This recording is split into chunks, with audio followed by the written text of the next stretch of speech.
1 2 3 check. 1 2 3 check. Hello and welcome, or welcome back. I am your most friendly neighborhood Procreate artist. Nah, I'm not all that friendly.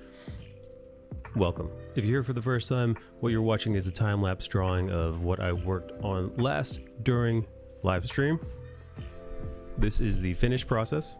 This is how it came out. I was sketching America Chavez from Doctor Strange and the Multiverse of Madness. I really appreciated her character in the movies.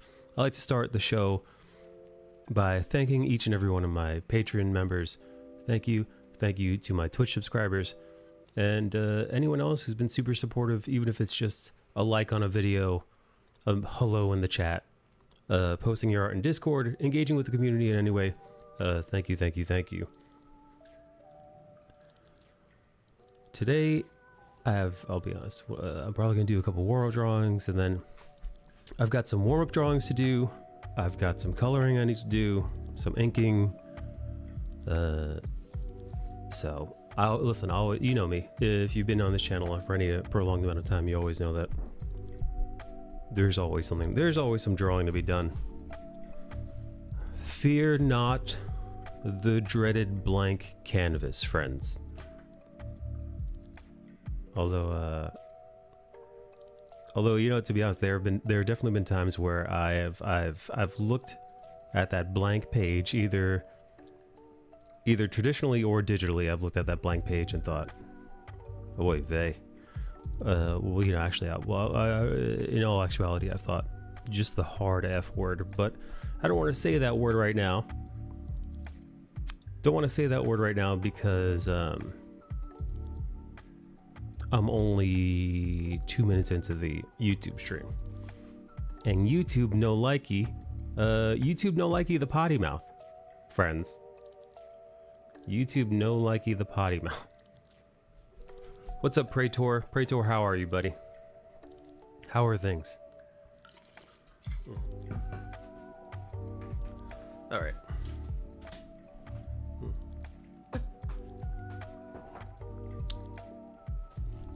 So here you go. America Chavez, for those of you who didn't watch Doctor Strange and the Multiverse of Madness, I shall not spoil for you, but I thought her character was very, very compelling. I thought she was a great addition. And I was admittedly, I was worried. I was worried at first. Why is the focus off? There we go. Yeah, admittedly, I was worried that they were going to screw it up because the character herself, to be honest, isn't one of the best Marvel comic book characters. They've retconned her backstory a bunch. One time specifically, people hated it. Also, people were worried about, you know, Marvel being weird about this character. Sorry, I'm getting messages.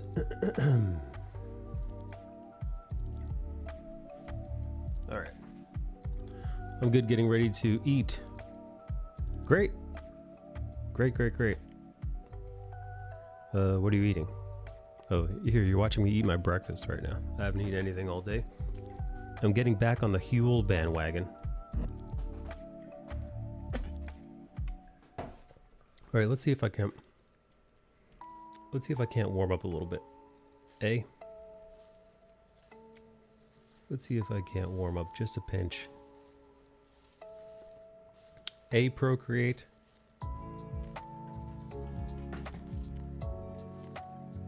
You're eating a chimichanga. Low like Deadpool.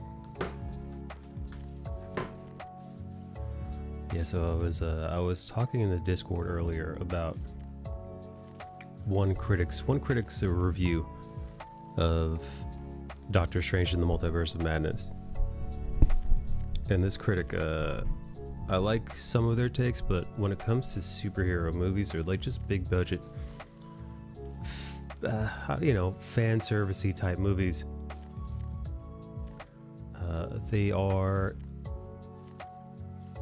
they are wildly more critical of these movies than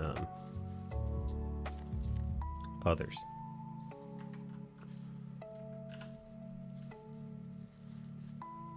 This particular critic was going on and on and on about how this most recent foray into the mystical world of Doctor Strange in the MCU was, God, how do they put it? But they basically implied that this most recent Marvel movie is just another cookie cutter Marvel movie, which is A, complete horseshit, and B, completely ignoring that Marvel allowed Sam Raimi to, ignoring the fact that Marvel allowed Sam Raimi to kind of flex his muscles, man. This definitely feels like a Sam Raimi film. And if you've ever watched Evil Dead or the original Spider-Man trilogy, you will just, if you didn't even know that Raimi was directing this, you would absolutely know that he was directing this by the very obvious use of his stylized direction, his cinematography, his camera shots. Another reviewer who's also can be quite critical of the Marvel franchise stated how awesome it was, how it was the best shot.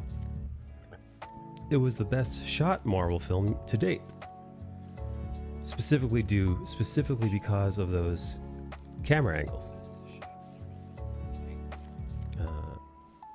Because you know, if you're familiar with Raimi's style of direction, that's how he rolls. He really has a lot of fun telling a story through camera movement as well as acting and just straight cinematography and, you know, obviously dialogue. But he's able to, you know, he uses the camera, he wields it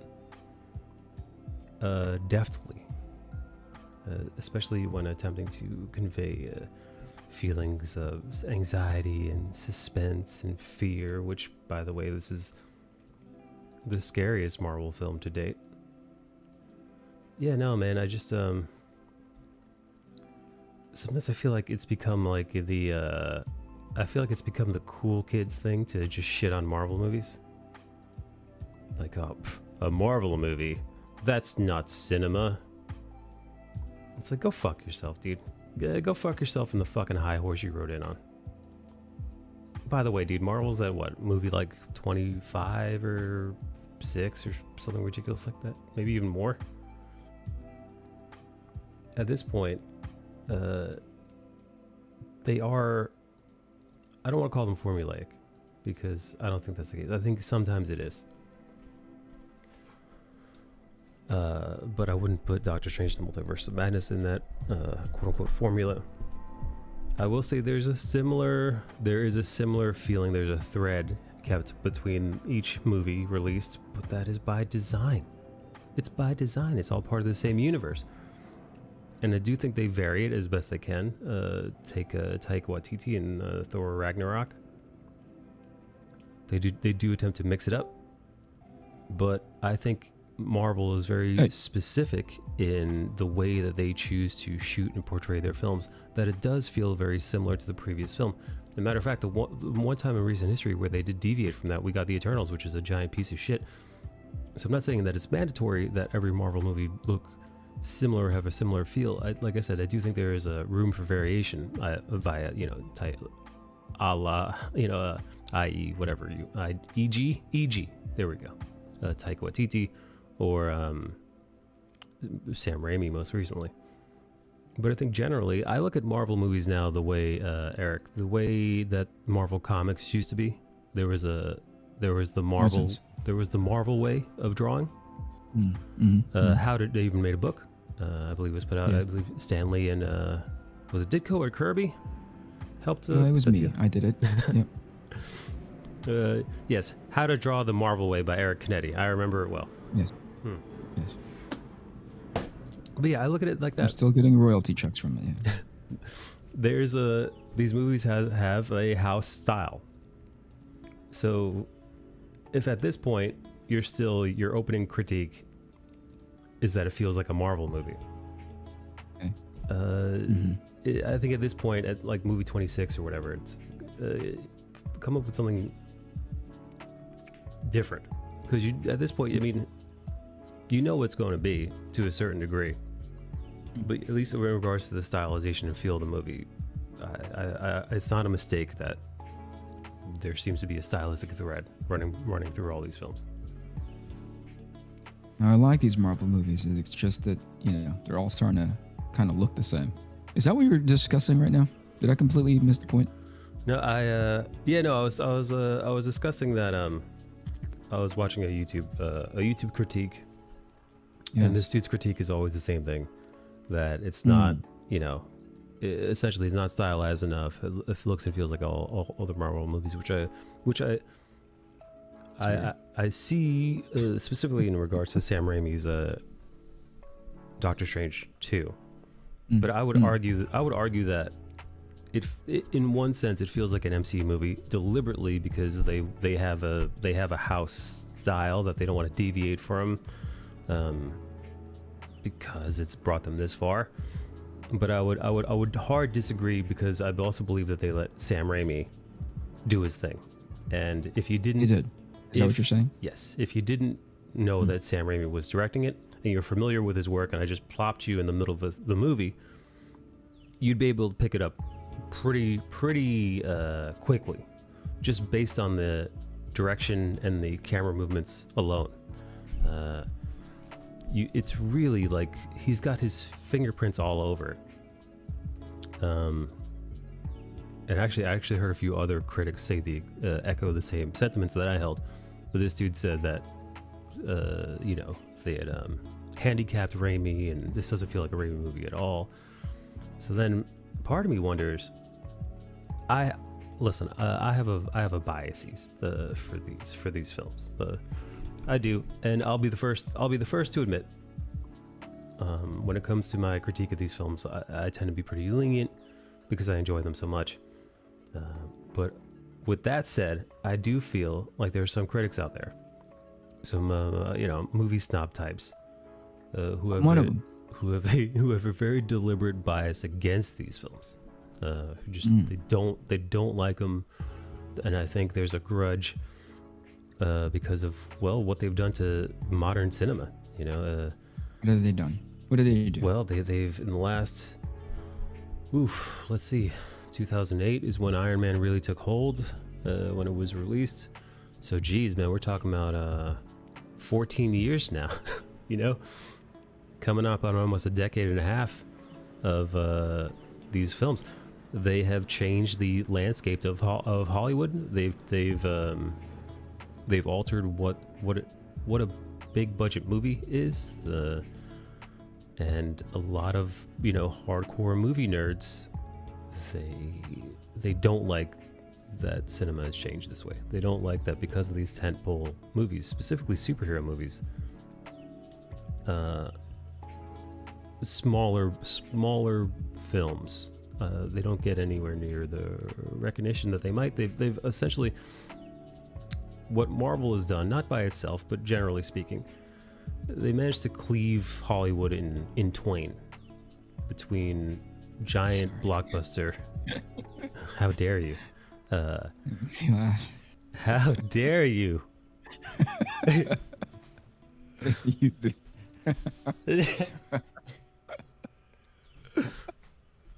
I thought you love when I get weird. I thought you love when I get weird with the vocabulary. Don't you shouldn't use that word. That's completely off brand. How dare you? Isn't it so? It's so poetic, though. It's so out of your lane. Yeah, I used it right though. You used it correctly. It's not the usage that I'm laughing. Oh fuck, man! God, I'm so glad you're here. God. All right, I'm sorry. Continue. No. They cleaved it in twain. That's funny, man. You know, I don't realize how ridiculous I sound at times. That sounded good. That sounded better in my head, I think. Anyway, you get the idea. Fences back. They've polarized cinema to big. That one works better. Yeah, big tentpole movies or tiny indie films, and there's not a whole lot in between. And so either it becomes Oscar bait or nothing. So I do think some critics they hold, it's like they hold a grudge, or at least that's the way it feels. Grudge. Yeah, they've got a bone to pick. Now I mean, I wonder. Are they right? You think? What do you think? Honestly, I think there's there's clearly room for both, but I mean, they're not wrong. The modern cinema does seem to be broken apart into two categories. I think now again, I think there's room for both. I heard Ethan Hawke talking about cinema. And he's actually a bit of a film snob himself. He's done lots of indie films. There's that what's those series of movies that he filmed like many years apart? It's a trilogy. Oh yeah. I know what you're talking. Before Sunset, he meets a girl on a train. Yes. It's beautiful. The first time they filmed that, he's in his 20s, and they film it again, he's in his 30s, and it's the same relationship continued in real time. And then do it again, and now he's in his late 40s, and I think like the relationship is rocky, and it's still the same girl he met in his 20s, and it's really compelling. It's incredibly well acted and directed, and a beautiful film. But again, a slice of life indie, art house film, and that's he does lots of projects like that. He really artistic stuff. I was listening to an interview where he was breaking down the artisanry in superhero films, and he was saying that it seemed like he was basically saying art shows up in many different ways and shapes, and basically don't be a judgmental dickhead when it comes to cinema. And I thought, good for you, Ethan Hawke. But then I wonder if he's saying I was going to say, I wonder if his opinion isn't tainted because he's getting a Marvel check. Now, Marvel is signing his checks now due to Moon Knight, but that's the pessimist in me. But then I remember this clip is from many years prior. This is an old clip of him before he started working at Marvel. John Moore's here. I don't like it. Johnny, why is he in chat? Johnny Amore. Why are you not in voice chat, buddy? He says he's just working. He says he's pulling an all-nighter. He could just be on voice chat with us. He doesn't have to talk. Just like the idea that he's there. What do you think he's working on? Webtoon? Maybe. Or something just as useless. The animal. The urban animal. The urban pen. He's got that the most recent image that he's put up. Have you seen it? Where it's a bunch of people going hands in on that pack kind of thing where people stick their hands in a group, like a group of guys do that. Oh, sure. Yeah, sure. I'm all in and put my hands here, but hands all in. On top. But yeah, it's a hands all in kind of. How would you classify that? So what the hell do you call that? Inspirational shot. Yeah. But who's hand? A name for that's an urban animal. They're all putting their hands in. I don't know who it is. I don't read that book. But anyway, they're doing it, right? And it is the closest thing to a furry advertisement. You know what I mean? Like if I had no context. Everybody's like putting their paws. It's all furry. It's all furry hands. Yeah, it's all furry hands. Like anyway, good on John. John, you've done it again. I'll pop in. He's answering emails. Hey John, what's going on with the book, baby? I got an email saying that there was Filipino delays. As opposed to like a regular delay. Yeah, no, these are specific Filipino delays in the book.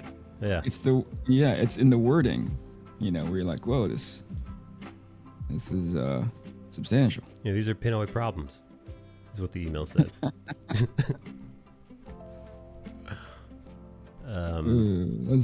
That's a different kind of dumb.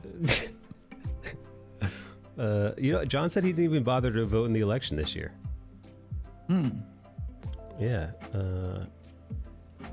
Actually, there's a Filipino person here. Maybe he wanted to keep that private. Yeah. Perhaps. Well, it's too late now. It's out there. Yep, stop. Too late. Oh yeah, look at it. Look at these little. Oh look. Hey John, did you mean to give him the colors of the red, white, and blue? It's very patriotic. For us. Yeah. Look at this. John got 27,000 likes on a Moon Knight drawing. Yeah. Oh, that's the one where people start You know getting why? fresh. Because that's because just stupid fan art. You know what I mean? Yeah, that one guy got real fresh in the comments. John should just do his own thing, in my opinion, and see how that holds up. Fan art. That is Mr. Knight, not Moon Knight. John Amore, I'm serious. Type Mr. Knight in Google. And then John laughs at this dude, and then this dude tells him he's serious, and then a second person laughs at this dude. Oh, this is funny, man. What John, happens? Here, look, I'll show Oh, you. what happened? Tell me. So some fucking comic book nerds, and now it's MCU nerds. Here. John had an actually guy. I'm not on your channel yet. Hold on. John has a Okay, go. John has an actually guy in his comments. So I'm assuming John titled this, hey, look at this Moon Knight. Mm-hmm. And then this gentleman here is, that is Mr. Knight, not Moon Knight. And then John just writes, ha ha, in the comment, at John Amore, I'm serious, type Mr. Knight in Google. And then the second person writes, ha ha, the second comment. So I like that John trolls this dude, and then a second John viewer also decides to troll this man. Perfect. It's perfect.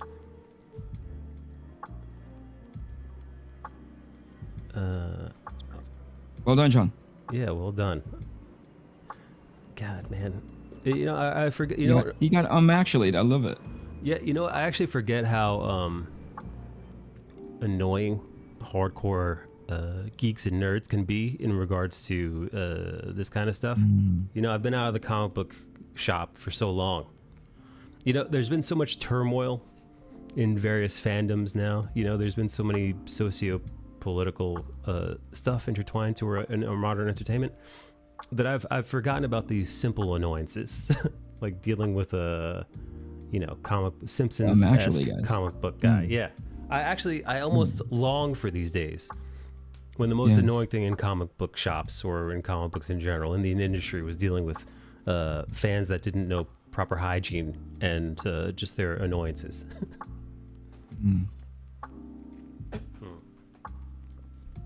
I'm scanning the comments. I want to see if that shitty one is still here. Can I use this as an avatar, please? He has permission. Yeah, this one didn't. This guy just said, "New PFP, let's go," and he just took it, and it's still his profile picture. If that isn't a tale of two individuals, right? The latter is more my bag. You know, better to ask for forgiveness than permission. Love your art style. Look at all these sweet comments. John, did you delete the shady one? Oh no, you know what? You know what? The shitty one's on the other one. John did 2 Moon Knight drawings. He did. One was this one. Yeah. He's really shilling for John the was MCU. like, I am gonna ride this fucking 27K likes tidal wave. Here's another Moon Knight piece. Excellent work. People are asking, look how polite people are. Can I use your piece for reference? I've been trying to draw Moon Knight, but I can't get the bandages right. Aww. John didn't either, but that's hardly the point. I was gonna say, I'm like, you call this getting the bandages right? He just tossed some lines. No shading, no texture. The lines he used, the lines he used for the bandage aren't all dissimilar to the rest of the lines he used in the entire piece. John, come on, man. There it is. There it is. Critiquing John live on the air. Really digging into him. No, people are sweet. People are nice. Nicer than we ever will be. Oh, there it is. I found the shitty one. Wow, this one got 40 comments. I think what's more Which comments. one was it? Gotta love bandwagon art. Laughing face. Way too many likes, but your most ever cause all the unnecessary hype. What a cunt. That person is a cunt. That's me, by the way. I am Tiger Blood. What's one thing to have a shitty thought like that in your gross head, which by the way I've had many a time. Oh my gosh! But especially about this particular piece, right? I did just now, mere moments ago. Yeah. But you know, it wasn't in your head though, Mike. You know how I know it wasn't? Because I was commenting back. I was actually listening to it, so which means you were speaking it. Sometimes I forget the words that come out versus the words that stay in. However, it takes a special kind of asshole to not just say it like in their head, or even if in my case, say it aloud, but to actually like take the time. I don't know who this person is. I'm going to take the effort. I'm going to write this publicly. I want everybody to know that I'm a dickhead. I mean, I gotta see what's this. I gotta see this stellar talent over here that's writing you. Oh well, what do you know? Listen to this one. I think differently. I don't post what everyone else is posting just so I can get likes. You're right. Yeah, you're right. Yeah, says the person that's drawing Rick and Morty fan art. And Sonic. Go fuck yourself, Daryl from The Walking Dead. Easy. I'm not like other girls. I don't post fan art, says the dude who most recently drew Homelander in... Did you say I'm not like other girls? I don't think he said the girls part, Mike. It's implied. Okay. Yeah, no. This is... Listen, I want to take the high road. Yes, but you're not gonna. But I'm not gonna. Tell. You open... You know how I knew you weren't gonna do it? You open with, I want to take the high road. This is fucking 90% fan art. But it's not bandwagon fan art, Mike. Says the dude who drew the Riddler, or sculpted the Riddler, or whatever this is. I don't know what this is exactly. All right. My God. What a lunatic, dude. I'm just saying between the two of them, one of them is more original than the other. Yeah, it's probably the guy who's working on his own IP on Webtoons right now. Hey, Bang. All right, you want to get technical about it? I believe the amount of likes are more due to John's consistency and less of MK's hype. Also, the bandwagoning is just relevant in your post. The whole point is I don't even want to dig into this asshole. But you did already. We're here already. Yeah, I know, but like, I don't want to because he's going back. Like he's tripling, quadrupling down. He's again, any Moon Knight art before the series, his literal fucking previous post is, hey, here's a Moon Knight sketch I did from 2017. You vapid fucking asshole, man. How does some people have absolutely no fucking... Get in here, John. Mike's out of control. I can't keep him. I can't keep him calm. John, get in here. I mean, absolutely fucking zero self-awareness. God, you know what it is? After this, reading the second comment, you realize this person's a nut job. They have absolutely zero, not forget self-awareness, just awareness in general. Again, any Moon Knight art before the series, says the man to John Amore, who again, literally, the post right before this one is one where John says in the first sentence, here's a Moon Knight I did back in 2017. Fuck me, man. What a piece of shit, dude. It's one thing to have, like I said, an asshole opinion. It's another to go post it publicly. It's another just to be wildly, just completely reckless. Triple down on a point that you've lost, and then just ignore just basic evidence and facts. I think that's at its heart. That annoys me so much when people have like these really, really, really strong, almost devout opinions.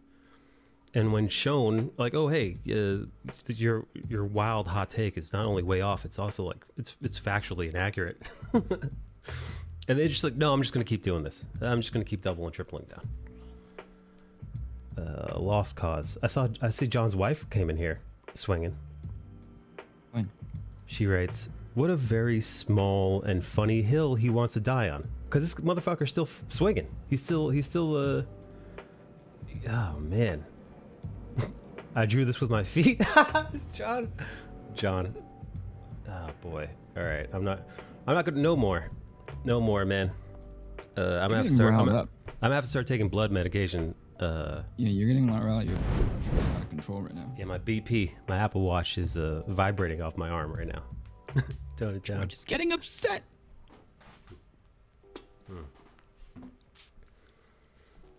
Hey, John, was your wife pissed?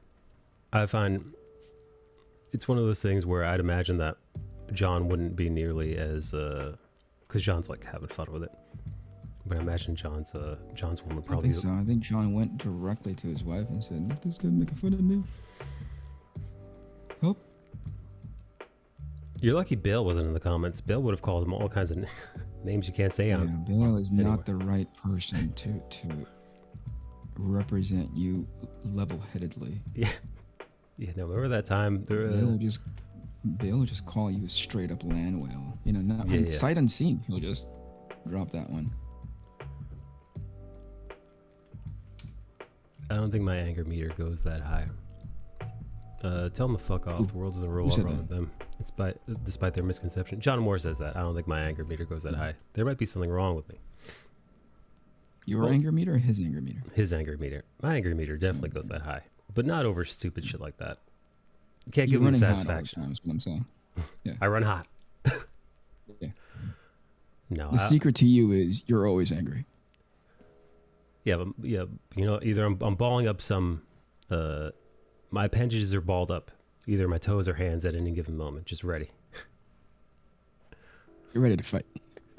Ready to fight. Ready to kick. Drop of a hat. Hi, my name is Reckless. I live on a small hill with a one-sided view. Nice to meet you. Hello. Hello, Chi. Hello, Chi. Michael Tophis Di Nicola, they call him. That's me.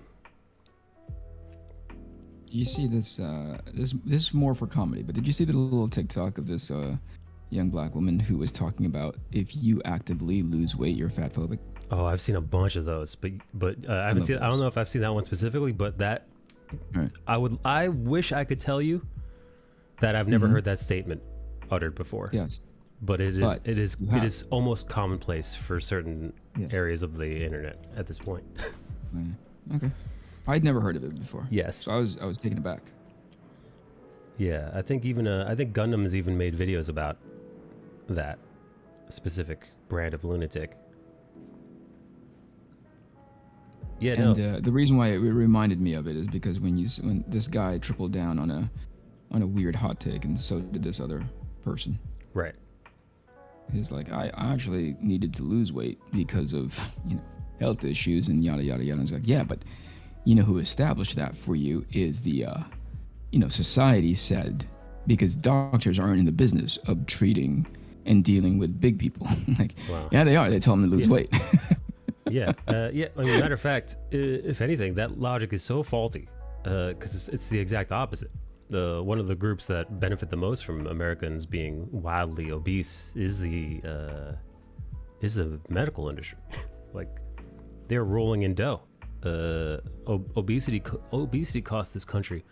Oh my God! Somebody did the math of what all the various health-related illnesses that are brought on by obesity most commonly.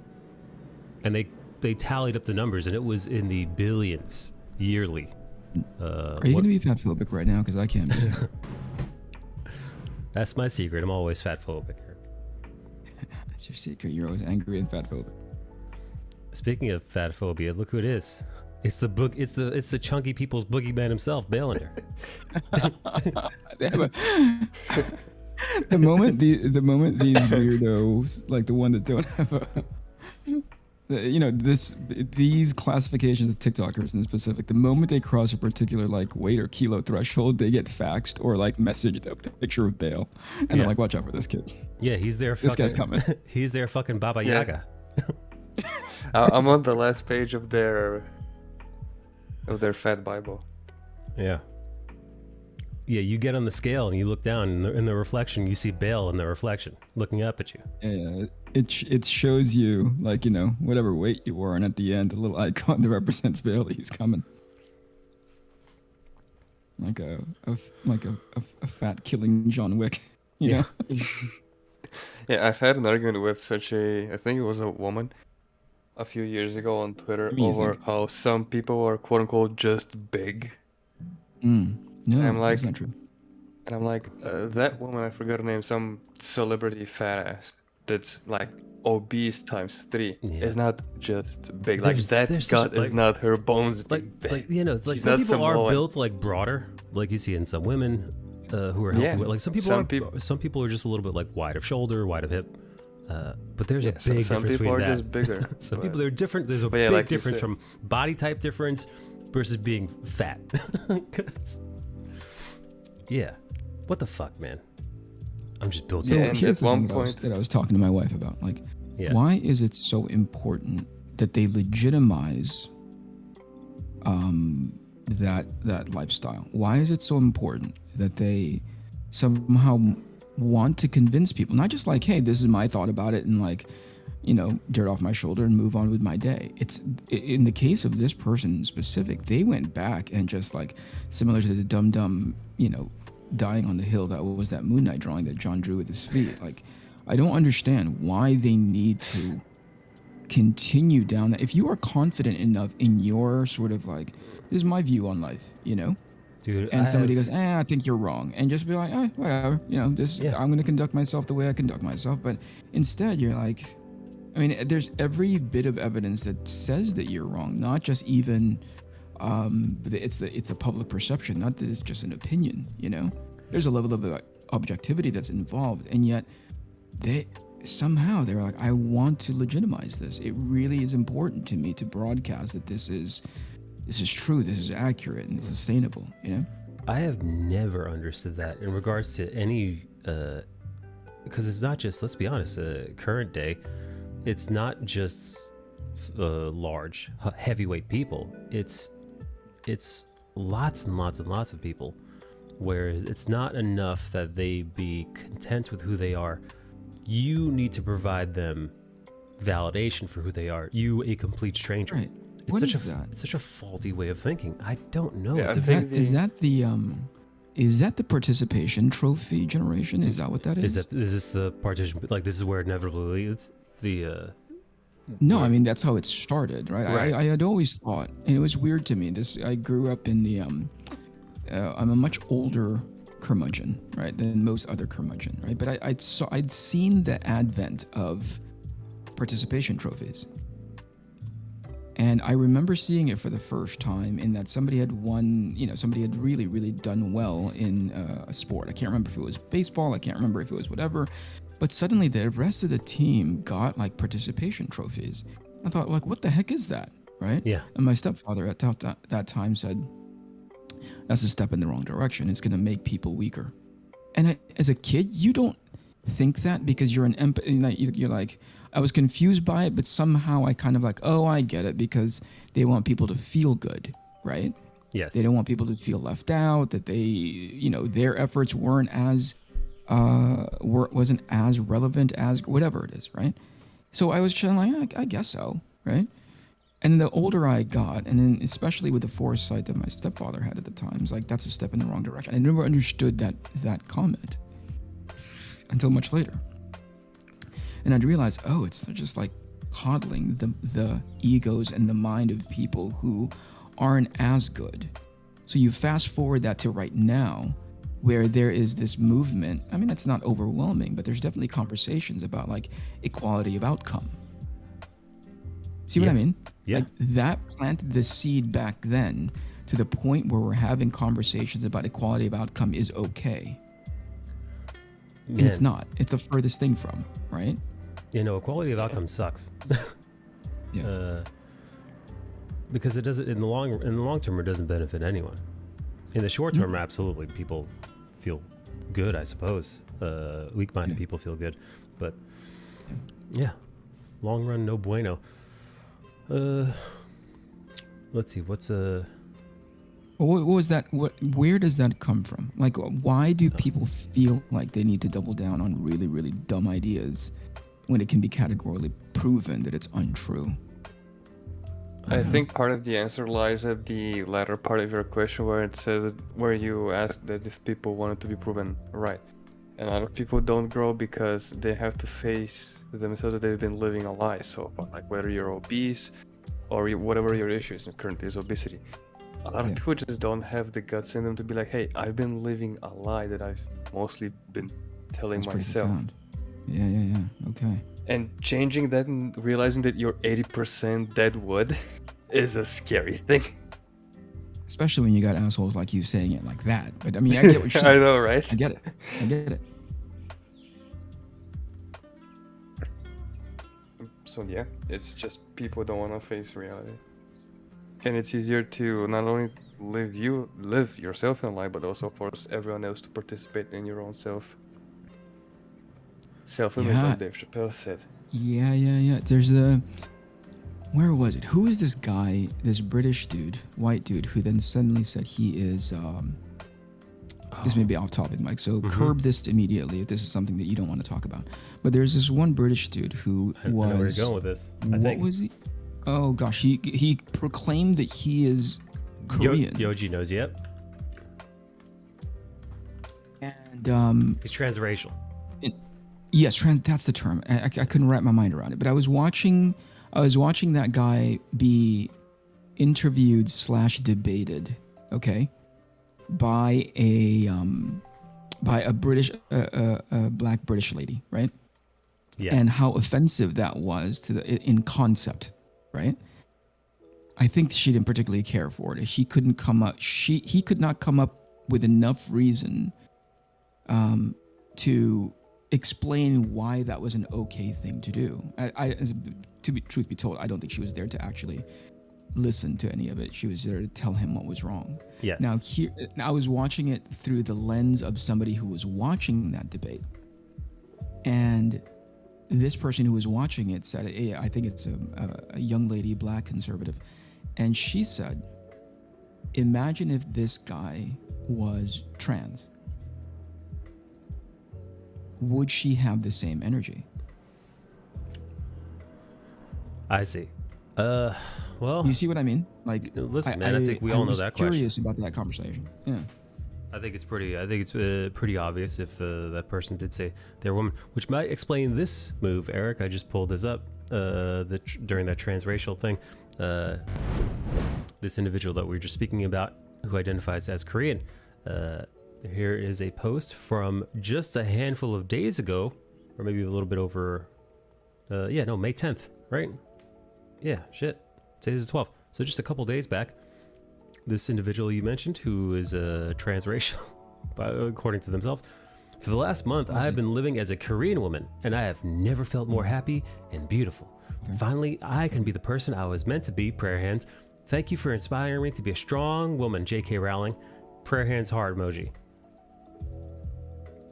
And there they is, just living. How the bloody hell did J.K. Rowling inspire this? I believe that's a troll. It's a troll. Yeah. But yes, this is the.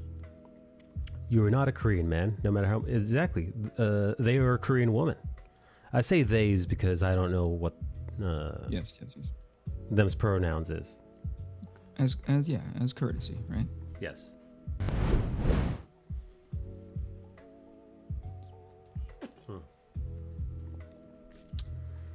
I feel about transracial people, like Rachel Dolezal, the OG, Rachel Dolezal, the trailblazer for transraciality. I do feel the same way about just about everything else in regards to what the fuck somebody else is doing, which is largely I don't care, as long as, like, again. Right, that comes down to like the crux of it in general, like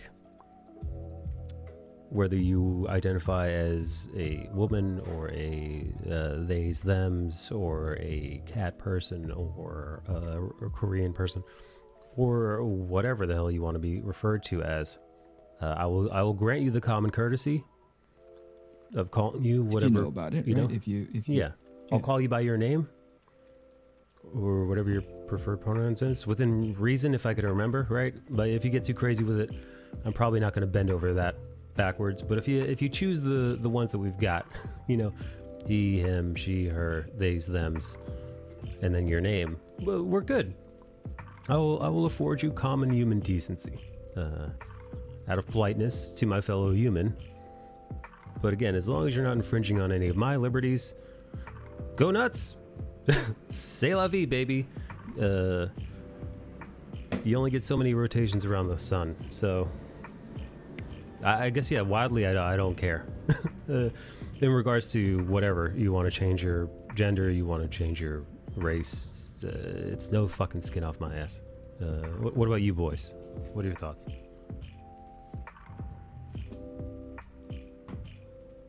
Well, first off, I think it's fucking stupid to begin with, but I don't know if I can subject myself to participate in someone's self-image to this, right? But like, I don't care what you do, as long as you do no harm to me or anyone else. Do what you want. You know, that's simple. Yeah, but I think it's similar to what Mike's is saying, yeah. right? Like, which is, hey, listen, that's, you know, but I think it has to come from a place of, I volunteer that energy, right? Like, I volunteer participation, right? Yes. When it's compelled. Oh, I know. I can't. No, I'll put my foot down. Yeah, that's when I'm like, I don't think that's, that's something I'm not going to participate in, you know? Yeah. And I don't know why people don't quite understand the difference between the two. They just automatically assume that you're being intolerant, you're being sort of like bigoted or whatever the trendy word is, you know? When I feel like it doesn't come from that space. I feel like, you know, there's a courtesy that I extend, but the moment you say, hey, screw your courtesy, right? I'm now going to go above and beyond to make this a personal thing, and by which you have to call me this. And I'm not even sure if I can fully willingly offer my participation or you volunteering at it, because I'm not sure if I can successfully maintain concentration to always keep this one person's preferred like pronouns or whatever in mind, and not, you know, eventually screw it up just because I'm just talking. I think you're just if you screw it up, I think it's you would hope that they'd have enough sort of like understanding towards that, you know. Besides, how many of them are, what generally in our country alone, what percentage, you know, are claiming to be trans? You know, it'll be easy enough to keep track. And small, right? So I don't know if you'll run into too many of them, you know. So it's gonna be. I don't think it's gonna be that much of a challenge. And I always end up, you know, if I cross that line, I'm like, oh, I said that wrong. My bad. I'm really, really sorry. You know. And it comes from a genuine place. And I think it's when, again, to your point, live your life, right? Mike puts it very poetically, in as much as he put like cleaved in twain earlier, which I could not stop laughing. You only have so many, you know, you have so many trips around the sun. Why not? If it's not something that's really sort of, you know, you're super hardcore against. Yeah. But I do understand the other argument, which is like, I will not cater to that fantasy. Sure. Listen, there are people who do feel that way. And again, I don't have, honestly, the same thing. I don't have any issue with them either. Because again, I don't, I in my heart, when I say I'm down to extend you courtesy, that is just me. That's me. I don't think that should be compelled at all. I think it would be nice. You know, I think it's a nice thing to do. It's kind of like I like holding the door open for people. You know, like you know, you try to be. I look at it as being polite. But if that is not the way you feel, that's not. I would not call that person any kind of awful names to describe how they feel.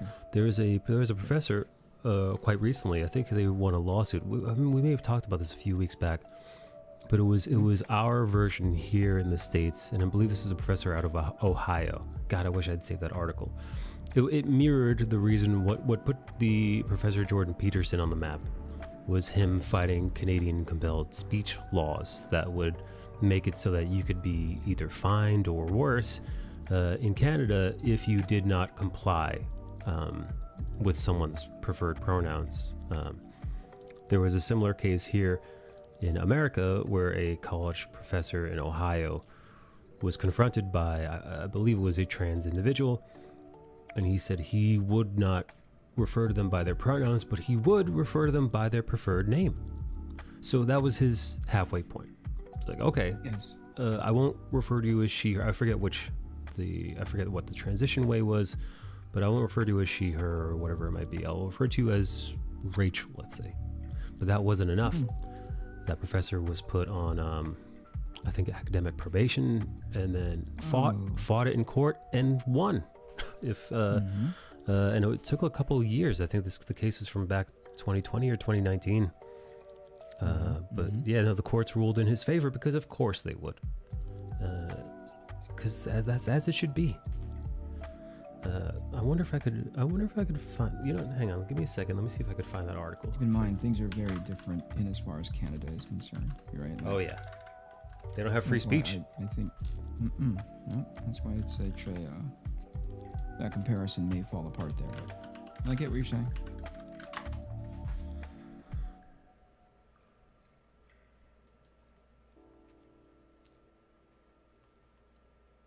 Let's see.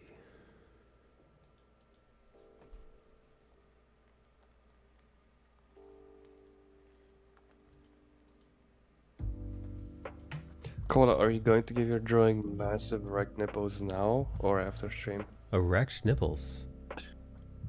Why would I do this? It seems fitting. It's like the only way. How do This is the way. That is the weirdest fucking request. Who is this? Who are you drawing? Is it the guy from The Boys? Mike's gone.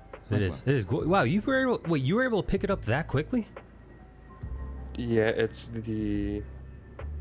a little bit of the hair, but mostly the collar.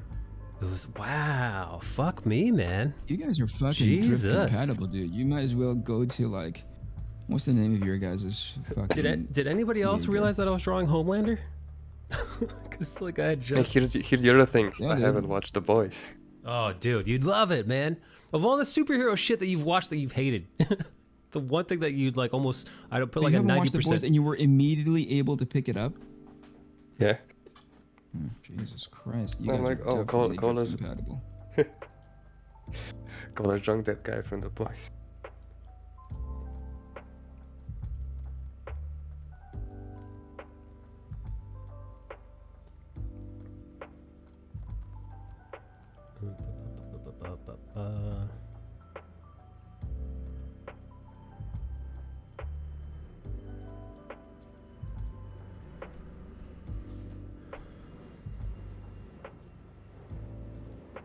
Where's Jujutsu Kaisen training?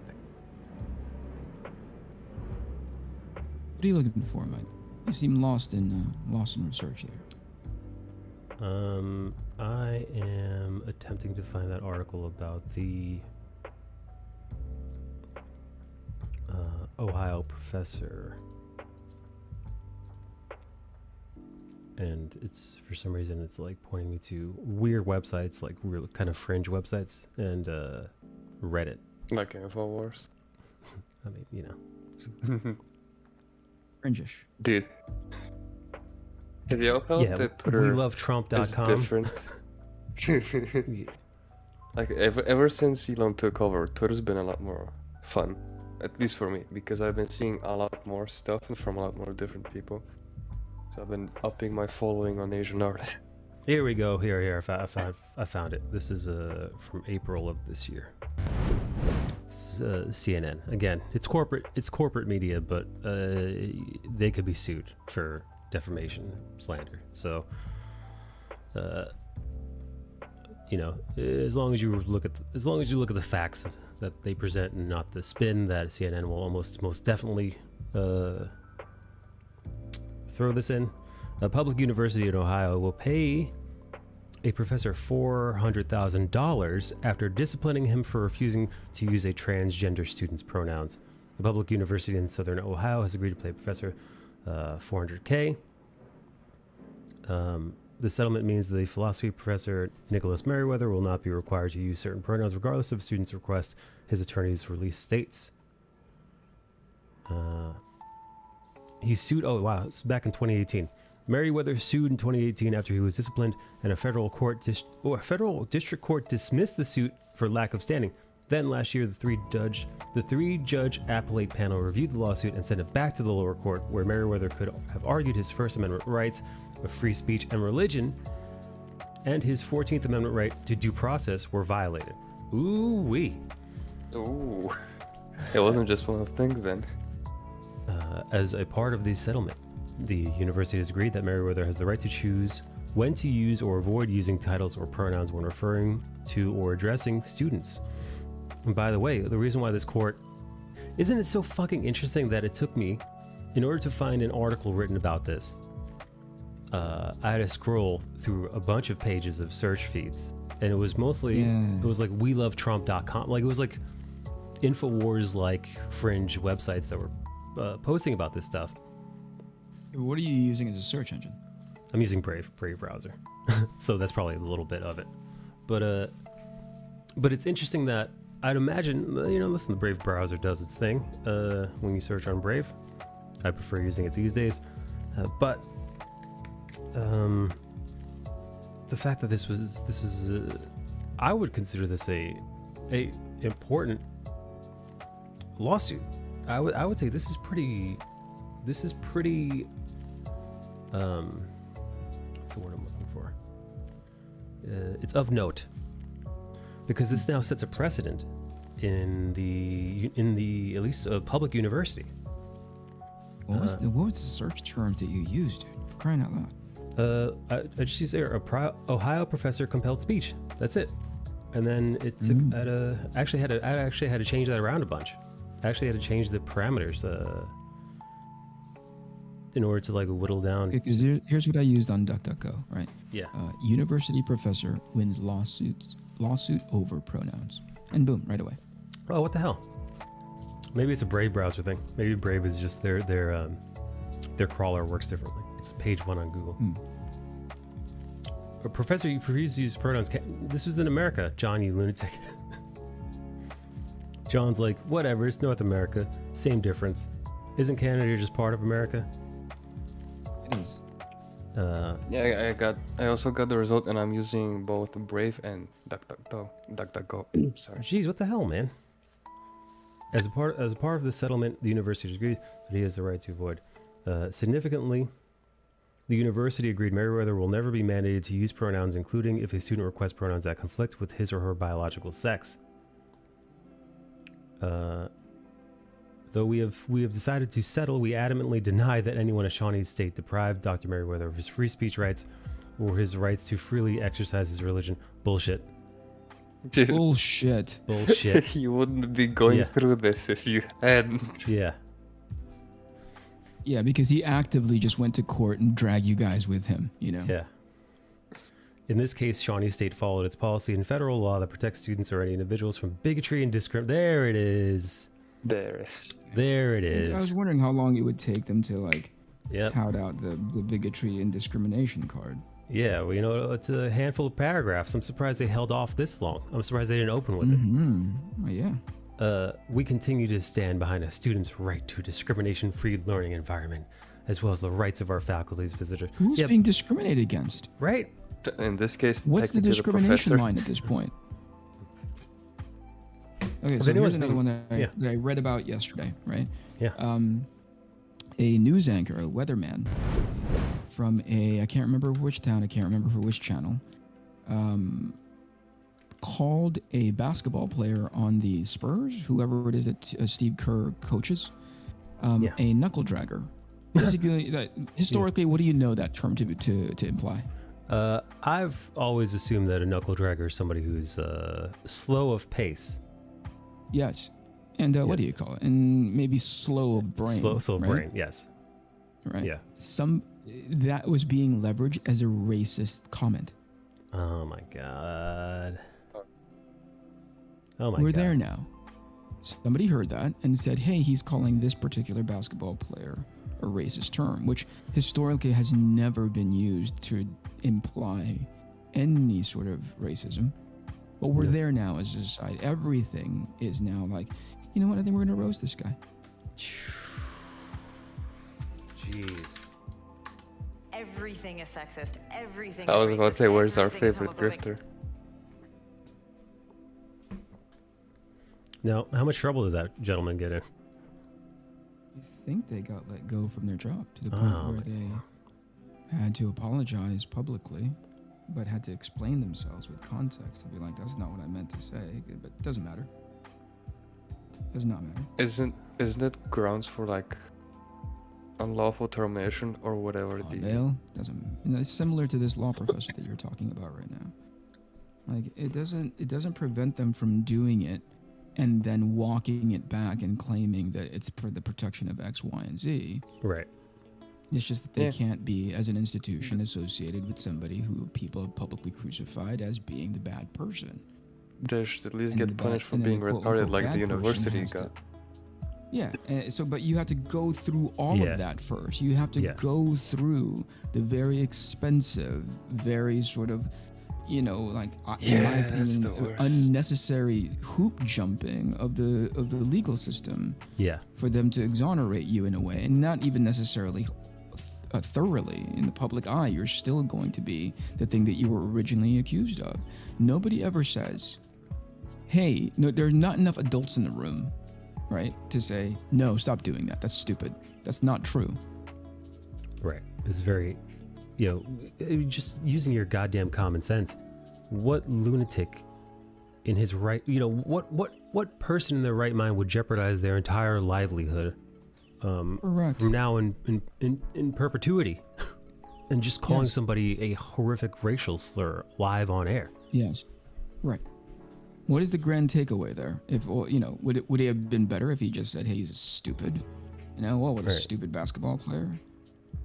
Is that the safer space to go? Because it's the same criticism. Yes. Only he used a term that somebody said, "Now that's racist." Oh man, that is wild. The worst part is, like you mentioned, that stigma of you being allegedly racist just won't go away. The same thing with people who are falsely accused or just accused of aggressively hugging the other sex. That stigma also won't go away because it gets publicized very quickly and very widely. Yeah. Hey, Blaze Lord. Yeah, no, it's bullshit. I'm glad that professor won, but again, he'd been suing the school since 2018. Yeah, I hope he broke even with those 400,000 because Jesus fucking Christ, That's, the God knows how justice much money. system. Yeah, Oh boy. that's those lawyers, they don't come cheap. And 4 years worth of court dates and appeals, and it's a lot of hours spent. So that bill came due and was heavy. But yeah, again, just to defend your constitutional liberties, to defend your livelihood, to defend your good name, and to Eric's Your point, quote-unquote God-given rights. right, your inalienable rights. And to Eric's point, when, even if you succeed after a long, hard, drawn-out court battle, an exhaustive and financially, perhaps dooming court battle, articles aren't unwritten, reputations aren't magically cured of the defamatory statements made against you and your person. Those stay, even if articles are redacted, those headlines still exist. You can't unshow those to the world. So yeah, there's no real, even when you win, you don't win. Enough adults in the room, dude. Too many people afraid because they see the impact of, how things have been weaponized against them. Or other people, and you're like, whoa, we don't want to go in there. We don't want to be the bad guy. And I really don't believe it has a lot to do with people like swinging way woke. They just don't want the headache. And it's a lot easier to deal with an individual than a conceptual movement. you know, the potential of people making a stink and sort of casting a shadow on your organization or on your, you know, in your school or your whatever it is, right? In your administration, whatever it is. It's just like, we want to sidestep it. So we'll just end up throwing this person under the bus, not realizing that sets another stake in the ground. And it's probably like, oh, they can do that? Right. Well, we're going to be able to do that too, right?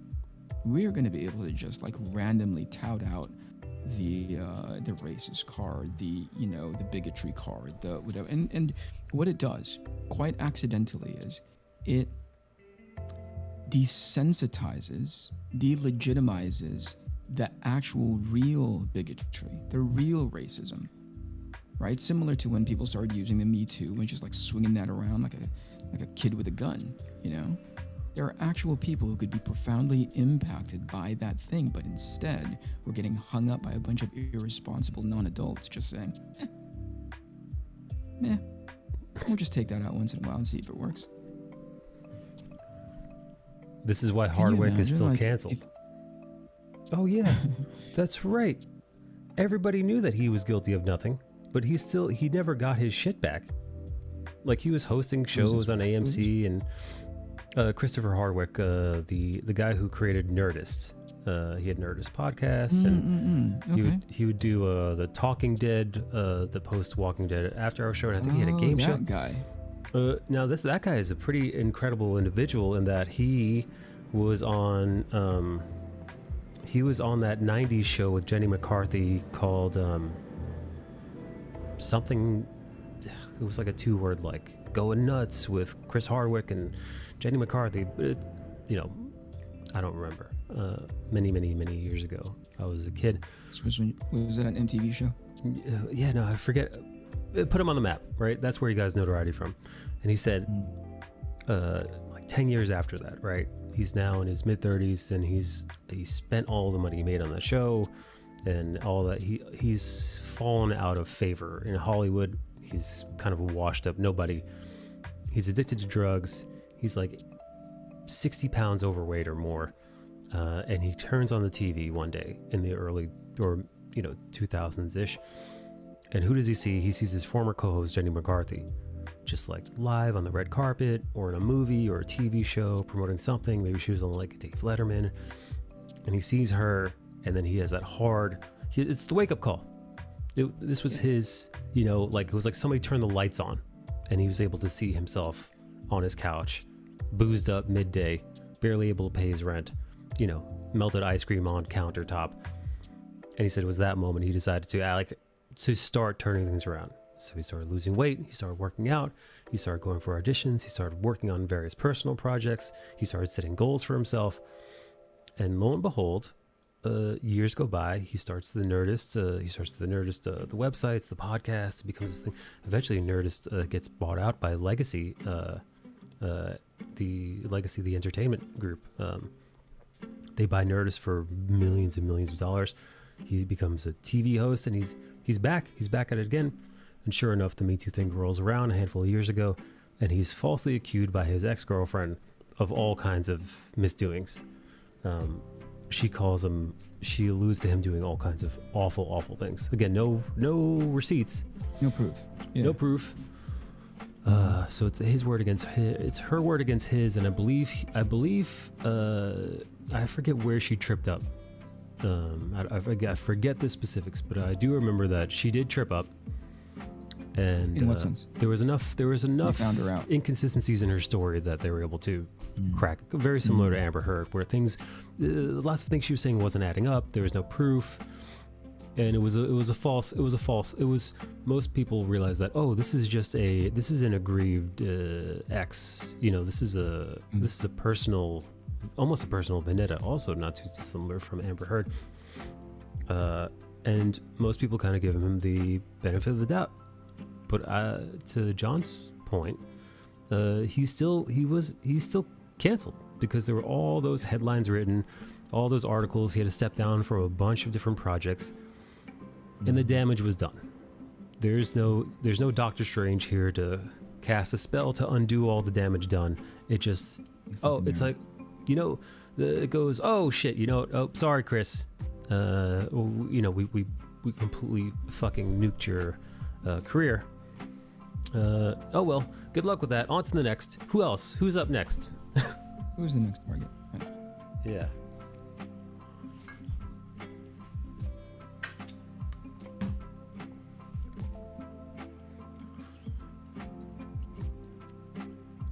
Blaze. Somebody was actually in here trying to debate you and me, but that whole thing made a lot of sense. Which thing made a lot of sense? The what do you call it? The idea that somebody should just be able to tout out a like the Me Too made a lot of sense. Oh God. And then I did pose the what do you call it to you yesterday, or was it a couple weeks ago? The thought experiment. Yeah, which was, is it okay to break a few eggs so that, we can make an omelet? Right. It's the classic do the needs of the many outweigh the needs of the few. For the thought experiment that Eric brought forth to us in the chat, me specifically, was if you could take an innocent person who's been defamed and accused and who lost their career, which is, this cost Johnny Depp $50 million is what he's suing for, but I would say it's at least 3 times that, because it's not just what it cost him at the time, it's what it cost him in the last 4 years. Because who knows what, he would have been a fantastic, it wasn't just for the next Fantastic, it was the next couple Fantastic Beasts movie, it was the next couple Pirates of the Caribbean movie, it was all kinds of other projects, he was at the top, he was Johnny fucking Depp. So who knows what other opportunities were cut off at the knees because of these horrible accusations. So Eric's point was, if you could undo that for Johnny Depp. However, the cost of undoing all that turmoil for Depp, clearing an innocent man's name, doing that would also undo all of the arrests and cancellations of men who deserved it, like your Weinsteins and your Spaceys and your Cosbys specifically. Would you Thanos snap that? Would you rewind it all for one person, knowing that this would free some really, really awful people? Well, I think it was more like knowing that the Me Too movement produced the things that they did in as far as what it was ultimately meant to do, but also ended up doing this thing. Was it worth it? Do you know what I mean? Like, in as much as it did end up bringing to light people like Weinstein, people like Spacey, but it also accidentally enabled awful people to do these things. In this case, to the Nerdist host, right? Yeah. All that said, was it worth it? And a part of me is like, man, the Bill Cosby's, right? Like the real sort of awfulness. Yeah.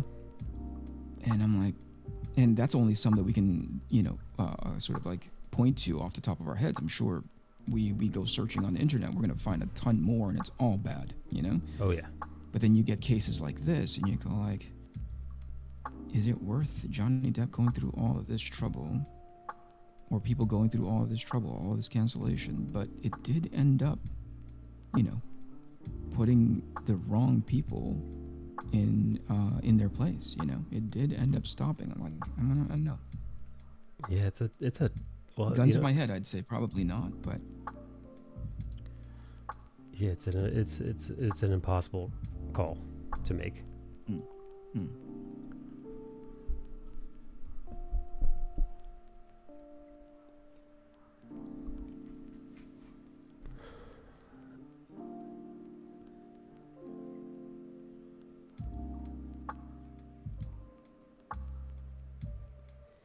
Oof, man, you still got me thinking about it, man. Still on it. Still on it. It's a hell of a thought experiment.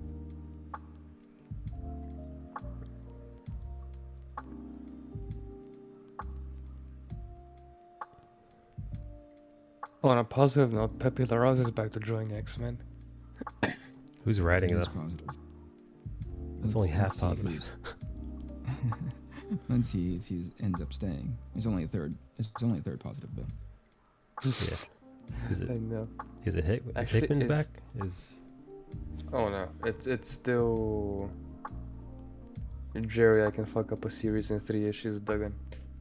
Aww. Actually, wait. This isn't even Laraz. I think. I oh think it's just a Laraz clone. Oh no, yeah, it's This Laraz. the Okay, premise of never your mind. fucking conversation. Okay, all right. you're all over the I fucking was about place. to get really upset. You're like, how would you like to have $1 million? Yeah, it'd be pretty fucking awesome. Well, actually, I meant Yeah. not 1 million, A but million $50. pesos.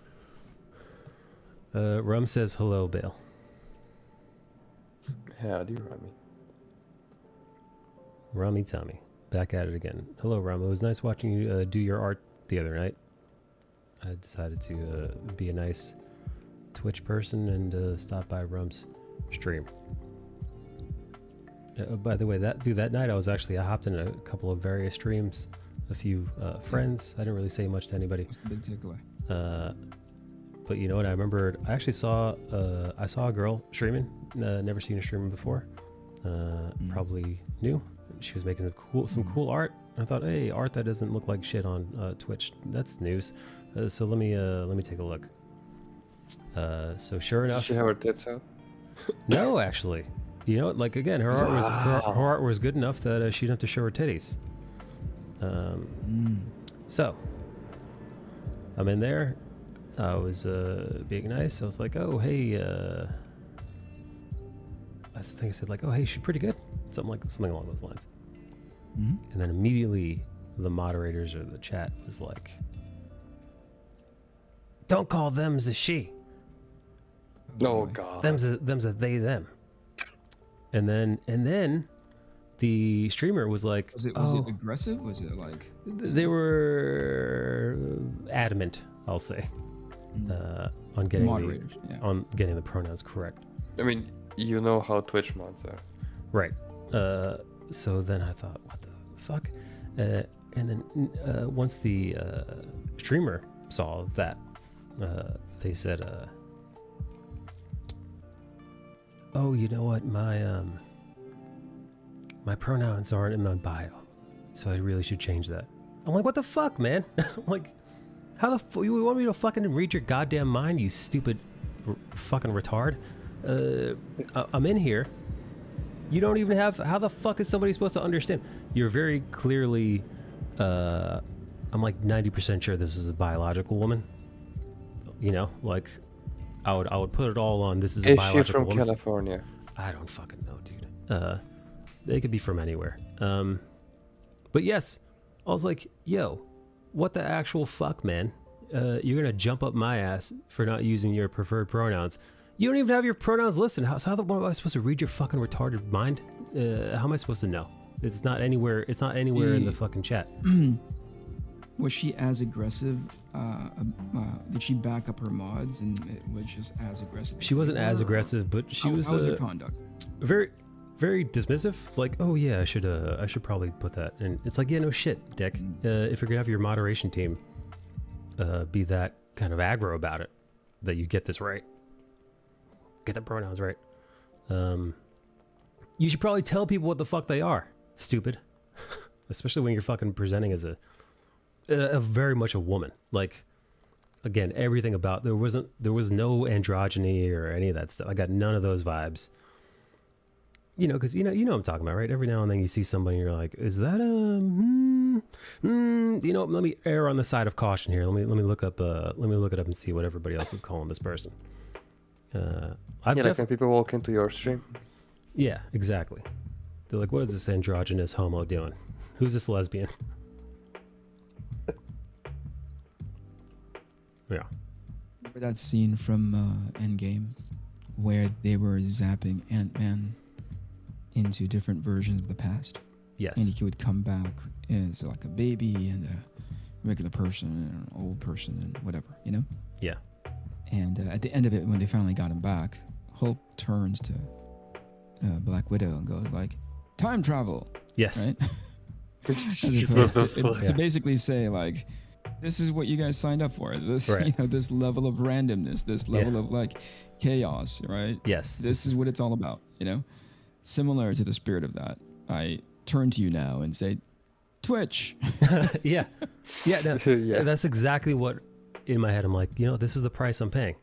I doubted myself for not watching Twitch, for not watching Twitch for months and months and, practically not watching Twitch for, essentially at this point, years on end, generally.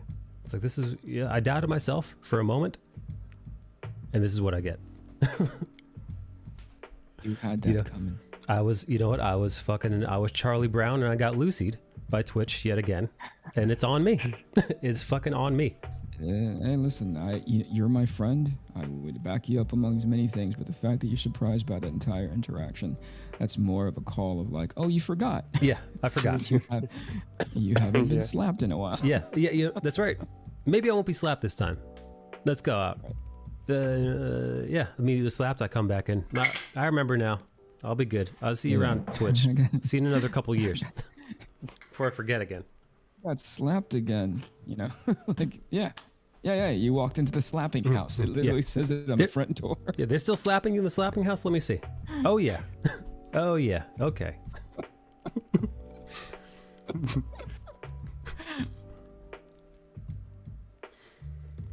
are we talking about? Nobody of note, John. Truly, I'm never gonna be in that shit. Like I didn't follow them or anything. It was just one of those things. I just happened to be visiting Rum, and then in the recommended thing, I saw the little thumbnail. It was pretty cool, like manga style art. I thought, oh, what the hell? Why not? Because I still love art. Like I still very much love art. When you say it, I don't believe it. Yeah, no, man. Every day I go.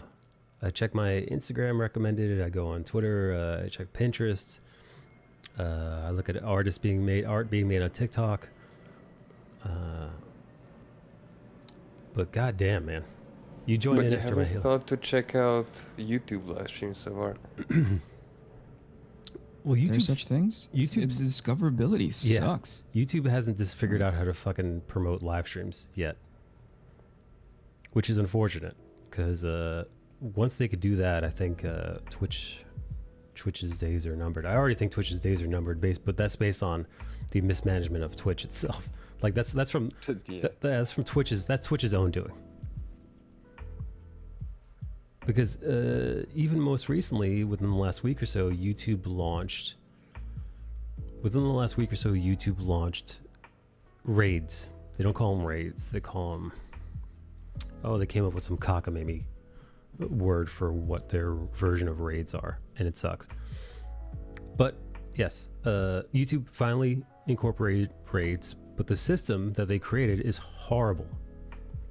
For those of you who don't know, in order for my channel to raid another channel, I have to go into my settings, find your channel, queue you up in my settings so that when my stream ends, it automatically takes you guys there. The problem is, because Twitch has unfortunately been known for hate raids, which has been a thing for about as long as Twitch has been around. Hate raids, for those who don't know, are basically it is what it is. It's right there in the it's right there in the name. So in order to curb that, I don't think anyone's going to mistake that for what it's not. Yeah. In order to curb that, YouTube decided to make it so that I not only do I have to queue up a raid or channel, that channel has to okay me in order to do that. So like, let's say Bale was live right now. Let's pretend I'm ending my stream and Bale's on right now, and I want to send, the handful of people that are watching to his channel to help him out with the views. Not only would I have to do that either before going live or during going live, editing it in my back end stuff, I would also have to ask him for permission, and he would have to go into his list of okayed channels to raid, and then give me the okay. He would have to give me permission to raid him beforehand. It's really annoying. It's very, very, very annoying. It's very, very clunky and very restrictive, because let's say you're a perfectly good channel and another perfectly good channel that has nothing to do with our, let's say Brandon Herrera, who's a gun channel, decides to raid you because he somehow found your art and wanted to support you, there is no way in hell for him to do that, because since you're in like opposite sides of the multiverse on YouTube, you can't know about him, you can't permit Right. him to raid you. Right. So you're just fucked. It's so stupid. Yeah. Like, can Elon Musk buy YouTube next, please? Yeah, it's really unfortunate that that's how it's being done currently. Like I understand the sentiment of not wanting hate raids, but I will say hate raiding isn't all. It's not this. It seems like this demonic thing. Like, oh my god, it's a hate raid. You know, it's not, the clan isn't showing up and burning crosses on your stream. You know, you put chat in follower only mode. You know, there are parameters. There are parameters for you to moderate your chat. Follower only mode for at least 10 minutes. And that basically gets rid of all the bad eggs, because most trolls don't have staying power. They want to come in, they want to use, you know, shitty words, call you shitty names, and then go on about their day. They have more trolling to do. They're not going to generally have the lasting power to want to hang around for 10 minutes just to get an N-word in. Johnny's here. Johnny's still here. Johnny is up way late, Johnny. Chi says, that's so boring though, the whole recommended is manga art. It is. Listen, it's one of the downsides Boring? of anime. What's that, Eric? What's so boring? What was the comment? All of the recommended art basically on Twitch currently is manga art or anime inspired art mostly. Oh yeah, is that right? Yeah, very.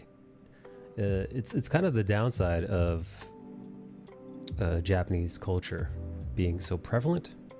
It's awesome in that, hey, you know, you get a Jujutsu Kaisen and Mob Psycho, and people love those things and they make lots of money, so they make more of those things. Unfortunately, it's kind of permeated the creative aspect of a lot of places, TikTok, mostly on social media. So you see lots and lots and lots of manga, and unfortunately, for every like really great kind of stylized like manga inspired artists who've made the genre their own, lots of clones, lots of people who are basically just tracing cells, you know, just basically tracing screenshots, just really very early on art. It's You can say it's bad. I don't think people. well, I don't want to say, you know, I don't even want to say bad, right? Because I truly do believe that the only difference between a quote unquote bad artist and an artist who really knows their shit is just dedication and time. And I think Crap. how dare you? Are you yawning? Are you yawning and hand waving at the same time? Broke me out of my fucking yawn with that stupid ass comment. How dare you? Listen, I'm trying to bring my optimism here. Mr. 8th place trophy over here. Hey, second place. How dare you? Actually, no, it's funny. You know, getting the second place trophy, and it's the only like real trophy I didn't earn that was a participation one. Was the only one that I actually cherished growing up. Because yeah, because you freaking earned it. Because I fucking earned it. That's right. No.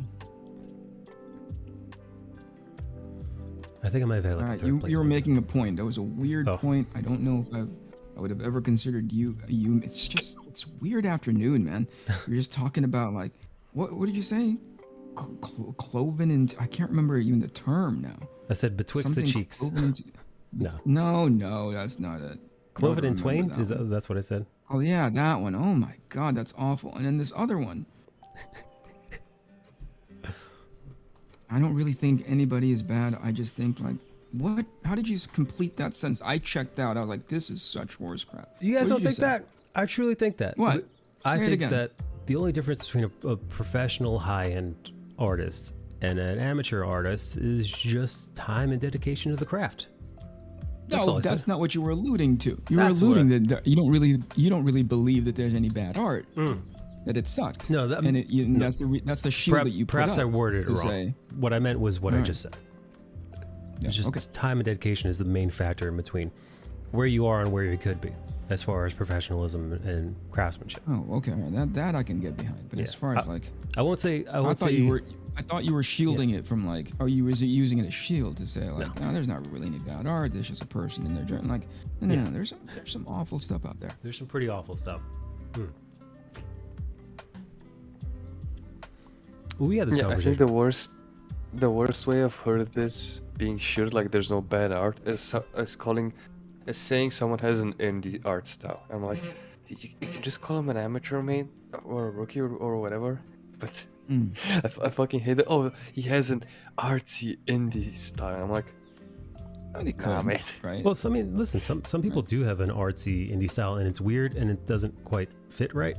But they're not. That they're not. is It's true, not bad. but most Look, often in you my guys- own you guys experience, like- it hasn't been like this. You guys like Rick and Morty, right? Sure do. No.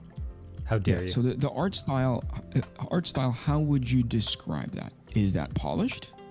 Is that, is that indie? Is that, you know what I mean? Like within the context of Rick and Morty, I think it's like there's a polish to it that people don't know how to wield very well. So they copy it well, but they don't know how to create within it. And that to me creates this. It establishes a level of polishness, right? I think some of the art that I see out there, it's not that.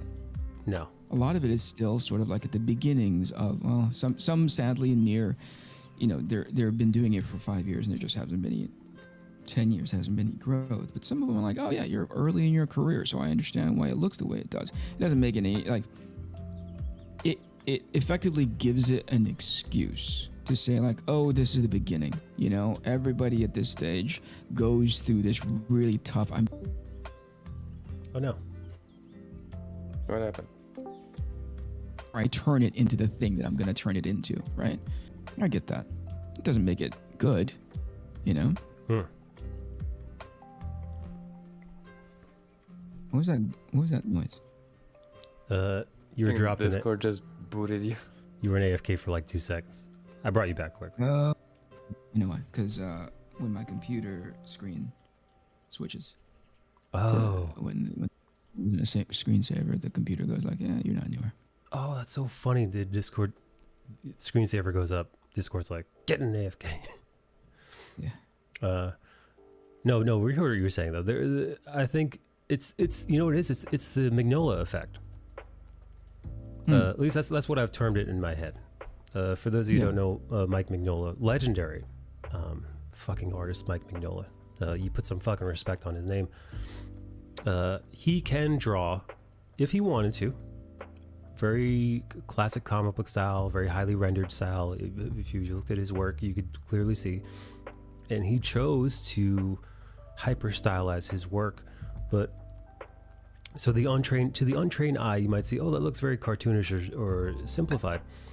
But you need to look at it like looking at art as like a fucking Jenga stack. He removed everything that did not work. Like he whittled it down to its most refined, whereas it takes artists lots and lots of lines to accomplish what he can do in a single line.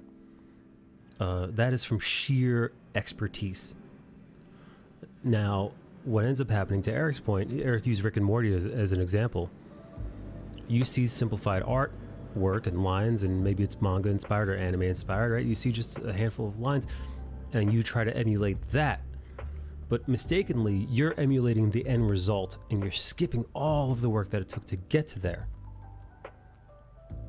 So you kind of miss the forest for the trees, in my opinion. That's, I think that's what. No, that's a fair assessment. Yeah, captured it well.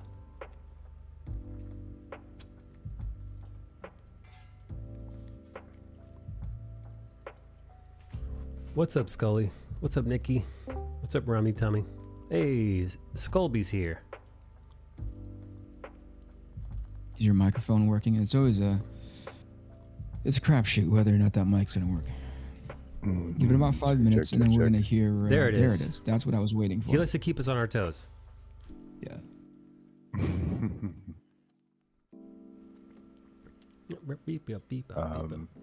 Happy Thursday. Happy going Thursday, on? cutie. Hey, Bonham, how often do people call you cutie? Do you get that a lot? It's been a minute till today. There you go. Mark that down. Today, the 12th of May, the year of our Lord 2022, Eric described as a cutie pie publicly. I am very excited. I just got these new iPad pencil nibs that feel like paper-like. Dude, send me a picture Nerd. or give me a link. I wouldn't mind trying You some. nerd. Dude, I see some people put on their pens. They put this little like fat bulby thing. What do you call that? It's a grip, but it's a bulbous grip at the base of it. Oh, it's a grip. Okay, I thought you meant like the pen nib that has like. Well, that's it takes away the. Well, people also put a little. Slipperiness of. They put a little nib on the nib. Nib on nib. Yeah. Yeah, they take the nib bottom and they actually put another secondary nib on it that's supposed to do something. I saw some lady using it and I thought, oh, that's interesting, but it's kind of like with the art glove too. I see people using art gloves and I thought, who's using this shit? I do. Yeah, that's because you're Using a art fucking. glove? That's because you're a bundle of sticks. That's why. What is that reference? You don't want to know. Check up the meaning of a bundle of sticks. You'll figure it out. God, is it like I knuckle should dragger? also. Hey, Bono, It's. Yeah. Mhm. where's Eric? Eric, have you ever been Yeah. called a knuckle dragger before? A knuckle dragger? Yes. Do you know that term? No. Yeah, is that like retarded or something? I mean, yeah. See? yeah. See? Yeah, no, nobody's calling him that. We were just talking about this. At least We not were to just his- talking not to about his this all of face. maybe 10, 15 minutes ago. That somebody has somebody from a local news station called a professional basketball player that term, and somehow social media got their hands on it and leveraged it to be racist. Yeah, no, look, I literally have it. Listen, according to Wikipedia itself, I decided to look it up out of sheer curiosity. Noun, a large and rather dim-witted person. Skobash was so offended by that stupidity he had to rejoin. Yeah, often derogatory, a large, strong, and rather dim-witted person. Yeah, a knuckle dragger. I think historically caveman. what it's Oh. meant. So Right. instead of being racist, it was more of a rude comment. Yes. Yeah, it was a rude comment saying like he's a bad basketball player and he's stupid. He shouldn't be playing. You know, Yeah. Again, not a compliment, but not racist. not racist. But this person got reprimanded to the point of losing their job, which is to say Whoa. that nothing means anything anymore. Anytime that somebody wants to go after somebody, they'll just say, "Hey, that thing that has historically meant one thing, that's racist." And to Mike's point, is like, why would he actively do that on the air? Yeah, what sense is it? Maybe had, yeah. Oh, time to What? blow up my whole career. And you know, Yeah. the thing is, and Steve Kerr, the head coach of, I think it's the Spurs, it was a player on his team. Steve Kerr, when asked about it, he said, "Am I surprised that in these days somebody is on blah, blah, blah using a racist term?" What? No, I'm not surprised. Also, wait, what? wait. Well, hold up. There's so much going on in that statement. First off, what the fuck is wrong with you? That wasn't a racist statement. That's the most evident one. But the second off is, what kind of lunatic, weird world did you build up in your fucking head that this is commonplace? That this is... Kerr. Oh, yeah. Announcers Steve do Kerr this all the will, time. Oh, yeah. Announcers doing that live broadcast in front of how knows how many umpteen, people. Oh, yeah, sure. Yeah. Who could be surprised at such a thing? What the fuck? Yeah. There you Oh, go. yeah, you guys know, right? When you turn on the game and you listen to the announcer and they let loose a racial slur. Who hasn't heard that before? Yeah, you shouldn't be surprised by that. It's and you're like, man, What the fuck? it's such a weird thing to go and just step hip deep into. Now the courtesy I want to extend to him is like, I don't know if you heard the word. Maybe somebody just said, hey, somebody called a team member of yours a racist slur, and he didn't bother following up saying like, what was the racist slur? And I'm like, knuckle dragger. Oh, you dumb. That's not that's not a name. Allow me to be the adult in the room. That's not a racist slur. That's just calling him dumb. And I don't know how many times people on CN or on ESPN have called you know, as far as criticism is concerned, that's a dumb play. You know, Yeah. you dummy, you know, like it's a Right. You're a bonehead. it's yeah. But instead, nope, people jumped on it. And I said, yeah, this is totally cool, totally acceptable.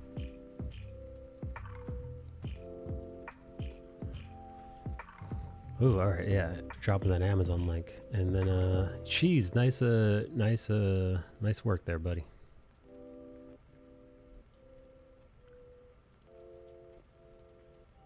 Oh, so these are interesting. So these. Oh, he left again. Keeps leaving. I don't like that guy. Oh, he's back. I don't like that dude for always like leaving and then coming back. Yeah, what's up with Leaving. Discord today? I'm gonna put this. Oh, it's Discord's fault. I'm Is gonna that put what you're this in my saying right cart. now? Is that what you're trying to fucking convince me? This is going in the cart. Yeah, just. Yeah, new soft nibs. I wouldn't mind giving these a go. Wow, they have different 2B, 2H. Wow. So Eric, you liking them? You liking the way they feel? Wait. What is it? So apparently the nibs have different hardness levels on them. Gonna DM to you in Discord, Eric. I do not accept your French. Oh, we're already friends. Damn it. Too late. Oops, wrong button. All right. What is this? Why should I care? Aren't you a iPad Pro user? I am, but I already have the screen thingy. Do I need more things that make it feel like? Oh, if you had the paper? screen. I wore my screen out. Oh damn. What the fuck are you doing? to Yeah, your my screen? Are you chewing screen on it? my screen is smooth now. Fuck. It's completely smooth. The paper-like texture. The paper-like texture is only on the very edges of the screen where my pen hasn't really hit anything. Okay, so Wait. maybe it might be By the way- worth getting a thing of these for you. right? Yeah. Like, to double down on the What are way you like buried it grinding on is. your paper? Yeah, he's taking out his past life aggressions on this fucking iPad. You know, I'm too sketchy. Constantly shaking the hand like I got shakier hands than Michael J. Fox, right, Skull Bash? Oh, Wow. Jesus. Oh, wrong one. I meant to do this one.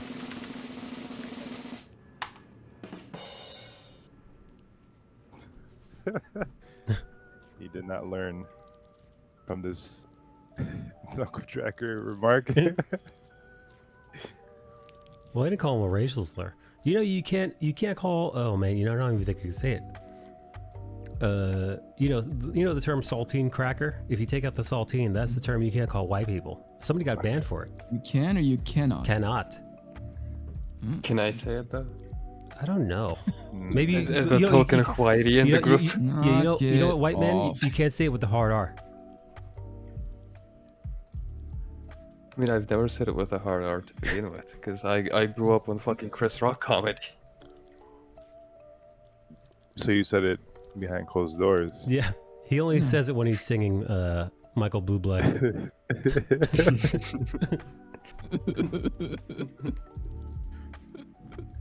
All right, does this work for you, Bono? Does it feel good? I like it. On the conversation. No, yeah, this, which one did you get? Yeah, 2H? You look like a 2H guy. 2B.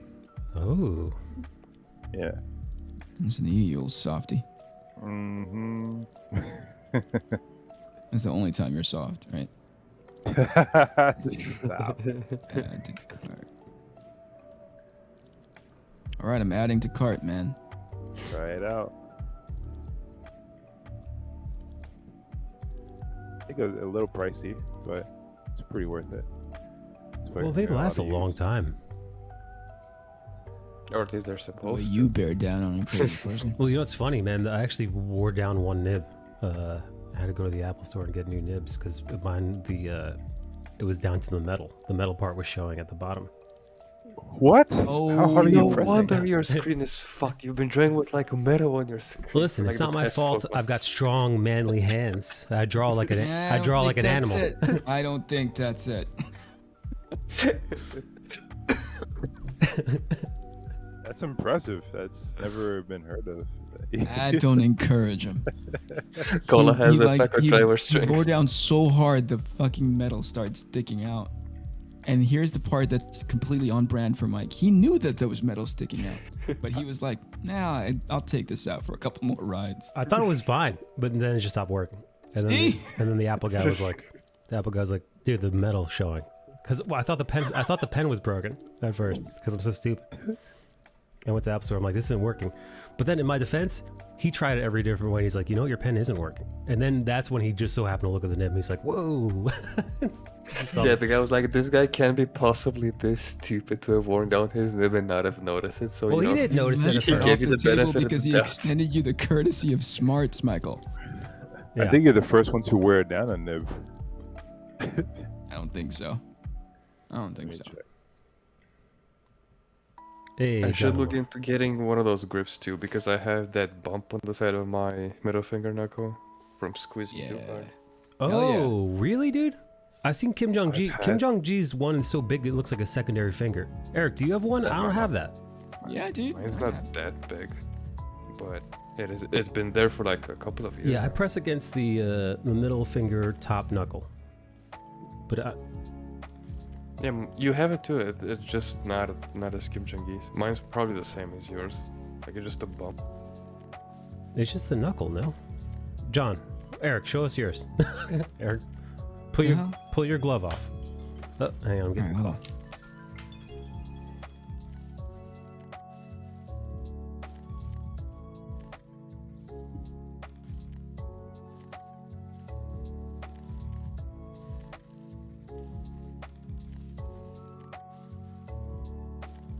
Where'd he go? You think the adoptee association heard this conversation? They were like, "Look, we know you're adopted, but you didn't need to use your knucklejacker strength to bear down on your nib so hard. So we're gonna revoke some points." By dropping racial slurs. Yeah, did you not know that the adoptees, especially the ones that are bought outside of the country, like monitored? Like they have to carry a card. Mike is monitored. Yeah.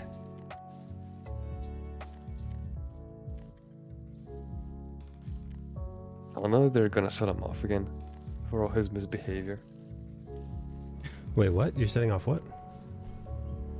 I wonder if, because I'm pretty sure you just got a call by the adoptee association. I reckon they're gonna sell you off again because of your your bad recent behavior. Oh, I see. Oh, I see. So the adoption never ends. It's just probationary. It's cyclical, yeah. Oh, there you go, monitor Mike. You you. can see it. All right, let's See? see. Wait, let me show you. Oh yeah, shit, dude. Wow, that's a callus, man. Mm-hmm. Yeah, I don't fucking, dude. I don't have that. I don't have one of those. Well, how are you guys gripping? Get good, motherfucker. Yeah, That's- right? I'm just kidding. Yeah, right. What the fuck? Hey, Bonham, you got one of those? Oh, what? Do you have a callus on your knuckle? On your No, I only have calluses Oh, come Side. on. from lifting, not from Oh. drawing. He only has calluses on the tips of his finger from all the hook motions he's been doing. He only has the calluses on his I shaft. thought he meant at the Yeah. at the base of his shaft because he's getting. Yeah. Just knuckle dragging all day, man. Are you proud of those weightlifting callus? Are you one of those people? No, they're uncomfortable sometimes. Yeah, tell him. So I have to grind them down every often. Grind him down. With like what, a metal file? The stones, like the ones you would use for grinding down the dead skin off your feet. You grind him down that way. Yep. You pumice stoned them. Yeah. Put them in warm water, let them loosen up, and then I just grind them down. Are you ashamed of them? I'm sorry if you are. No, they just get uncomfortable because they'll get like really thick, and I can't Mm. close like my hands to a fist. Are you Jesus. kidding? What? What kind of weight are you fucking pushing, man? I mean, I'm deadlifting like right now 410. You hear that? That is a powerful deadlift. What is that in What is it? non-retard units? in kilograms. Don't answer. You don't have to. 185. That's 185. John That's Moore says you've that's- got elephant foot. I just saw that. Damn, I'm trying to find a photo of Kim Jong-ji's callus. I sent you a You think picture that's on the internet Discord. somewhere, Michael? Do you really think it's like it's Oh, like yeah. hanging out online somewhere? Oh yeah, Bale's got a small one.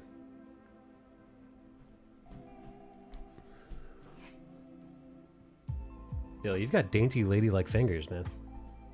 I have pianist or guitarist fingers. Yeah, you have penis Or as fingers. my grandfather likes to fuck Penis around with them. fingers? Yeah, my grandpa used to say that they were made to dig deep. Yeah, dig deep in That's another weird. man's asshole. Come on. No. I am a JoJo's fan.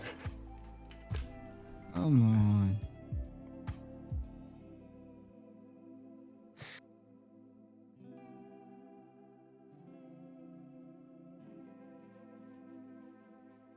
I took another call, didn't he? Oh, did he leave? I thought his. I heard a little jingle in the background, and he immediately went on. He went on mute. So I'm assuming he took another call. Might be important. What's on the drawing table today? Ages, baby. Ages. Oh yeah. You're funny to Almost say done. it like that. No, this is taking longer than I'd like it to, but as you know, you have to be like, one day you have to be project manager, one day you have to be, co-conspirator with your editor, one day you have to, there's just a bunch of different hats all at the same time, right? Mm-hmm. So I think that in and of itself is why certain comic book pros self-select out of indie publishing, because it's just way too much work. Yeah. Yeah, So that's So crazy. I'm behind on my ideal timeline to have the last issue done. Meanwhile, he already has 5 done. Right. And he recently just crowdfunded the second issue. That's not Oh the wait, right the number. second one live is over. Yeah. God damn it! Shit, I missed it. Sounds like someone's Shit gonna is be right, paying dude. a premium What at have the you been doing Iconic with Comic yourself? Store. What are you doing? Been working. Been It's like one of your best friends telling you they're not paying attention to the fact that you dropped 40 points on somebody. You know what I mean? Like, it hurts a little bit. If I had known, I would have been on top of that. Uh-huh. Oh, look at that! I did miss it. Shit. Oh, nice. Hit 34. Was that more or less You than know, the first one? I'm puzzled by this, okay? Maybe Bale's got some insight on it. I don't know what it is. But typically, as I've come to understand it, thank you very much, whoever that was. But typically, as I've come to understand it, the second campaigns, there is normally a bump from the previous one. And I don't have a good explanation as to why this second campaign, and not to say that it bothers me, but I think about it from time to time to be like, I wonder why that trend didn't apply this time around. A couple theories are, and these aren't introduced by me, people who are more, what would you say, like experienced in this space. Like, I think maybe because everyone knows that it's going to be an ongoing 6 issues, they're waiting for the whole thing to come out. Oh, like a collector's edition or something like that. Or, last campaign, they'll get all 6 or whatever it may be, Mm-hmm. Something along those lines. And I was like, yeah, that's valid. Again, it doesn't keep me up at night. It's just a curious concept that, 9 times out of 10, second campaigns do better as far as backers are concerned. Not necessarily money, but backers, right? Yep. In my case, it didn't do that. Yeah, it trended away from that. It's an interesting anomaly. I mean, you have a few more to go, so these will probably help your data a little bit more to see like what happens. Yeah, sure. Do you think you did the same amount of promotion or more than the first? I don't honestly know. I was pretty tired. Mm-hmm. I was pretty tired with this one. Like, man, I didn't want to go through the same exact thing that I went through with that first one. That was exhausting. I could not. There was that level of energy and engagement that I did with that one was not sustainable, at least for me. Not sustainable for me the second time around. And the idea of doing it 4 more times hereafter became super daunting. So that may factor into it for sure. Yeah, because you were doing like live streams dedicated to it to promote it. Yeah, so that may be the factor right there. Yeah, maybe that. Yeah, you're right. Yeah, having the pre-launch with with Rob Arnold and then launching on Bancroft, I think it does help. But it's still solid though for not having. Oh yeah, not taking anything away from it, man. Yeah. You know, I'm very grateful for the people who stuck around, the new people who may have jumped in, and everybody in between, right? Like, super grateful for all the support. Because at the end of the day, if the book gets out, if all 6 issues gets out, then that's the important part. For me, anyway. Not necessarily the dollar amount. I want readers, long-term ones.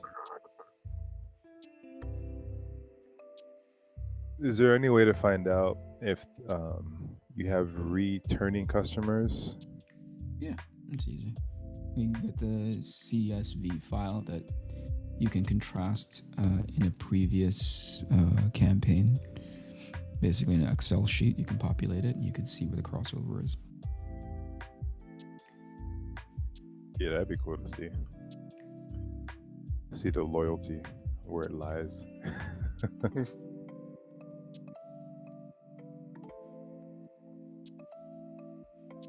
Yeah, I'm well into. Well, no, I'm at the beginning part inking book 6, but it's fully penciled now. And now it's just a matter of the fun part of inking. And I'm not being facetious. I really do like this part. It's the best part. You think so? The inking, yeah. I mean, Yes. You've already problem solved a drawing.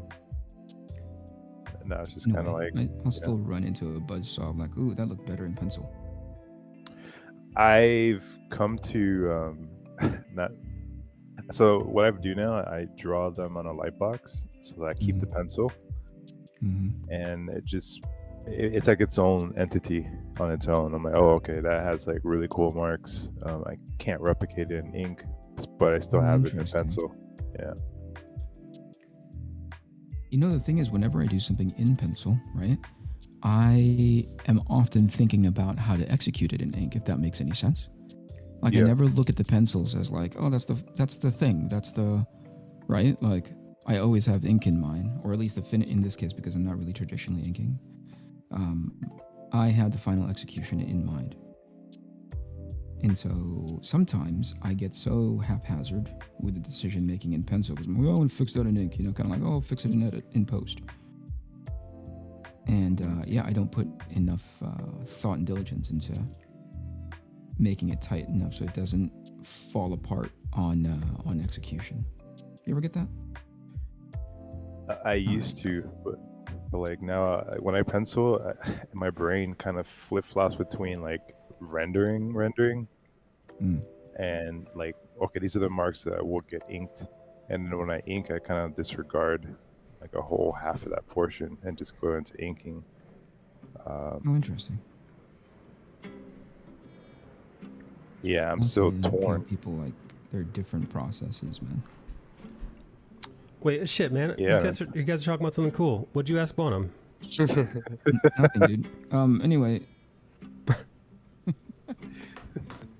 No, I said we were talking about how I'm just at the beginning part of inking book 6 because there's so many things that kind of take me away from the production part of the art, right? And so I started talking about how, you know, I'm at the quote-unquote fun part of it all, yeah? And Bonham agreed because he says, like, all the thinking part's been done once you pencil it. And I said, yeah, and we have at this point in the process, we have different sort of attitudes, because Bonham looks at and correct me if I'm wrong here, but like he looks at the pencils as sort of like one entity, and he's like, I'm never going to be able to capture that in ink, so I'll just do the ink version of it, so to speak, right? I look at all of my pencils as, oh, I know I'm going to do that in ink, right? So I often pencil something knowing what the inking tool, or in this case, like the iPad brush, is going to look like, you know? And so much so that sometimes I'm really haphazard about laying down tight pencils because I know I'll fix it in post, quote unquote, and then it falls apart. Right? Huh.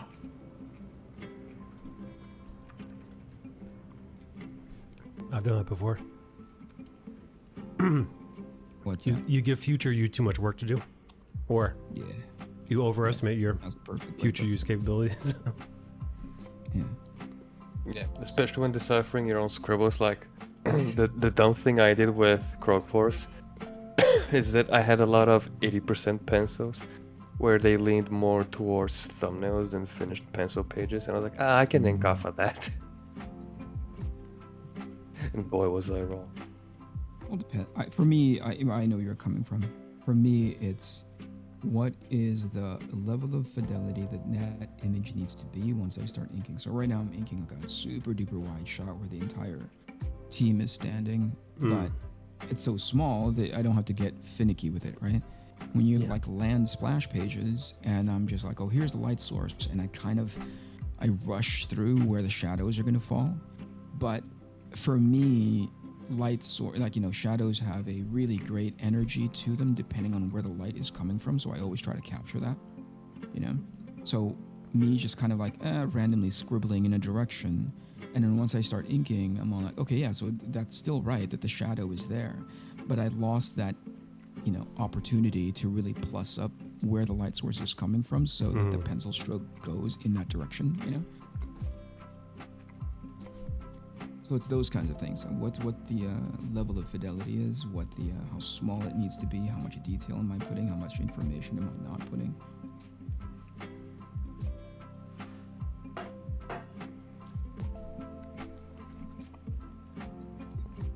How are you guys with, Bonham's good with it, but Eric Bale, how are you two with I'm awesome at it.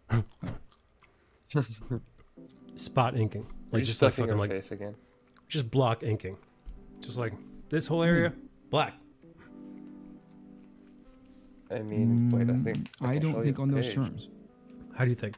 Just as far as information, like I could remove this information or shape language. What's your how do you approach it?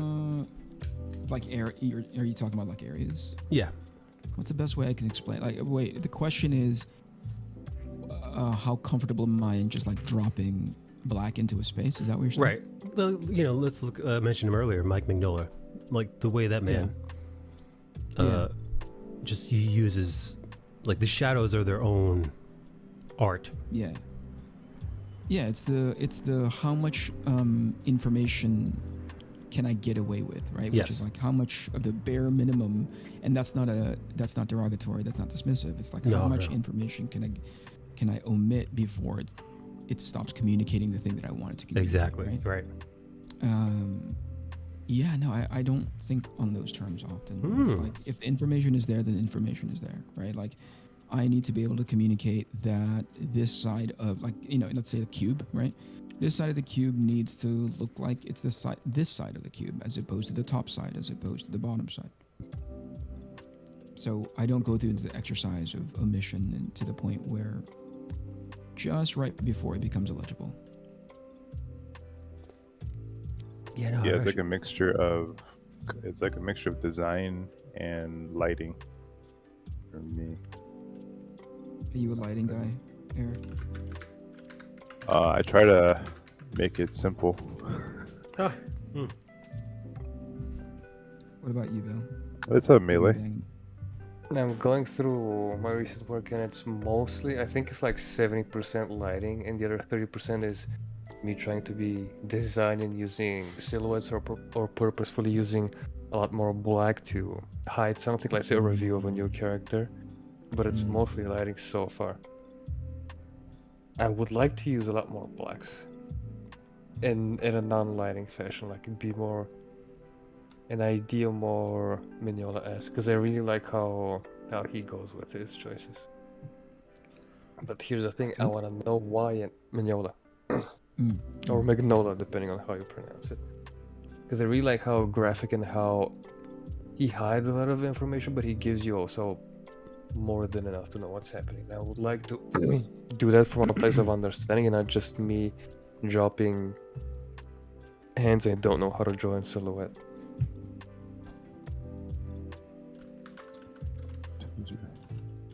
Oh, Mike, you didn't know that? No, I didn't know that. Or I knew it and forgot. It's one of those two. Is it? That's more likely. Yeah. What was it? Oh, Melee found out that I did artwork with Call of Duty Modern Warfare 2 and 3. You did or Mike did? No, I did. He was asking Mike if he knew that. Yeah, I think Mike forgot. Is that a video game? Is that what that is? It's one of the, the pew pew. Yeah. Activision. Hey, does nobody play? I was thinking about John Moore about this. Does nobody play? Oh gosh, Overwatch anymore? Has that sort of lost its luster? I think it has. That thing died years ago, Master Kennedy. No way. Really? There was a resurgent, wasn't there? The second one didn't come out. The second one's coming out, and they released a hey, get a load of this reveal. They're like, this is what the lighting looks like in Overwatch 2, and this is what the lighting looked like in Overwatch 1, and it's literally like it looks like a filter. Like people were ripping on it. People were taking stills from TV shows and putting an Instagram like filter on it and like saying like, what do you think? Just it became meme-ish. It became a meme. They started ripping on it. Because I gotta say, I don't know what PR person or ad person. Hello, Lorraine. I don't know what PR agent approved that promo for Overwatch 2, but maybe one of the worst ones I've ever seen. One of the worst reveals, because it looked like just about zero change was implemented. But isn't it? I mean, yeah, sure. It may look a tiny bit marginally prettier, but did they do anything to the game itself? What's facilitated the 2 part of quote unquote 2 of Overwatch 2? I haven't the foggiest idea, because I checked out of the franchise so long ago that I don't know. Melee says the Overwatch team switched to Overwatch 2, which meant that Overwatch stopped getting content. And when the Overwatch 2 beta dropped, people hated it. It was just a balance change, which didn't need to be its own game because Overwatch has done balance changes before. So it seems like people are, at best, indifferent, at most wondering why these changes aren't there for just Overwatch, the game itself. Yeah. Because if you're not going to add some fundamentals to the game that just were too vast to be incorporated into Overwatch itself, if it just ends up being like something that amounts to DLC, why bother? Well, what was it that kind of took you out of it, Mike? Was it just like, is this not fun anymore? What is it? Did the meta change? Because I know they were leaning pretty heavily on, is it esport? Yeah, esports. And it doesn't feel like it was made for that. I think very difficult to watch an Overwatch esport. Yeah. I think because I tried. Inevitably, what happened was it was twofold. I kind of grew disinterested, but I think that may have stemmed from either the game. I'm assuming, if I had to guess in hindsight, why I stopped a handful of years ago, is there were changes. There were changes and new characters and new balancing issues that made the game either a little bit harder or a little less fun to do, which led to people not playing. And unfortunately, for Overwatch is one of those games where the best aspect of it is the community surrounding it. So it wasn't just that I was playing Overwatch, it was that I was playing Overwatch with, Eric or Bill or John or Volpsy or the chat, even like, and then other artists would come by and play, like Claire, and we'd all just have a silly time. And then we'd have enough. I remember we had lobbies that were large enough to play just privately, like Yeah.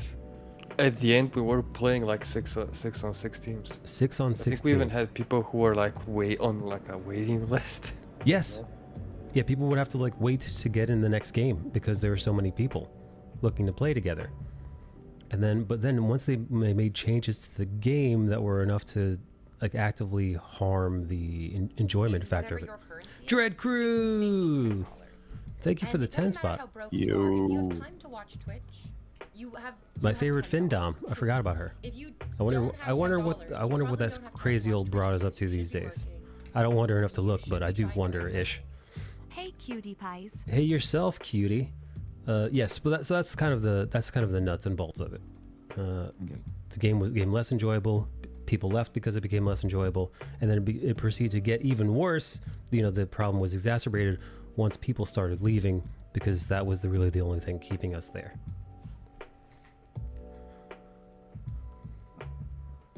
Bonham, have you played? Yeah, what's up? No, go on. I was just like, isn't it still a very popular game? And Bill was like, nope.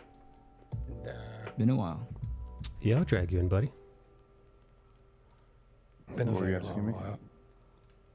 while. Oh, Bonham, I was about to ask you. What's up, guys? I was about to ask you, have you been playing? Because Eric Bonham was one of the. He's a true Borderlands fan. He's Eric Bonham is a real deal. He's a Borderlands baby, and I want to know if you've been playing Tiny Tina's whatever Terror Town or whatever it's called. Oh, not yet. You've been too busy.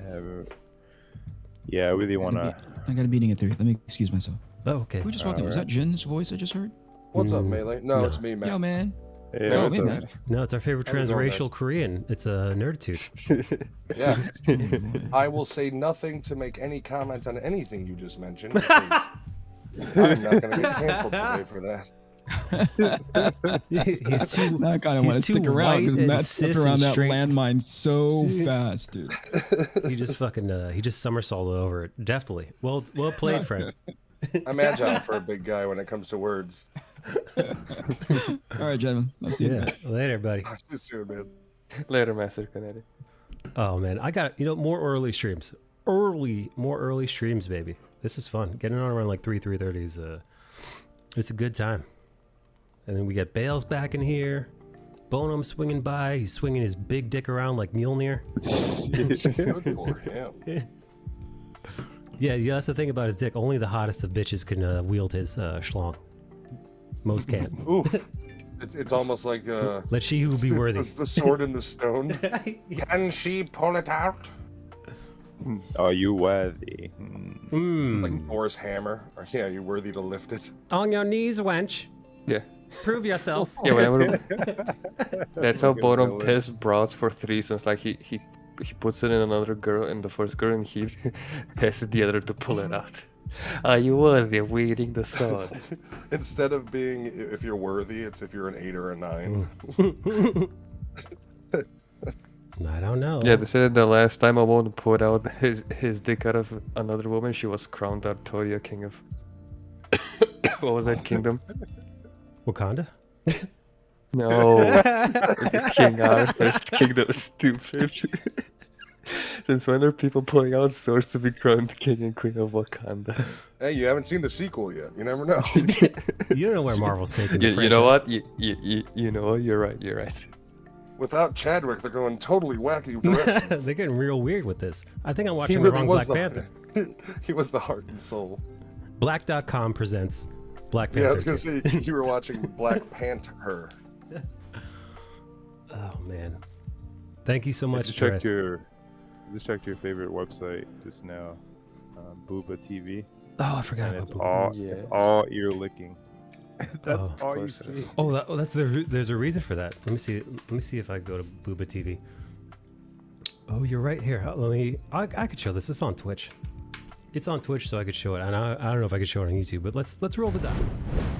So if you go to booba.tv, Wait, so what letters were the burp?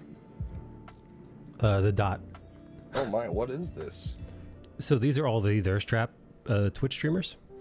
Oh, So Jesus. this lovely algorithm was able to somehow identify and kind of make a listicle of all the gals who are enjoying themselves with their viewers on Twitch wildly. I do find the quality of the backgrounds, like the difference, funny. Like literally, you have some of them with hot tubs. One of them is just like, this is the only non-dirty wall in my apartment, so we're doing it here. Like Yeah. it varies. Wow, that one in the hot tub is ridiculous. Yeah. And she's only got 487 views, dude. Twitch is brutal.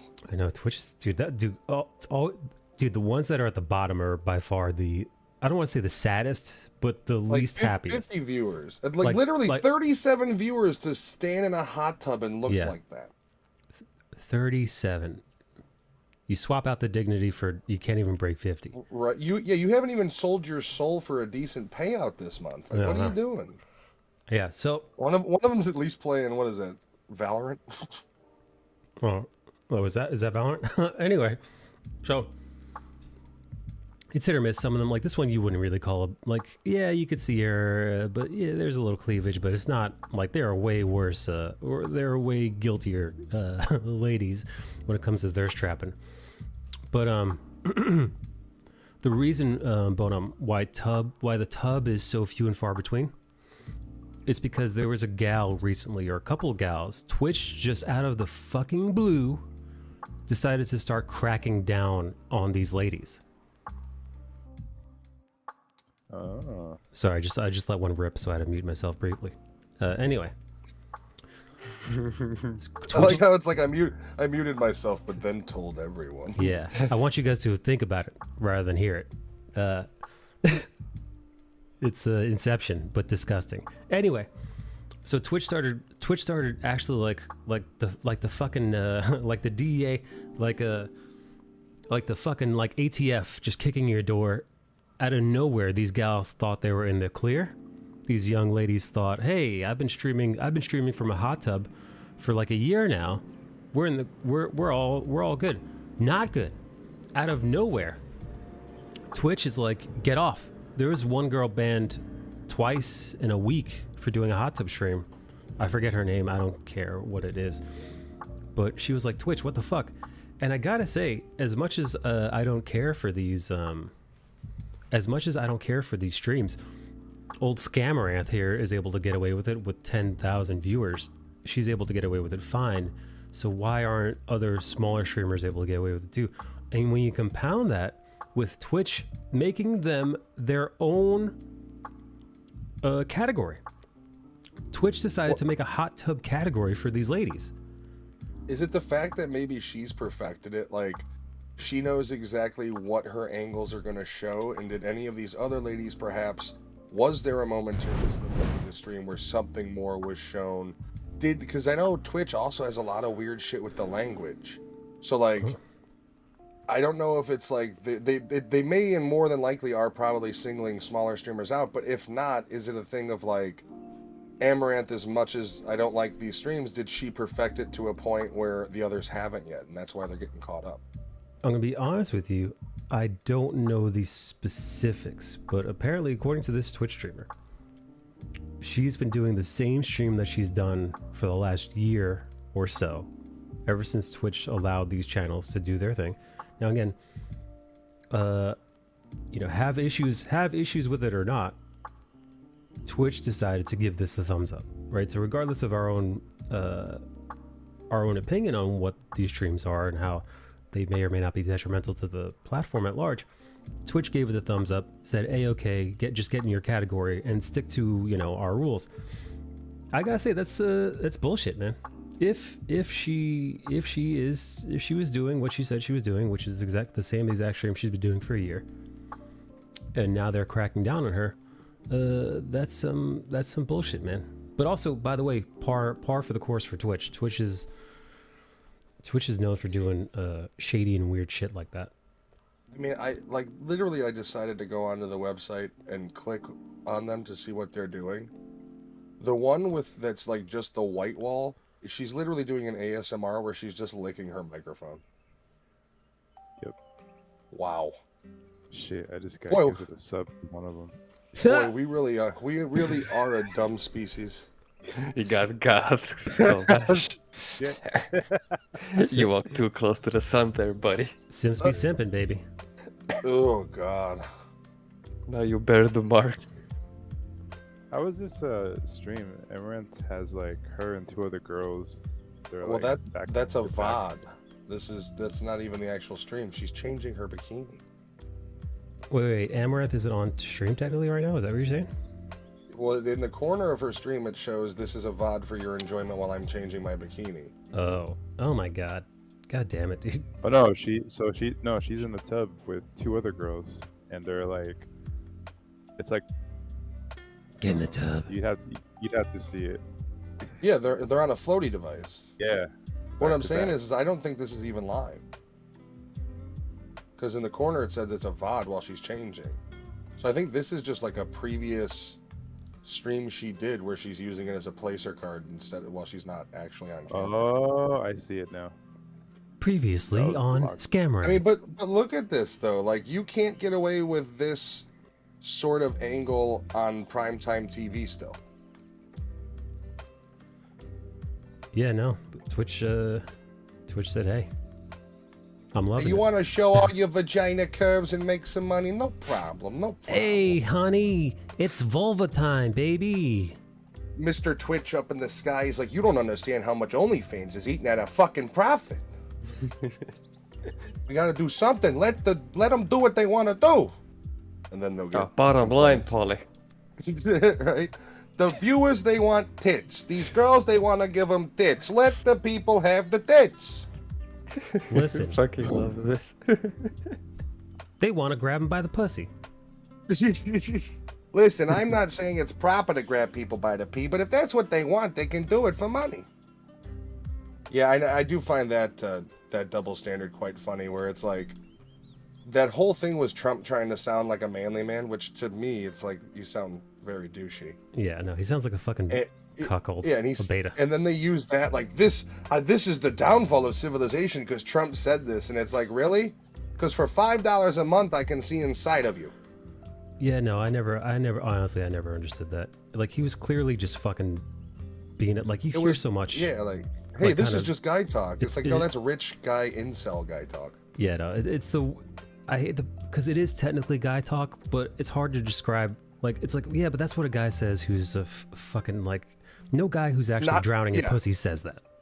That's the thing, is a guy who can get ass without money will never say that. No, he doesn't have to, because you don't, you could literally see him walk into a bar or something and walk out with pussy. And you have multiple times. It's kind of like that line. Do you remember that line in Game of Thrones where Joffrey inherits the crown and he's talking to his grandfather Tywin Lannister, and he's like, Joffrey's like, I'm the king. And Tywin's like, if you have to remind people that you are the king, you are not the king. it's that mentality. If you have to keep telling people how much pussy you get, you're not getting any pussy. and that's how, like go on, sorry. Yeah, it's like the guy who's like all loud when he's like, I'm an alpha. Like, alphas don't need to proclaim that. Yeah.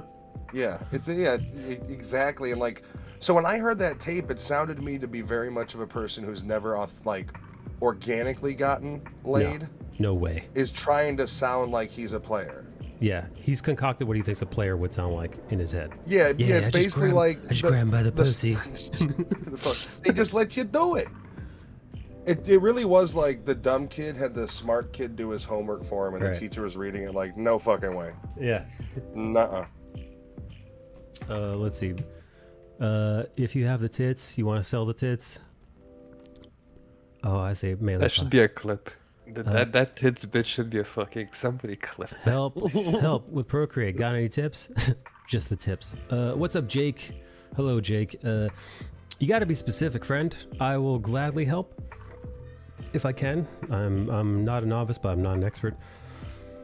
If I can help, I will. Approach. But you got to be a little specificity, As long please. as you, Yeah.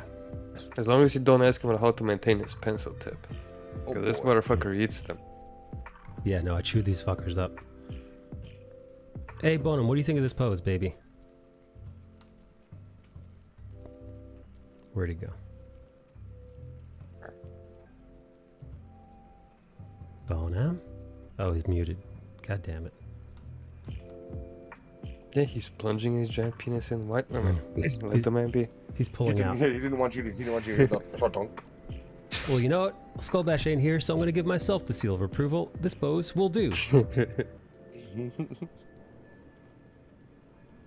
I appreciate your seal of approval. Skullbash is a art director, or he has been at parts in his life and been an art director. So I generally. Why didn't you ask? Well, you had both Erics on, so you can see them. So you can see them fight it out. Who's gonna give you the advice? Nah, man. Nah, dude. Listen, man. Kennedy's got so much on his plate, dude. He's got so much going on. That is also true. Not that Bonham doesn't, but I feel less guilty about doing it to Bonham. You know, if Bonham had a wife and kids too. He's probably gonna tell you to rotate his torso and/or hips, because they're all in a straight line with the center of his head. Oh, I see. Where did I hear that from? I think.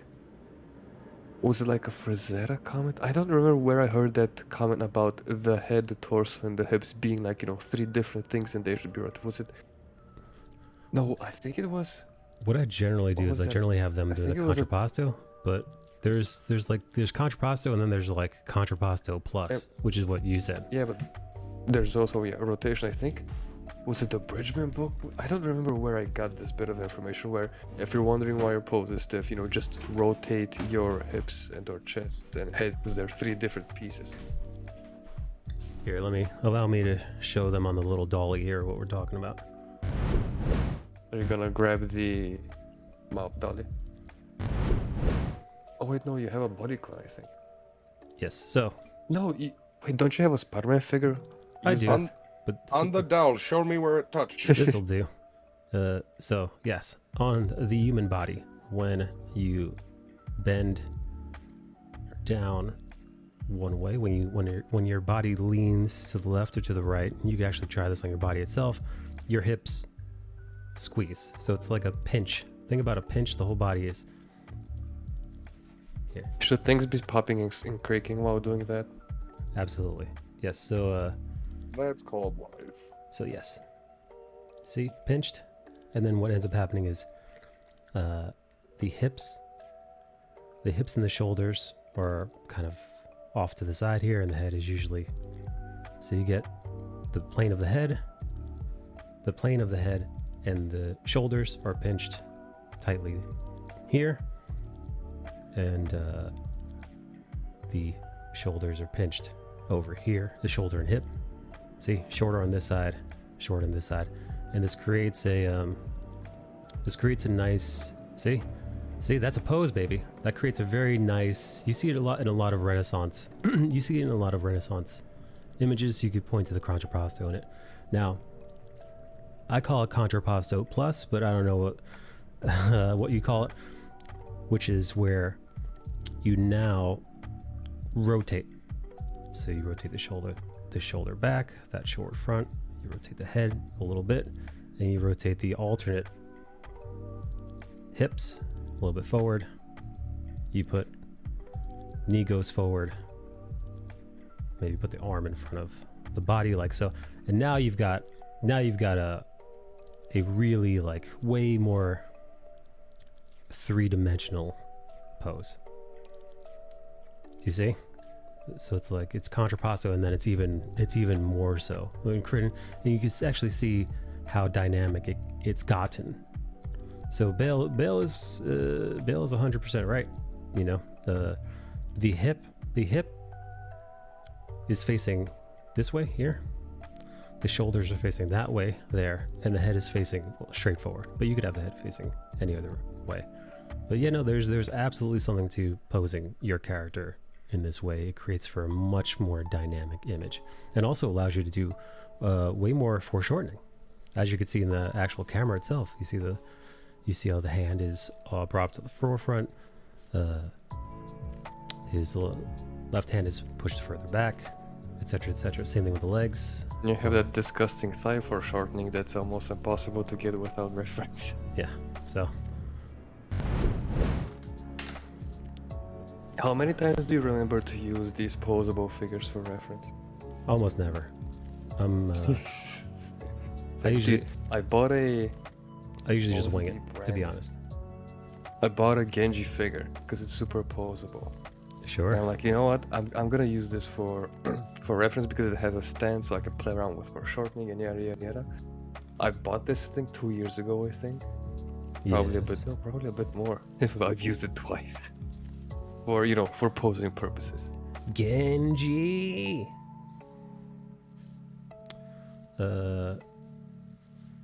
Who's Genji's brother again? The arrow guy, I forgot his name. Kenshu? No, what was his name? Kanji.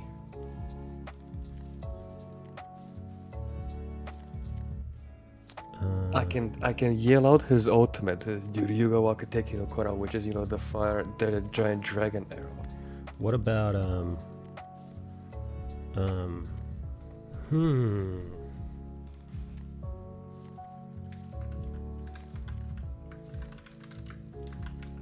Hanzo. Jesus Christ.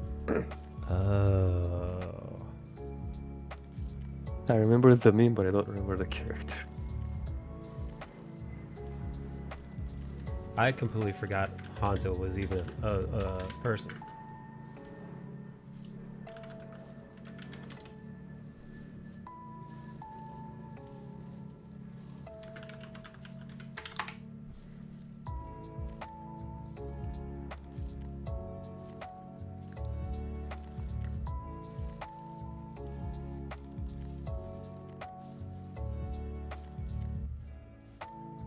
I mean, I don't get it for Hanzo, but I understand if you said it, you'd done it for like McCree because his name got changed and all that.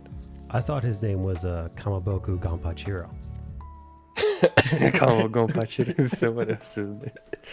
That will never not crack me up. He says it with so much fucking vigor and confidence. You're like, Kamo Gonpachiro. So stupid.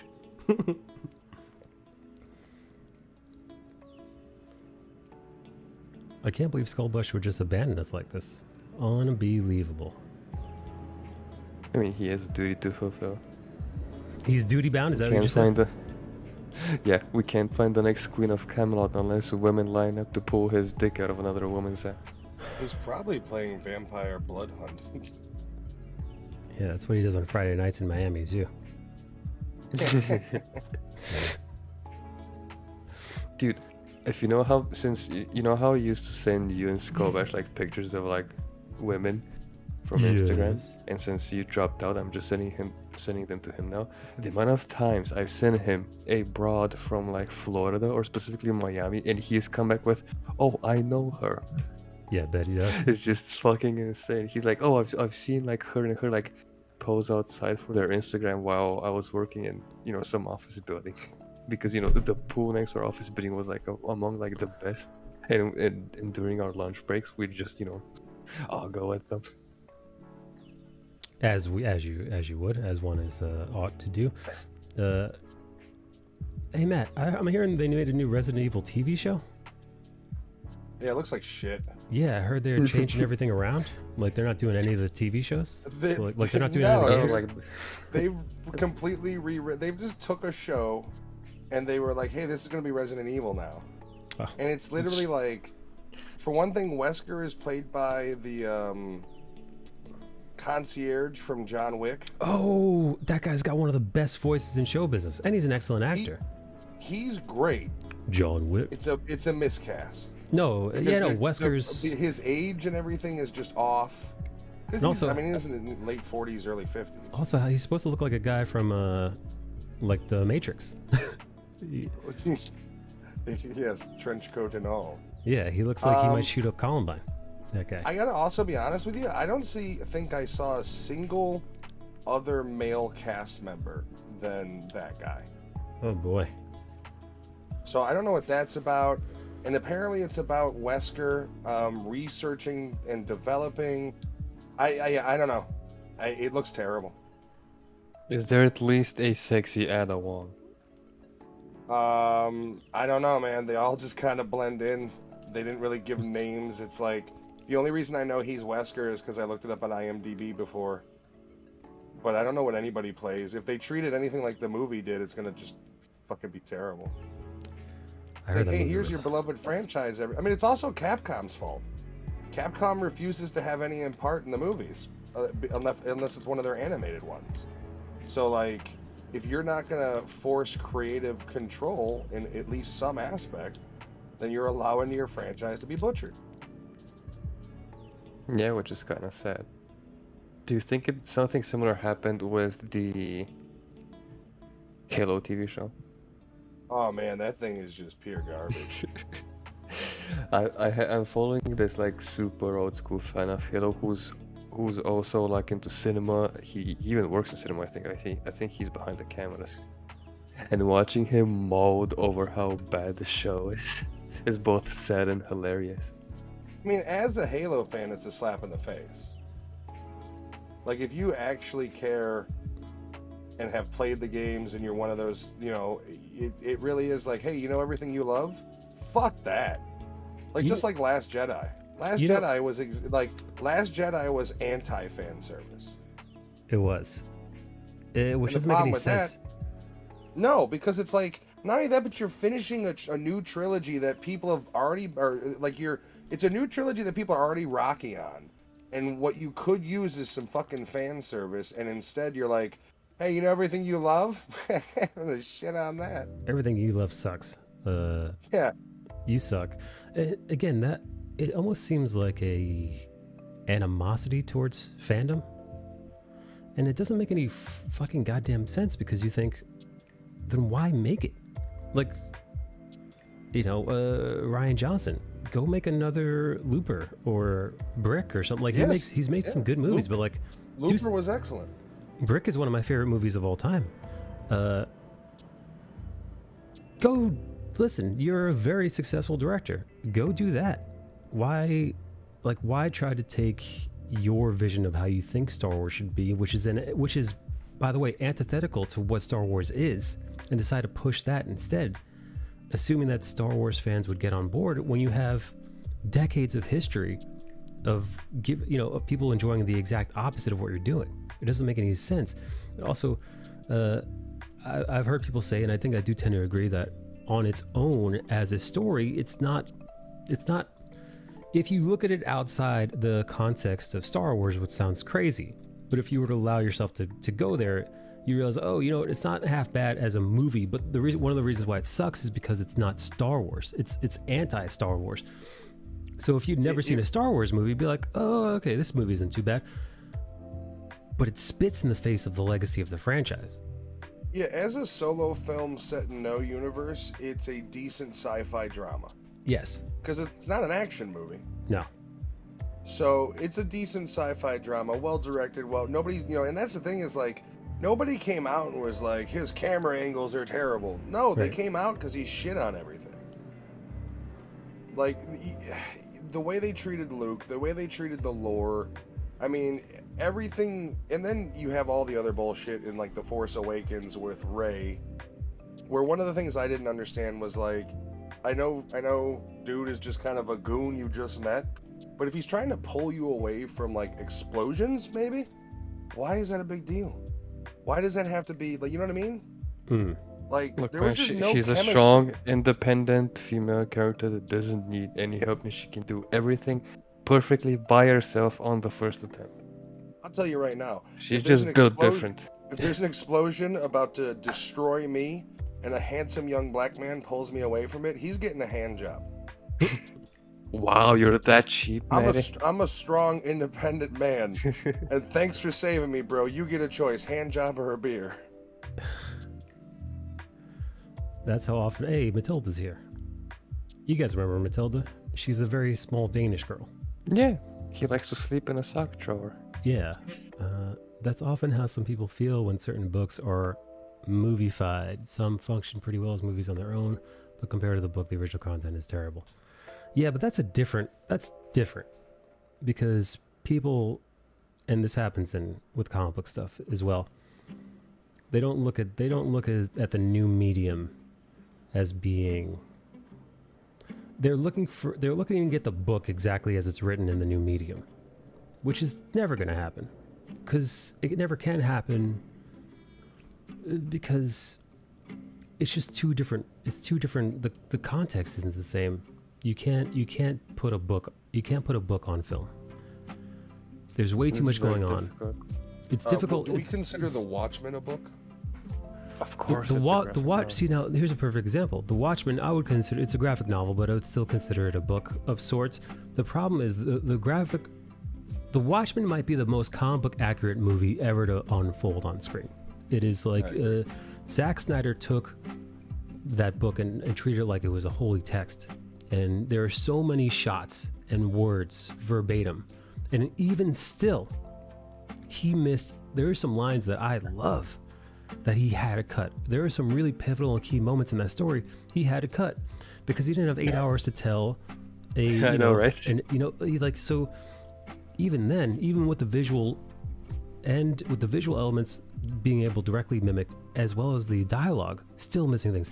So even if you can't adequately one-to-one put a graphic novel on the big screen for a movie, what the hell hope do you have of putting an entire book, a book that's filled with weird context clues and subtle hints, as well as, let's not forget, oftentimes the narrator is giving you really, really in-depth insight to what the characters are thinking about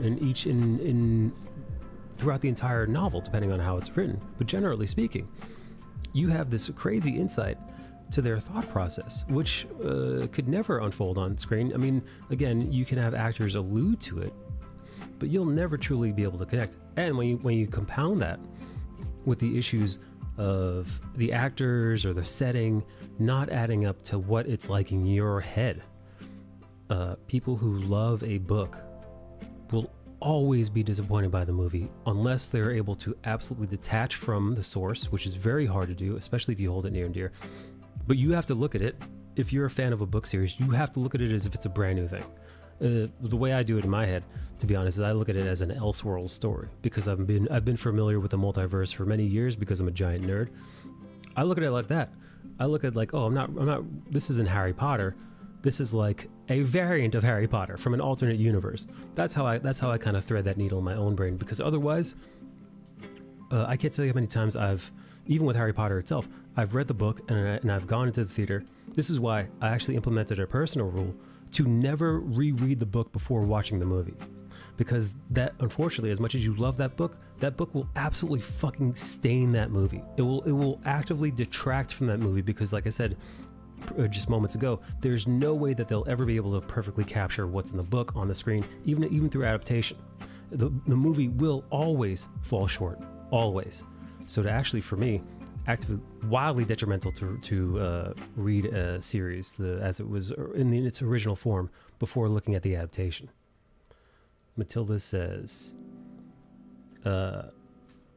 this may be super old book series as well. Oh yes, in that sense, but that tends to be what people want. However, people are stupid.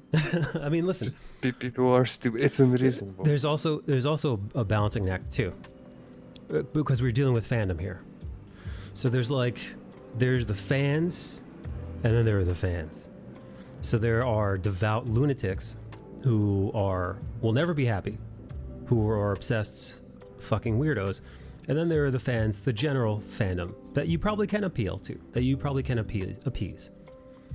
So you have to find that. It's really tricky business, and the way that Hollywood does it so cavalierly, it's no wonder that so many of these adaptations are failures more than successes, because you're trying to tackle something, and now be it video game movies, comic book movies, book-based films, whatever it might be. You're trying to tackle a series, and ideally you should want to stay true to the original creator's goals, to the original creator's story, their through lines, their plots, their character arcs, all of the major plot points, the foundation. And within honoring those things that the original writer or creator achieved, within that, thread your own story. Peter Jackson did it deftly with Lord of the Rings. Now, that said, hardcore Lord of the Rings nerds were quite upset in certain parts. However, many of them, many normal brain ones, were able to take a little bit of the stuff that they wish were in it. Peter Jackson did change things. I'm not a Lord of the Rings nerd, so I can't tell you exactly what he did, but I've read and have listened to giant Tolkien dorks talk about this, and to my confusion. But yes, Peter Jackson made changes, but overall, he did his best to try to honor Tolkien's work. Really hard to do. It's really hard to do that. Oh, I'm gonna add up this thing, but it's gonna be my spin on it too. But I'm just gonna try to adhere to what they were doing while appeasing the fandom, but not pissing off too many fans. But I'm gonna piss off some because I gotta change some things because again, it's a different format. It's really tough, and more often than not, for every Lord of the Rings, we have fucking 10 versions of things that are shit. 10 versions of people like, hey, remember this, gang? Remember your favorite parts about it? We're not doing that. Hey, remember your favorite character? It'd be like, hey, we're making a Pikachu. We're making a Pokemon movie. Oh, and Pikachu, we're turning him pink. And we're making him way fatter. You're like, well, but that's not Pikachu. What? Yeah, we're gonna make what? a Pikachu movie, and we're gonna take a whole ass movie so for Pikachu to pull off one lightning bolt attack. Yeah.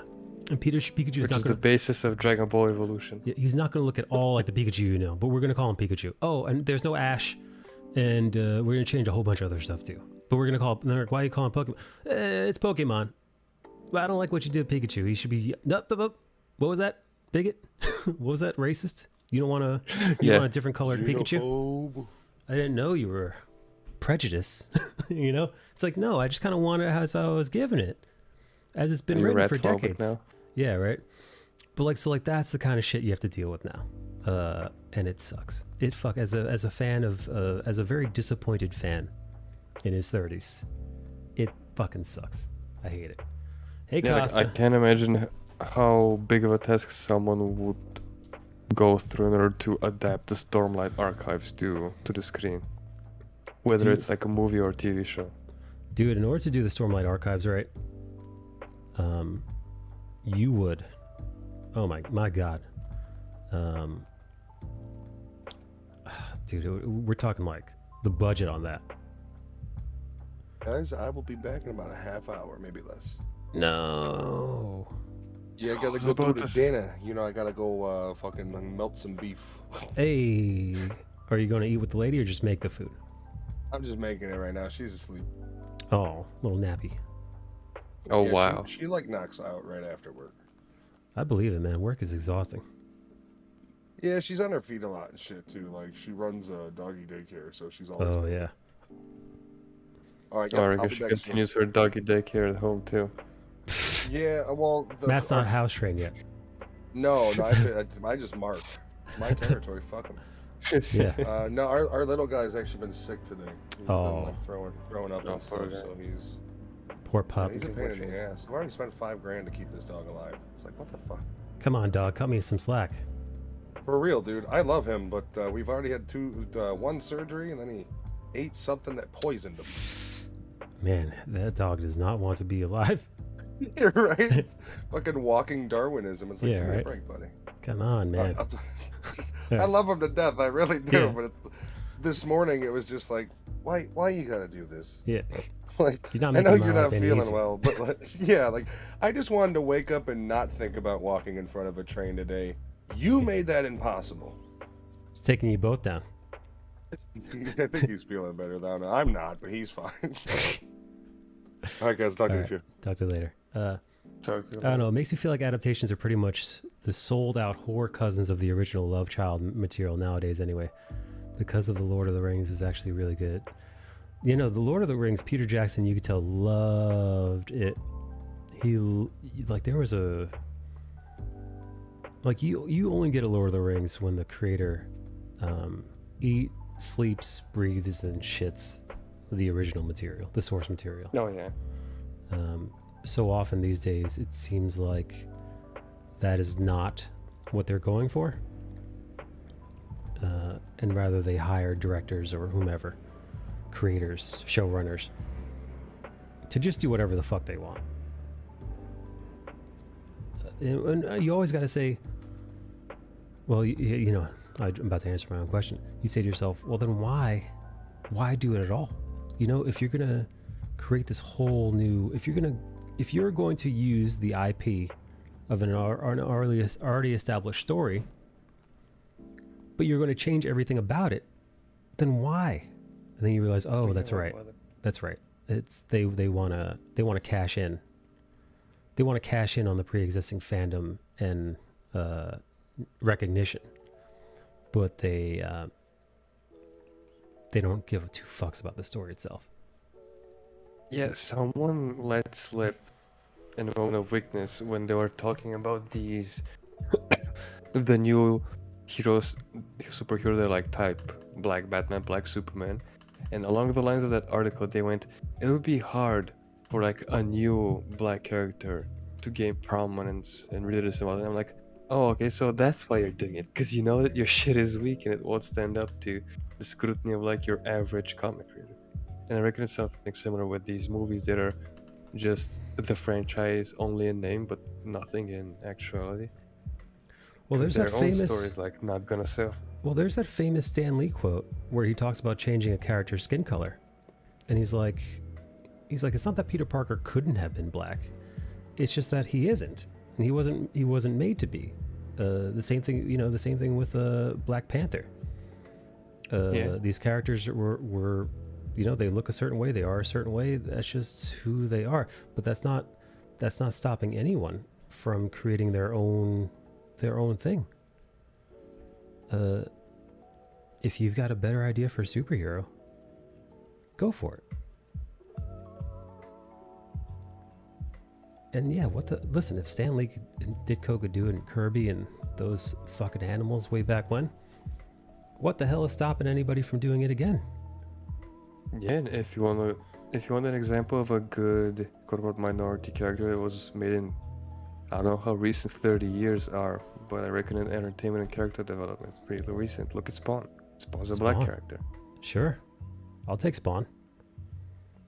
Yeah, so listen, once upon a time, Stan Lee says, you know, we're going to make Black Panther. We're going to make Luke Cage. We're going to make Shang-Chi, whatever it might be.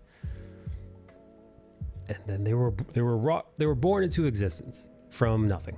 And now they're here, and now they're cultural touchstones.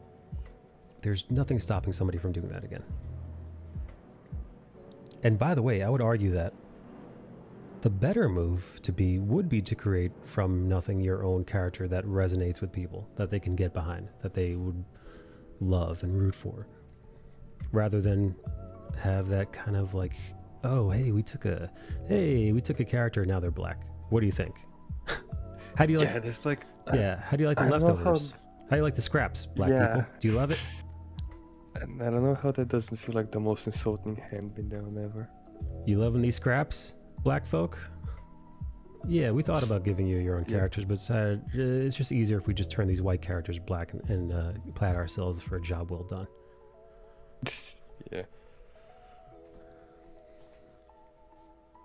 Dude, you gotta give him Jordans. You gotta give him some fancy J's. Oh yeah, it's Spider-Man, and you can tell that he's black because he's wearing Nikes and a hoodie. No, you can tell he's black by the imprint of his foot long on his spandex. I'm all for Black Batman. I think you can make an argument that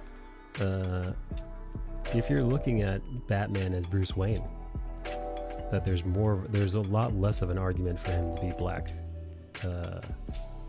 If Gotham is in fact likened off of our own universe but made darker, one could argue that the Waynes being one of the two founding families of Gotham, along with the Arkhams, which is, you know, canonically generally what they go for.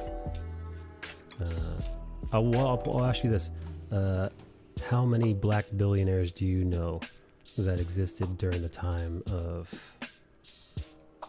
the creation, the establishing of America? Yeah, right.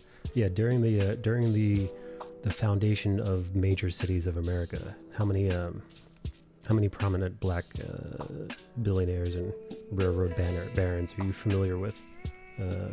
who established cities. I'm not saying there aren't any. I'm just saying, generally speaking, it just makes more sense that way. But also, why bother, dude? Just do something different. Unless there's some like awesome reason for it, and maybe it is that what's his face, Lucius Fox's son takes up the mantle in an alternate universe somewhere. But still, that's not Bruce Wayne. That's Lucius Fox's son taking up the mantle. And again, that could be a good story. I didn't read it. It might have been compelling. I don't know. But it does still feel to me like a complete cop-out.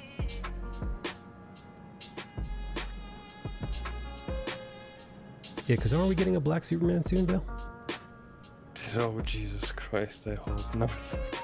I hope that dies on the vine where it's supposed to. Like, if you really want to go with, like, a black superhero, just John fucking Stewart at DC. John Stewart's another We haven't had a Green Lantern... a good Green Lantern movie since, like, forever. Perfect opportunity. A lot of people grew up with the Jon Stewart because of the Justice League Unlimited cartoon. So it's not, you can't even be accused of like being woke or whatever. It's just a character that has existed for like decades. You do Jon Stewart and you give me a red-headed hawk girl. That's all I ask.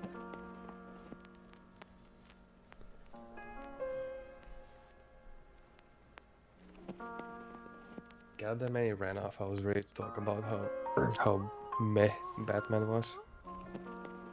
How utterly mid I thought that movie was. I'm curious to... I kind of want to know what Skullbash thought. Skullbash, stop fucking white women and join the conversation.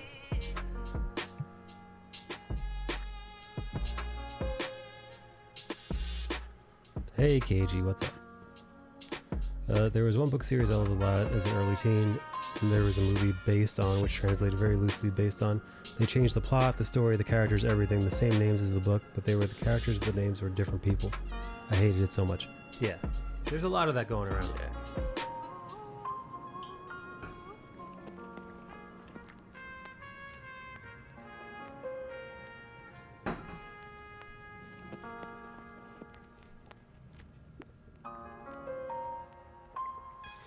I'm guessing John Moore finally went to bed. Isn't this supposed to be the time he usually wakes up at? Yeah, he's pulling an all-nighter.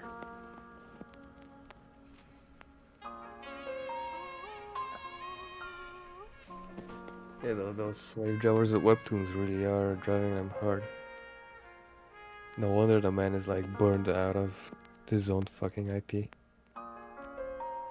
Can you imagine like working so hard to finally work on your own thing and being paid well for it, only to burn out on it? John Moore hates it now.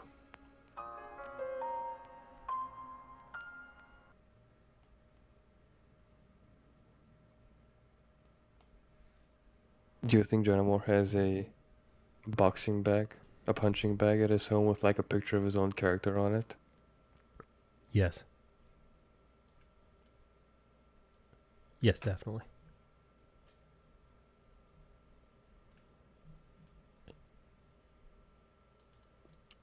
Wait, Blaze Lorden. What would your defense be for making Bruce Wayne black? Because he's been white long. Might as well make him. You saying he's been white too long? Is that what you just said? Yeah, I've heard that argument so many times it's not even a joke at this point. People are like, well, he's been white for so long, might as well make him black for a change. And I'm like, that's not how the character works, you dummy.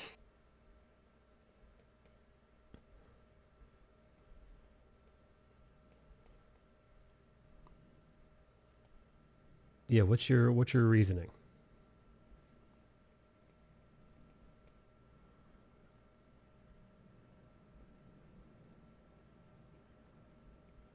No, I'd really love a Batman Beyond movie that's, actually done well. Sure, I'd love that myself. It'll be very Blade Runner-esque.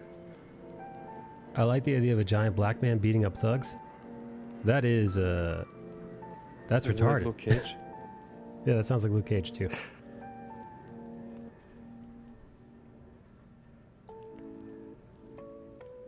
Yeah, you just described Luke Cage, baby. Did you know that there was like an actual anal scene between Luke Cage and Jessica Jones in the Marvel comic? It's a legendary scene, dude. The anal scene. Jesus Christ. Yeah, dude. Who wrote that? Was it Brian Michael Bendis? It's like, let's throw an anal in here? Let me check. I think so. Yeah, no, I actually know the panel, dude. And you know because she makes the anal face. If you ever watch the porno. I think she makes a Pano face. Yes, exactly. That's the one. And the artist, remember, keep in mind, the artist had to, he had to research. He had to research drawing the pain anal face.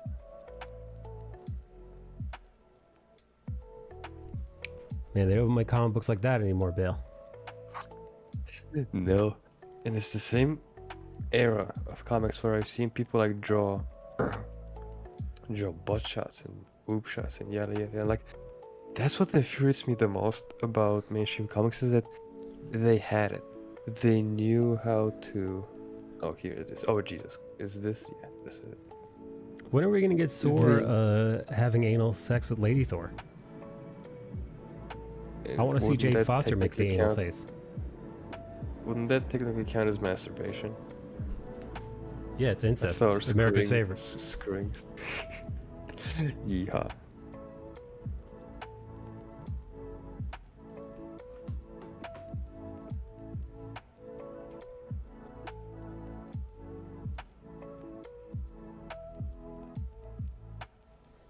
Are those girls' tits real? Tally Berry? I think she has one of those. I forgot what the name. What the condition is where you have like giant tits. It's a disease. She Her also- tits are so big, it's a... It's a condition. Yeah, no, dude, illness. her torso looks like it's entirely made of tits. Yeah, I mean I think she's also a bit chunky. Like she's a little chunky 'Cause monkey. she's- It's probably hard to work out with But those yeah, fucking that's- balloons. Yeah, that's a lot of tit regardless.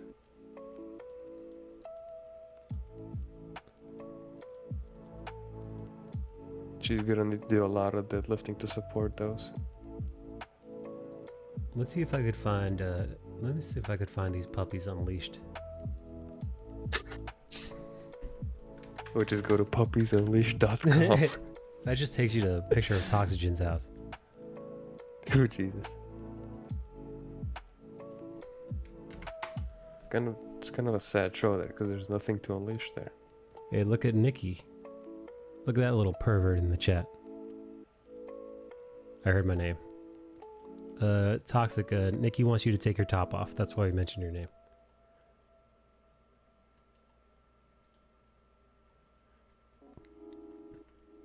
Oh, Nikki, Jana was in here the other day talking about how Matilda has great tits.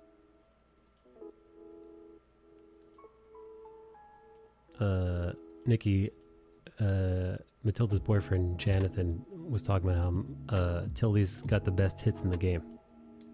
Is he Jonathan now? I thought his name was Darius Clogging. I'm currently sending my pages to my supervisor. Oh, this girl is chubby. She a little chub. Yeah. Does she ever show her tits though? From what I saw in my quick scroll through now. I think she just plays with them. I don't think she ever unleashes the girls. I mean, when you look at those heads, I mean, it looks to be quite the hassle to unleash and then put them back in. Yeah, right? She probably blows her back out. Just trying to Like, I don't handle. want to do another back workout again just to pull my tits out.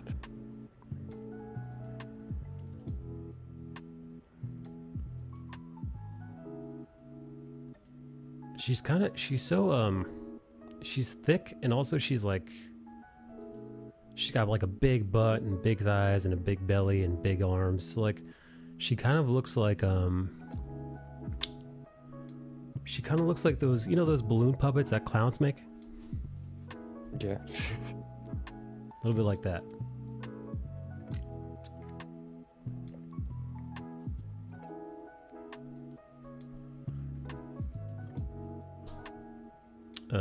Let's see.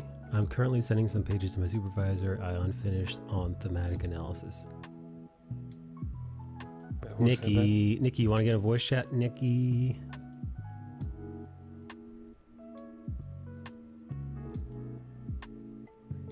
She's still sexy though. She's a sexy blue. She's cute. She has a cute face. And giant tits. Those do have. That'll do, pig. That'll do. Ooh, she likes the chocolate too. I'm drinking Stumptown coffee, cold brew. I don't remember when was the last time I drank coffee. Or like last year. And it was like during a keto phase. I don't need coffee. Talk to just says, hey, wait, who's chubby? Wouldn't you like to know? Yeah, wouldn't you like to know indeed? Here, Bill, I'm dropping some videos I found of this woman on the Discord channel. Here, let me tag Skullbash. Those are hefty. Just you?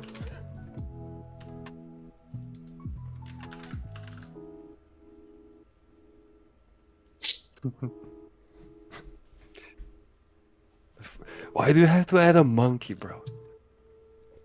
I'm the monkey in the scenario, not him.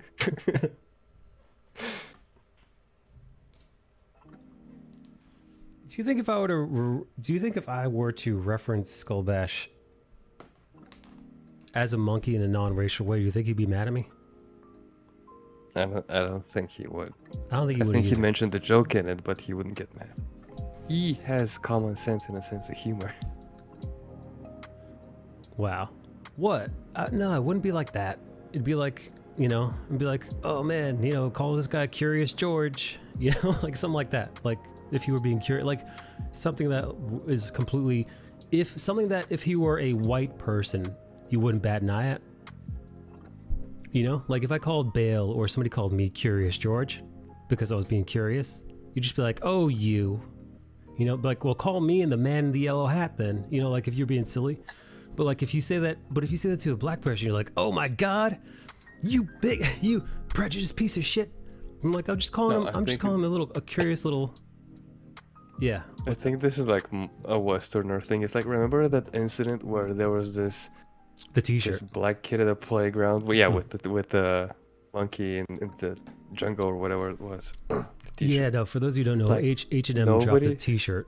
H&M dropped a T-shirt years ago for kids, and the T-shirt said something really like a nothing thing. It was like monkeying around, right? Or like craziest, like the biggest monkey in the gym or something. Yeah, craziest monkey in the jungle, right? Which again, little kids playing on the monkey bars.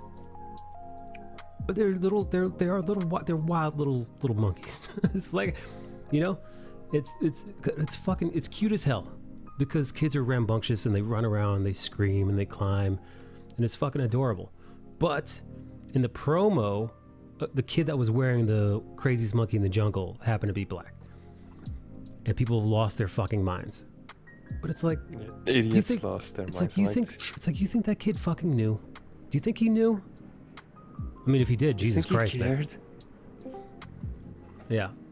So it's one of those things where it's like, fuck, man. God damn it.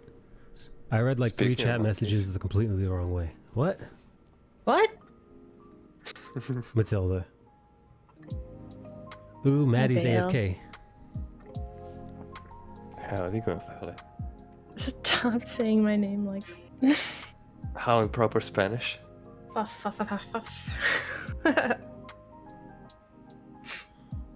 mean, that's how Spanish is spoken, just because y'all aren't taught proper Spanish. It's not my problem. Shut up. You're gonna learn today. You're gonna learn the motherland Spanish. You're gonna learn today. No. But nobody that I knew, especially from like Eastern Europe, cared about any of this. They were like, "Oh, this is some stupid Westerner shit." Wow. I read my own message. Who is chubby? As who is cagey? Is she calling What? cagey chubby, Nikki? How dare you talk? Unbelievable. Oh, I just got in here. Unbelievable. Unbelievable. KG, beat the shit out of her. You could take her. Oh, do it with your boobs. Have a boob fight. KG would fucking knock Tildy out with her tig old bitties. Nikki, are you gonna handle KG's boobs when you meet her in at the Poconos? No. No? No. Not even a little bit? Not even a little bit, Michael. Not even a motorboat, for old time's sake. No. For old time's sake, because it happened before. Yeah, your motorboat. Your face. Do it again. No. KG, would you let Nikki motorboat you? Yay or nay? Oh boy.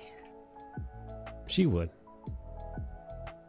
Oh boy, oh boy, oh boy. She'd love every minute of it too. I heard motorboat. Go away. I don't know you. Who are you? Eric, I got a question for you. Uh-oh. If we were goofing around, if we were goofing around and I called you Curious George because you were being curious, would you be offended? No. That's not I how you told worded you. it before, though. I That's not how told you you. worded it before, though. That's You said exactly you how could I be said. offended if I called him a monkey, and I'm like, what? And I dropped my phone.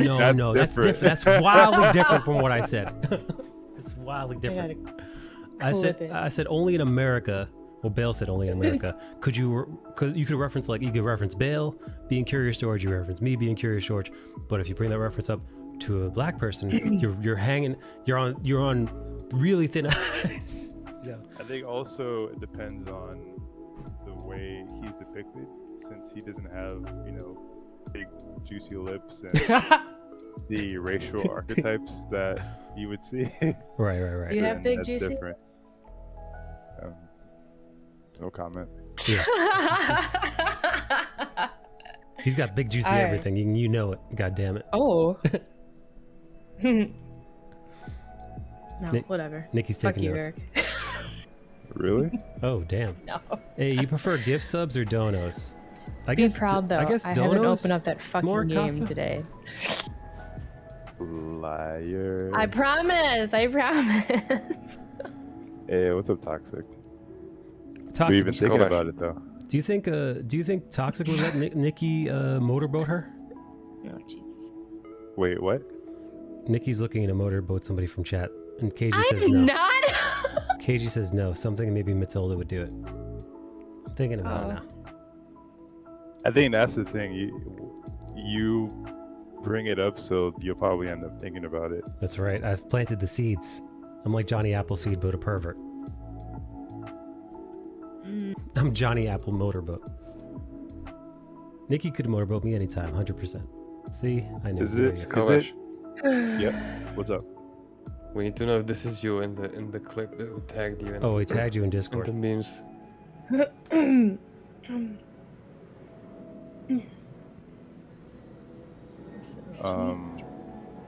see. Sweet memories. Sweet Christmas. Yeah, Nikki Chan. What clip? Is it in the clips channel? I mean, I've done that before. Yeah. Bill was like, "Why'd you use a monkey gif?" And I'm like, "I'm the monkey in that scenario." I'm like I'm the one asking the question.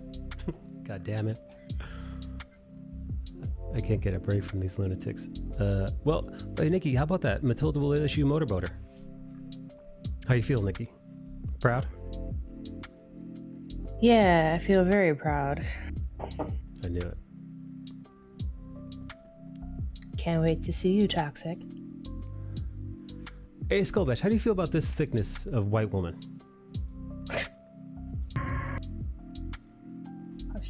Sorry. Oh, he's muted again.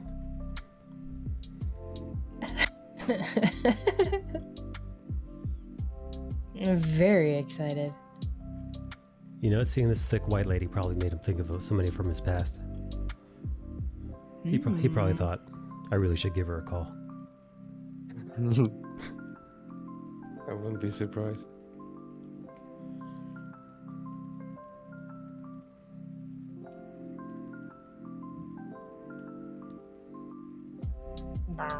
Wow. Bow. Oh, I heard Matt's dog is like a sickly dog. I don't know, man. I didn't talk to him today. Yo. Whoa. Hey, Breathing all up in the ear. hey Skullbash, I asked you, what's your thoughts on that level of thickness for a white woman? White woman. White woman. Like to make love to, or Yeah. what? Yeah. Like what's Aesthetically. I mean, the top's fine. I'd have to see how the rest looks like. Well, that's her butt cheeks in the second one up from the bottom. It's all the same one in the last 3 posts. That's the same chick. Same chick, all 3. Yeah, that's a definite yes. Hey, checking the boxes off. It's a lot for you to grab onto. She'd probably take a pounding Jesus for that one. Christ. It's a lot of meat. A lot of I saw cushion. the first one. I'm like, whoa, that's tempting, intimidating, but Yeah, I same like gal. the challenge. Hey Mike, are you sketching Le Millionaire? This guy is, of all the superhero characters, this gentleman is probably the least Le Million that I could possibly think of ever. Right, Bill? Oh yeah. No, Matilda, this guy, he's gonna take you by force against your will, and he's gonna suck the breast milk out of your body. And he's gonna, as he's drinking it, he's gonna lick the inside of the cup like he's licking a clitoris. Like he's gonna lap. Like, welcome to Homelander. Yeah, they both have Tintin hair. He does kind of have Tintin hair. He does have a little bit of a swoop. Oh, and the actor that plays him also beats the shit out of people. The actor that plays him was recently arrested in Australia, I believe, for punching the shit out of a fan. Which actually, I'm gonna be honest, again, I don't condone the behavior. It's bad behavior. But I kind of like that the guy that plays Homelander is a bit of a piece of shit. Like, that's a very Homelander thing to do. To just start striking people. His name is Anthony something. But I like it.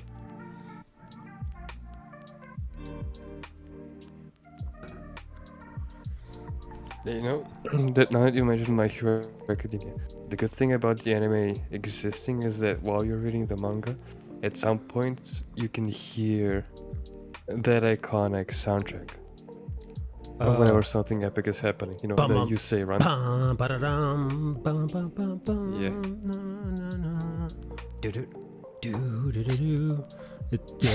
That soundtrack is fucking fire, man. I have it on my workout playlist. As you should. Now, is that the well, whose theme is that? That one that I was just humming. Is that All Might's or Deku's or both? I'm not sure if I can remember the theme off the top of my head. I mean, he does kind of just look like an saying. arse. So I'll just once sing you, the song that I'm... Matilda, once you're done with your thesis, what's Jan gonna do? Is he gonna surprise you?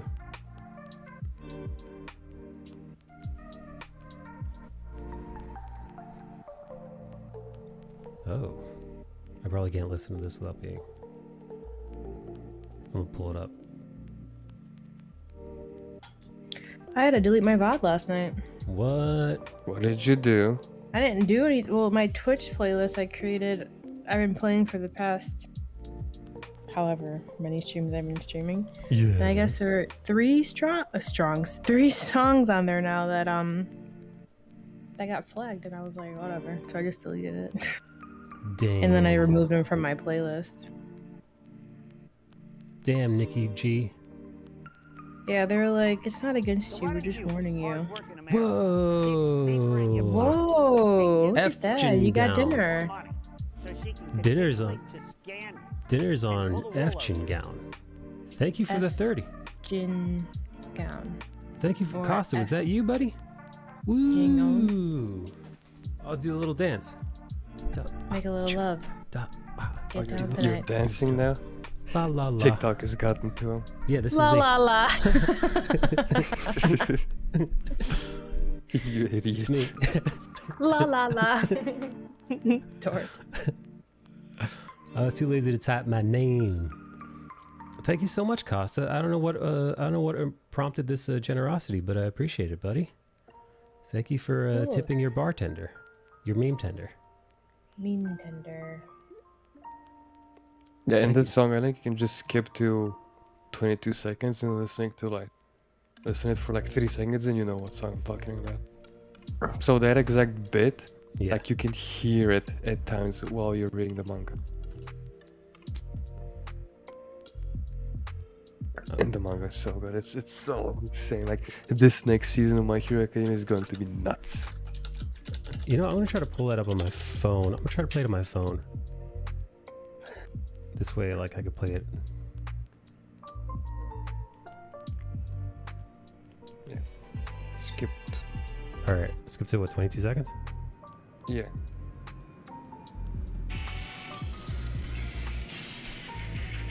Oh yeah.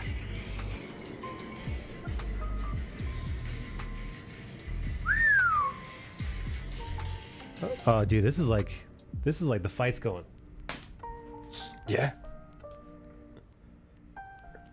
It's insane, and the Jujutsu Kaisen season is going to be absolutely batshit insane as well. It's like Yeah. a massive fight arc. Is the movie out on dub yet? Or is the movie out anywhere, or is it still only in the theater? Let me check. I think it's still theater. I was too lazy to type. I mean, been following for so long, bro. I spending time here. Oh man, that's very sweet of you, buddy. Man, I'm very appreciative, very grateful. So sweet. Jujutsu Kaisen is still theater only. It was playing around here like last month, and I didn't get a chance to go. I forget the reason why. I'm wondering if I should eat the shame of going to the theater alone to watch it. Dude, I did There's that no with shame in that. Nah, dude, I did that with Doctor Strange, and I wasn't That's even the the only best one. time to go. I wasn't the only one by themselves there. Oh, how was that movie? I haven't seen it yet. I thought it was awesome. You could actually, despite what one critic was saying, I said this to Eric earlier. If I were to just throw you in that movie and you're familiar with his body of work, you would know that it was Sam Raimi immediately. Like the same way if I put you in a Wes Anderson movie, you'd be like, this is a Wes Anderson movie, or a David Fincher movie, or a Tarantino movie, you'd be like, this is Tarantino. Same thing with Raimi. You recognize all the camera movements, his classic shots. You'd be able to spot it. And it's the scariest Marvel movie yet. And I know it's not saying much, but Nikki, you saw it, right? Yeah. Nikki peed a little bit. She was that scared. What? Are you sure it wasn't just discharge? No, it was Ew. Oh my god. yeah. She creamed her, Stop. she creamed her panties during the. I was trying to save her the embarrassment, but I'd rather cream instead of pee. it was both. It was she somehow managed to squirt in her undies. Wow. Anyways, the movie was great. I'm probably going to see it when it's on Disney Plus at some point. Americans keep talking about minorities, but I'm literally less than 1% of what is considered a minority. What are you, gypsy?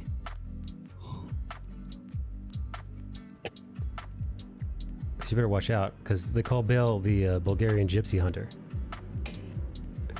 That's right. That works out. I'll probably wait till it's on Disney Plus. My Netflix will run out, and I'll subscribe to Disney Plus for the month, because isn't Obi-Wan also come out next month? Obi-Wan is coming out. I've heard.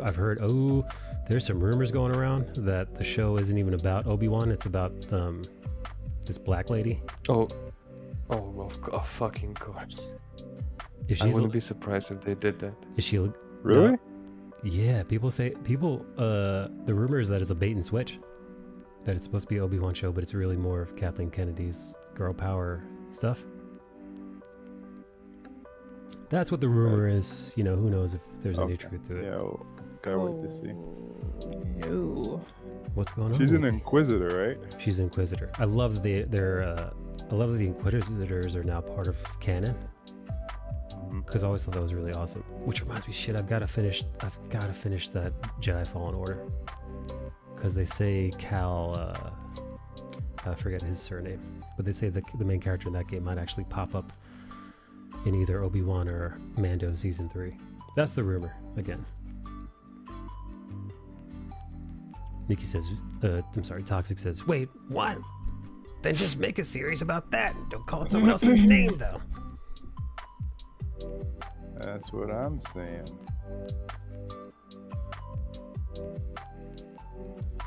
It's like, don't cheat us out of Obi-Wan. Yeah, no, don't. Not Obi-Wan. Not like this. Not like this. Not like this. That's what Nikki whispered while she was creaming her undies during Doctor Strange.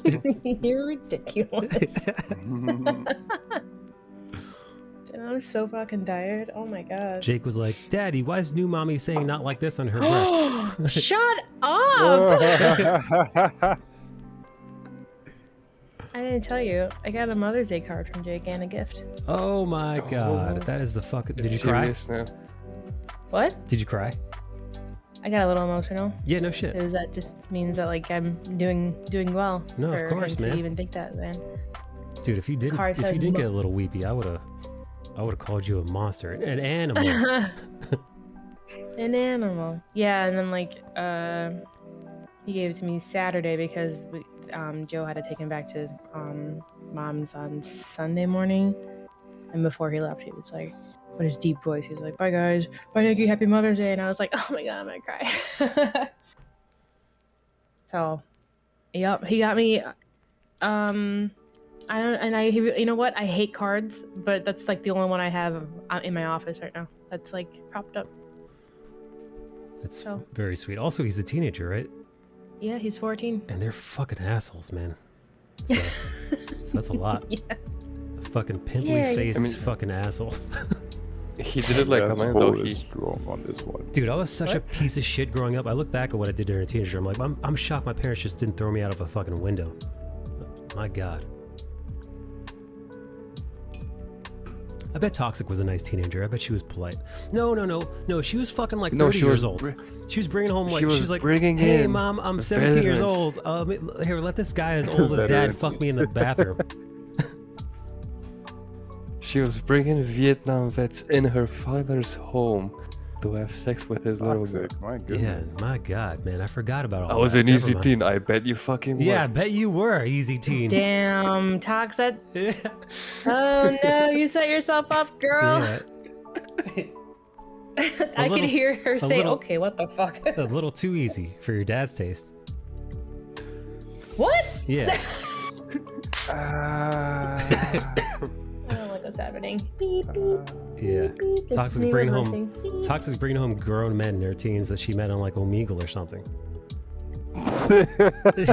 Omegle. Never go on that website again. Oh boy. Poor Toxic. Poor Toxic. Poor Daddy Toxic. He had to listen to that. Yeah. He had to listen to his baby girl getting slammed and clogs on in the bathroom. Clogs. Stop. He's knocking on the door. Please, at least have the common courtesy of taking off our traditional clogs while you're having this done to you. Toxicgen, bringing divorcees over to have their way with her. Fuck, man, this Papa John's commercial got me hungry for pizza. I got pizza. It's got pizza. It's like pepperoni and the crust. The guy was 8 years older than me. It Ooh. wasn't that wild, and I was 18. He was British, so Just no clogs. pepperoni, or is it like cheese too? Cheese and pepperoni, yeah. So like the whole thing's Oh my pizza. god, everything's a pizza. That sounds so good. So good. So good. I gotta shower tomorrow. Is your shower not Yep, big the enough for you shower. and Joe? What? Wait, what? You and Eric talked at the same time. What did you say? You have to go shower, you said? I have to wash my hair tomorrow. All this talk of Matilda fucking divorcees in her teens, it's getting Nikki going. Oh, Jesus. Gets the people going.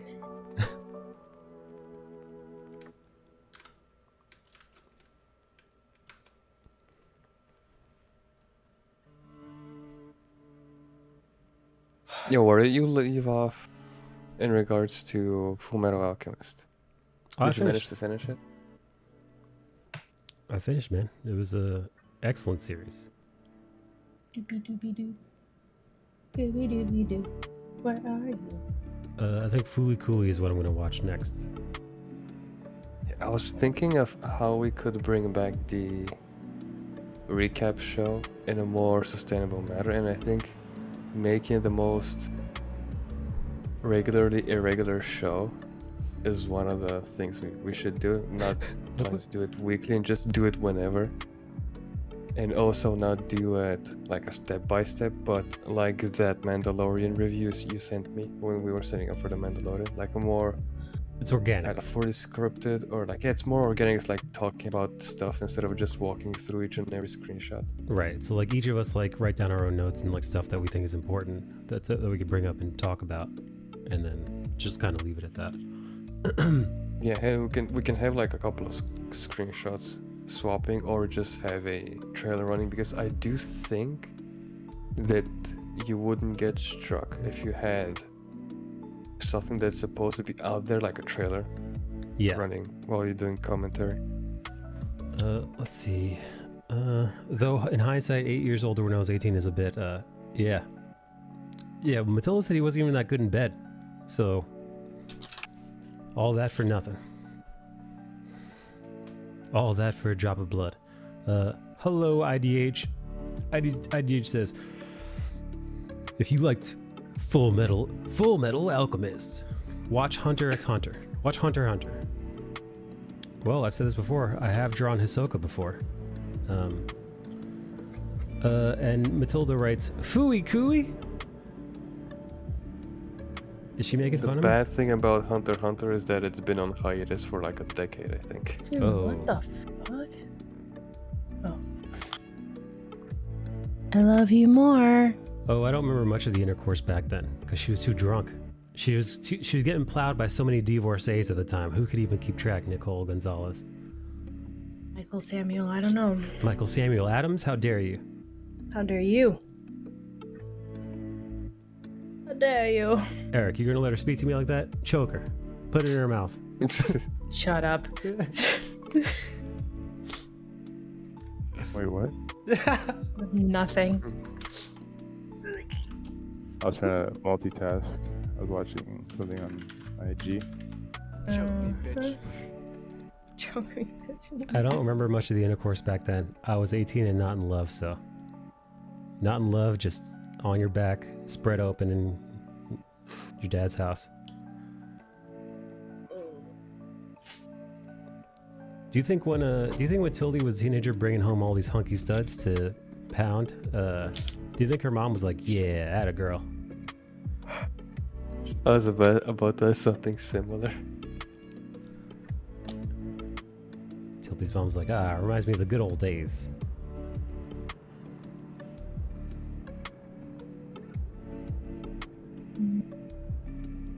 You're comparing it to another drunk hookup I had in London? Oh yeah, that time you banged that streamer. Some music streamer? She banged a music streamer. She didn't tell us who though. Dude, imagine having sex with a streamer. It was probably hate sex.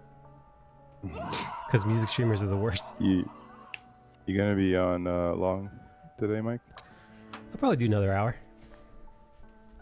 Alright, I'm gonna go get some coffee. If I don't see you, take it easy. Enjoy your coffee. Thank you.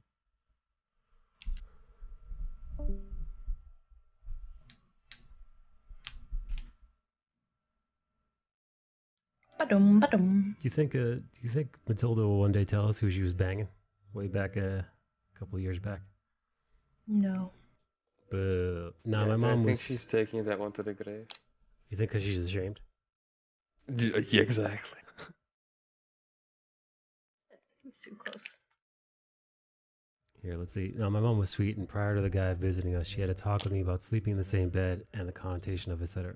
Since for Dane, sleeping in the same bed in that age doesn't mean anything. Remember I talked to you about the cuddling stuff? Right. Yeah, sleeping in the same bed for Bulgarians means anal. It means hard, dry anal. That is true. Panal. Sounds flaky. So my mom was making sure I was safe. Your mom gave you condoms? Oxygen's mom was like, how big is this cock? Because I've got small, medium, large, and extra large. I've got small, medium, large, and Bonum size. And the Bonum size is just a Ziploc bag. What the fuck? You think Toxic's mom gave her the typical football movie locker room pep talk before the game? Yeah, she had Matilda doing all kinds of stretches on her back. She had her... She was giving her the pep talk, you know, the epic coach speech. Like, you're gonna get in there, you're gonna deep throat. Yeah, she had Matilda doing a jerk off hand exercises to strengthen her grip. Good night. Saving you. One day, Tildy, we're gonna find out who you were banging in London that time. What Twitch streamer? We're gonna get to the bottom of this. I wonder if Jan You're gonna knows. share your shame with us. I wonder if fucking Raquel, Lily, or You think she was banging Raquel Lily? Samuel now. Was it Raquel Lily? Because that'd be cool. No, because she went there to meet up with Raquel and Sam. Oh. So bothering those two is also an option. But dude, if you bang someone like Raquel Lily, I wouldn't call that a shame. I'd call that a win. Even though she is a Twitch streamer. That's a dub. That goes in the dub category, Toxic. I wonder if KG's ever banged a streamer. KG? KG? I'd be so proud if I could get with Rack. I bet you could have. Are her standards for white women low enough? Yeah, she bangs white ladies. Right? Yeah, didn't she have a white GF at one point?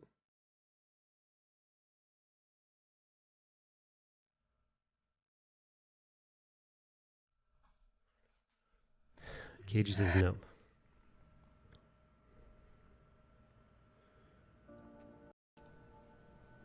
Well, we're learning a lot. Nikki, were you here the other day when Matilda said that she walked in on Jan jerking off not long ago? Oh. And now she knocks on the bedroom door before entering? Really? That's really sweet of you, Toxic. I would not. You ever catch Joe beating his meat? Yeah. Remember? Way at the beginning of when I was like anti-porn? Oh, yeah. What kind of porn was he I'm just watching? like, what are you watching? Let's do it together. Was it Latino? Was it Latina porn? Yeah, man, he has a thing for big asses. I bet he does. He's an ass man. So needless to say, he'll be thinking bail later. Oh, so me putting in more glute exercise was actually spot on. Man, I was like the other day he like smacked my ass and I was like, no. He's like, what? I was like, don't touch me for like a day or two. I was like, I didn't even know my ass had muscles there. That shit was funny. Evo says, who doesn't? Huh? Evo says, who doesn't? But are there Latinas in Canada? Yeah, there's a lot of Gonzaleses up there. And Canadian Gonzaleses? Yeah. How the hell did Hispanic people make it all the way the fuck up there? It's quite a trek. That's a lot of walking, Nikki. It's just like an extra wall to climb too. Yeah. We've already climbed a big one, just why bother doing it again? They come from the other side, okay? By you, Bale. Oh, they come over the Bering Strait again. Old school. Old. I used to be friends with a Gonzalez up here. Was he a nice guy? How Still don't Gonzalez was he? understand that voice. Hey, what's up? What's up, Matt? What'd you say? I still don't understand that voice you do. Oh, that's his. That's just Mikey's voice. I just get the image of he's like you're hiding behind the side of the edge of a building in the shadows. He's like a Dina Cola Batman. Gotta pay the toll troll. That's right. If you want to get in this boy's She hole. was a nice lady with a big ass. There you go. Oh, damn. And that's when it unlocked for Eva. That's when he knew.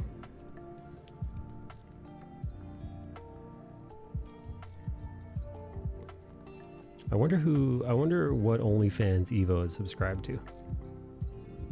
Martha Stewart. How dare you? Hey, there's lots of good cooking tips on there. Nah. She's I knew, actually like, too cool for that. She's hanging with Snoop Dogg now.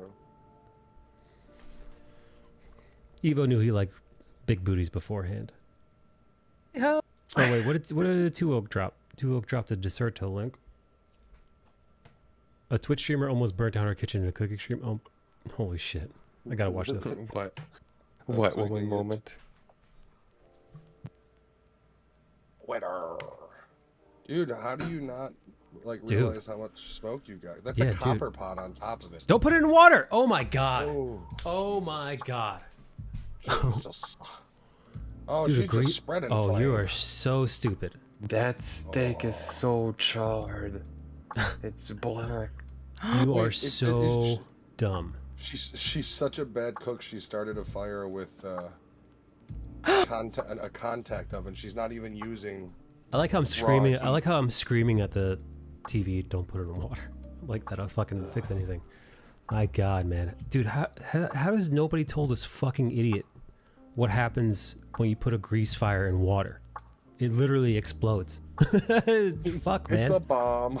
Yeah, you literally turn into a fucking napalm. God damn, dude. You know what, man? Intelligent. Some people don't long for this world. You know, I'm not saying it's Darwinism, but I'm not saying it's not Darwinism. But my God, an adult woman doesn't never learn that lesson. Well, she learned the lesson now. And also, who doesn't have a fire extinguisher in their kitchen? How about this? Why don't you have baking soda in your kitchen? That'd put it right the fuck out.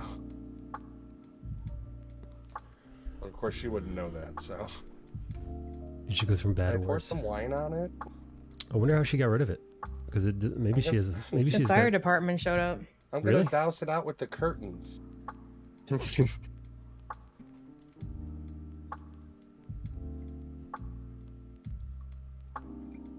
The finest in Twitch entertainment, ladies and gentlemen. I have a fire. What's it called? What did you say it was? extinguisher. Extinguisher. Yes, thank you. I've got We a have one fire under our extinguisher sink. spray. Are you still struggling with English, Nikki? Yeah, it's a day. I'm so tired. It's been a day.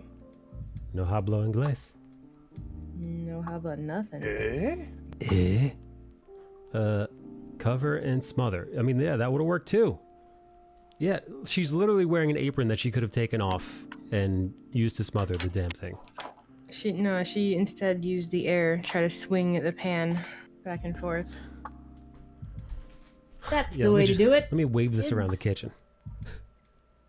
That's probably something I should teach Jake. How to put out a How to fire. burn down a kitchen? No, how to, in case it happens, because he would probably try to use water. I know your instinct is water, but Yeah. that's why you that's learn. like- No, do that. Right. No. Maddie, you turn 101 tomorrow. Uh-huh. He's got Feeling it every day. he's got a birthday fiesta planned, I hear. Yeah. We do giveaways and stuff. And stuff. Will there Play be Evil a- Dead and Is it an play- autograph giveaway? It's a merch giveaway, so it's like basically I have a few options of like what somebody can order if they wanted merch. I'm going to assume the T-shirt's going to be the most popular, but I'm going to do 3 raffles for a prize, and then we'll probably end up giving away a few subscriptions and shit like that too. What's Nikki contributing to the giveaway? Tasteful nudes? Haikus, believe it or not. I'll take it. Haikus. What I'll is be a there to help. haikus? I took a half day, so I'm off at 11. Nice. Ooh. Yeah, So we're gonna start at like 7 Yeah. because I want to get family time out of the way with dinner and like the cake and Yep. stuff. And then we're just gonna go hard. I'm gonna be pretty fucking. Yeah, I'm gonna be pretty smashed by the end of it. But I can drink pretty heavily, so like, I think people might be disappointed.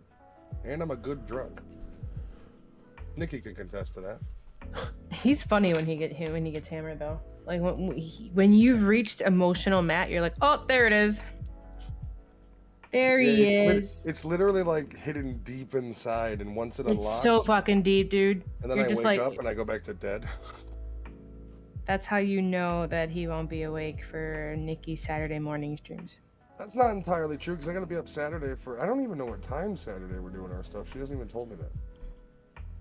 So I'm like out of the loop on there, but I got coffee. I got coffee creamer. I'll be all right. Cocaine, I mean coffee. Cocaine. Cocaina. You know, it's so funny. Watching this woman almost burn her house down. You completely forget No, KG. You Sorry, completely forget that T looks like I don't even think she turned the burner off. I don't think she did either. And the other thing is, how do you completely ignore the amount of smoke that's billowing out of that pan in the first place? Yeah, right? It's Like- building First of all, around her too. Like Yeah. you can First, see it in the Is camera. there not like a words today, guys? Is there Alarm? not A yeah, smoke, like smoke detector? No, they took it Joe- out because it kept going off. Joe will barely make like when he makes bacon in the oven, and if like just a smidge of the oil, like a little poof, that fucking thing goes off like crazy. My vape triggered ours. It's Yeah. I've literally because it's like not too far from where you sit, and it went in the right direction and triggered our smoke alarm once. Scared the shit out of me. Yeah. But like, how do you like, her smoke detector must have been going off, I'm assuming, or she doesn't have one, which is dangerous as shit. You know, knowing her, it probably beeped and she didn't know what to do with it, so she took it off and then said she'll figure it out later. And then after the fire department came and was like, you should probably have this on. In fact, how about you don't ever touch the stove again, you idiot? I'd have fined her. I'd have been like, you're not getting your deposit anymore. Doesn't matter. You're Set like, the oh, what do you do fucking for a kitchen on living? fire." Twitch streaming? Oh, say no more. And they just write retard on the file. They're like the final. They put them in the bottom, and when nobody else rents it, it's like, I guess we'll let this one in. That apartment looked kind of nice though. Her kitchen didn't look bad. Like it No. wasn't huge, but it didn't look bad. You know, light it on Yeah, it's fire. not the tools, it's the operator. Yeah, very true. Although if you like, for one thing, it looked like she was using one of those copper pot pans. And if you've ever used one, you know they go from 0 to the surface of the sun within minutes. And she just let that poor piece of meat sit on there. Yeah, that thing was as good as charcoal when she pulled it out. Like Jesus was- fucking Christ. Yeah. The yeah. oil had evaporated, and the only grease it was getting was its own fat rendering. Yeah. I mean, there's something to be said about that, right? Like, she she has every instinct in her body should have been like, oh my god, I gotta get that thing off the heat, or I gotta turn the heat off, or I gotta open up a goddamn window, let this smoke air. Like, everything in there is telling all of the rest of normal human beings that something really wrong right now. And she's just Yes, like, like hi fire." Twitch, oh my god, look at this meat that is inedible. Oh my god, we're getting a raid, and my house is on fire. Good luck. Hey, she may not know how to cook, but she knows how to post for Instagram. Well, I What's- mean, they may be correlated. What's the KG saying? KG saying she cared more about the Twitch. I don't think she actually cooks in that kitchen. Nope, no fire extinguisher on the counter. Unbelievable. Some guy commented only flames. Hell yeah, that's great wordplay, sir. Do you think she has Tip an my hat to that. OnlyFriends account? Yeah. I mean, probably. I mean, just based on Maybe what's we'll happening, I see. would say yes. I would say there's a high probability of. I mean, only like everybody's doing an OnlyFans now. It's the new Twitch. It is. It is. It's everywhere. Okay, she's from Florida. There's a link tree. There it Skull Bash is. knows her. Yeah, I know, right? He's like, wait, There I've been it in that is. kitchen. Making almond milk. He was spreading butter in that kitchen. Mm-hmm. Yeah, she's a lot less familiar with spreading butter and more familiar with spreading her cheeks, right, Bale? Ooh. Oh. Ooh. Whoa, blow. But yeah, there is an OnlyFans. So, as Matt said, might be correlated. I don't need to know how to cook. I am an OnlyFan. How about those crypto markets, eh?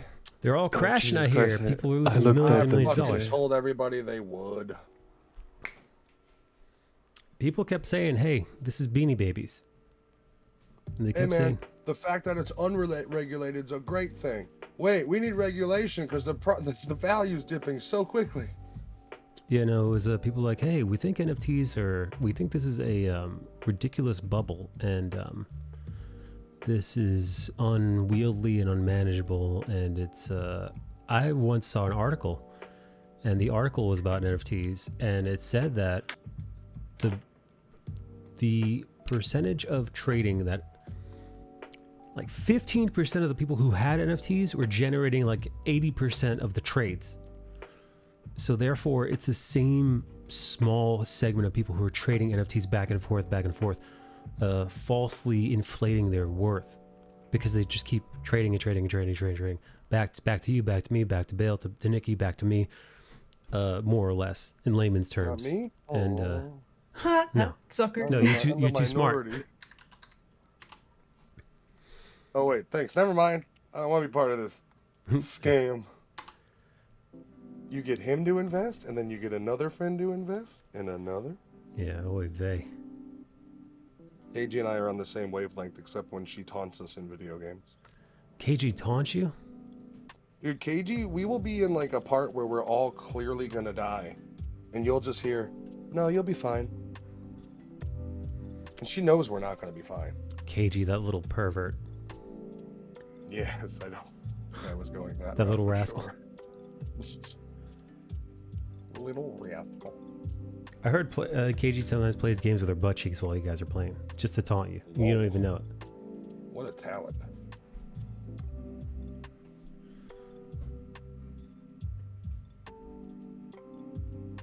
Oh, Evil Dead Alright, comes out Kola, tomorrow. I got the fully Blu-ray. Oh, yeah? Where'd you get a Blu-ray from? What do you mean where I get it from? Amazon, I mean. Of course. Send me the link. Dude, I actually I used to be one of those dudes that would go to Best Buy and like walk out with a stack of Blu-rays. Like I would go every like month or every couple of months and buy a bunch of shit. And now they don't even have like the Blu-rays in the store at all. Like they just have a couple end caps. It's very depressing. Wait, Yeah. so if you go into a store wanting to buy a stack of Blu-rays, what happens then? Well, see, that's the thing is you have a very limited selection to choose from. Like, it used to be one of those things, like when I got my wife's iPhone at Best Buy, I went to go peruse the Blu-rays, and there was essentially a new release rack, and then like a couple racks with random shit on it. I guess you basically just have to like I guess order them for pickup. I don't know. people are not Joe gets his from Amazon. people are not that Yeah. into physical media anymore. Hey, Tuok, I'm tagging you, buddy, and not safe for work. I found some images you might be interested in. I'm not a huge fan of I'm still cool with it, but digital is just so much easier. But there are some movies you can't get digital. Like I got the movie Ransom with Mel Gibson. I haven't seen it in years because it's not digital. Joe gets all the Marvel ones on Blu-ray. Oh. He'll get like other stuff digitally, but he collects like, you know, like Star Wars and Marvel. He like needs those copies just for his own, you know, and I get it for sure. And I'm like, all right. I just want to be the lucky one to find Dogma just randomly somewhere. You know what I mean? Just like at a disc replay to be like, ooh. Even if you find it, it's gonna be expensive because that thing, dude, they don't make it. I Like, know, I gotta show know. you the link. I am 'cause I fully did find aware. it on YouTube. I did find a YouTube link. For the movie? The whole fucking movie. Oh, It's shit. fairly decent quality.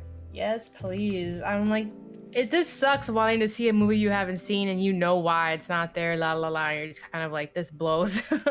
Oh yeah, I go through that a lot. Where I did find on Hulu last night, I was just going down the deep end and just continuously seeing what movies are out there, and I came across Mario Van Peebles Solo. What the fuck? Exactly. What is that? What the fuck is that? I never heard of That was a cheesy ass action movie with him in it from like 1996. A chance. I remember as a kid liking it, and then I was watching like 10 minutes and I was like, this is fucking terrible.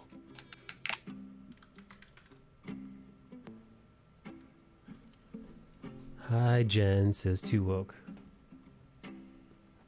Oh, hey, Skyrock Rudy, that's Jen. Hey, That's my wife. hey, Too Woke, you see any of the photos I tagged you in?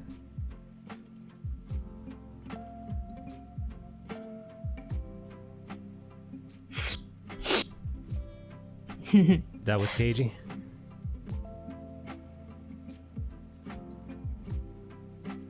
Don't look at me, dude. I'm not putting these out there. These are randomly found on the internet. Did you ever see Fired Up? No. I like that movie. Me too. There's a part on there when he's trying to remember a girl's name, and that's how I was about to greet Jen. Jennifer.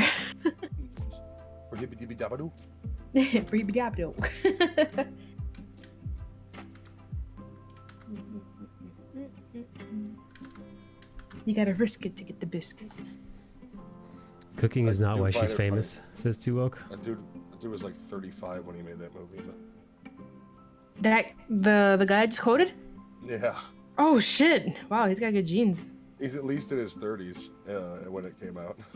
Wow. When he was playing high school.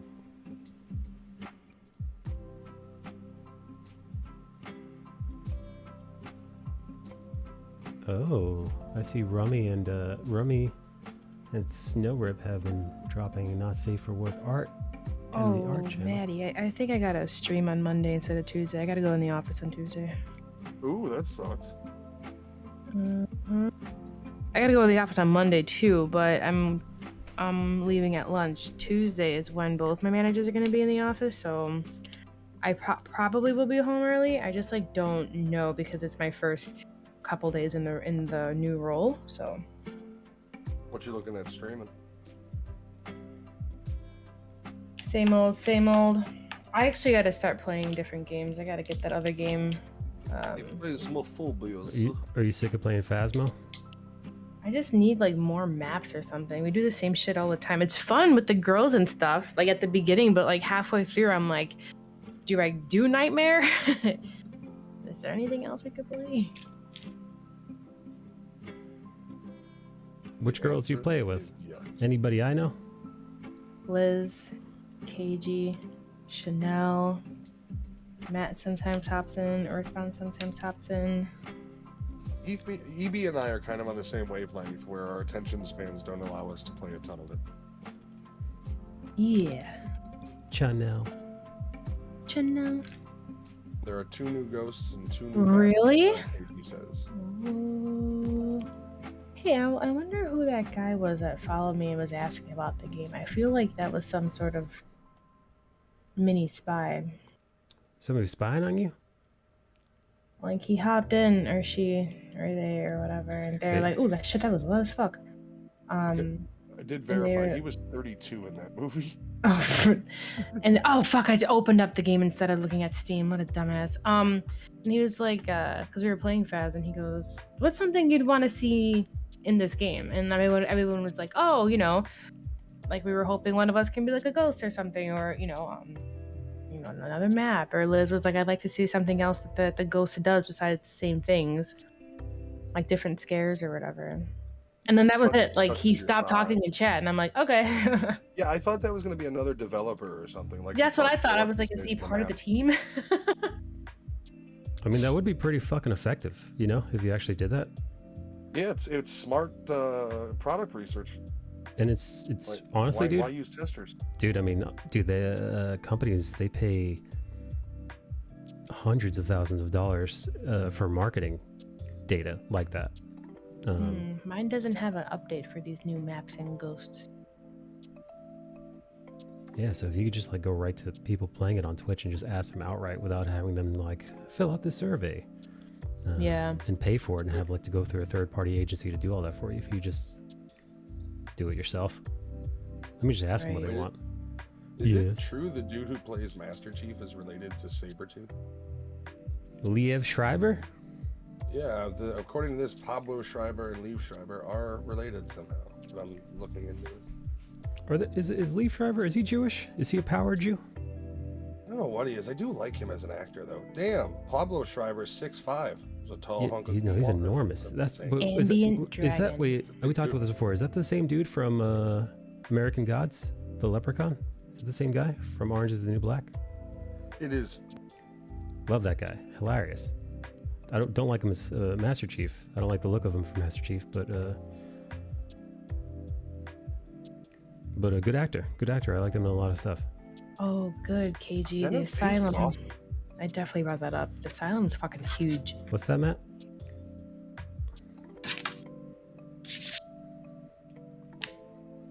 Hey, the Redway Kitten. Howdy, howdy, howdy.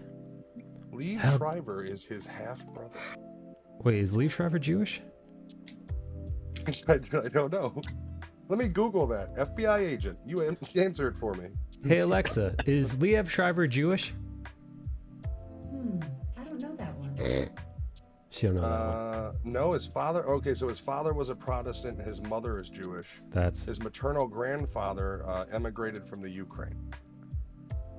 you know, I knew I could smell the chosen one on him.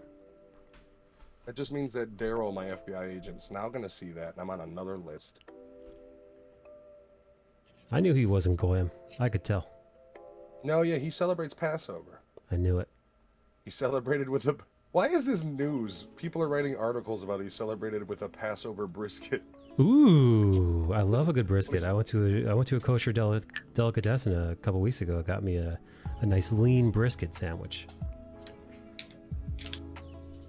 Nice and lean. Of course, I wouldn't have it any other way.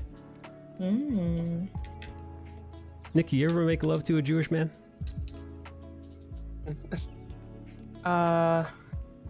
In a synagogue. I don't know. Not in temple. How dare you? This I dude was have. reading the Torah on Nikki's back while he was taking her doggy style, Matt. I don't know if you knew that part. Eep. Did you That's say? devout, no? Did you just say eep? No, I said Jesus. Oh, I heard you. I heard eep. The I mic just heard cut you out. as well. We'll go with that. Yeah, no, I didn't. I mean, that's devotion, though, right? Even when you're doing the dirty, Yeah. you're getting some scrolls written. That's right. KG knows what's up.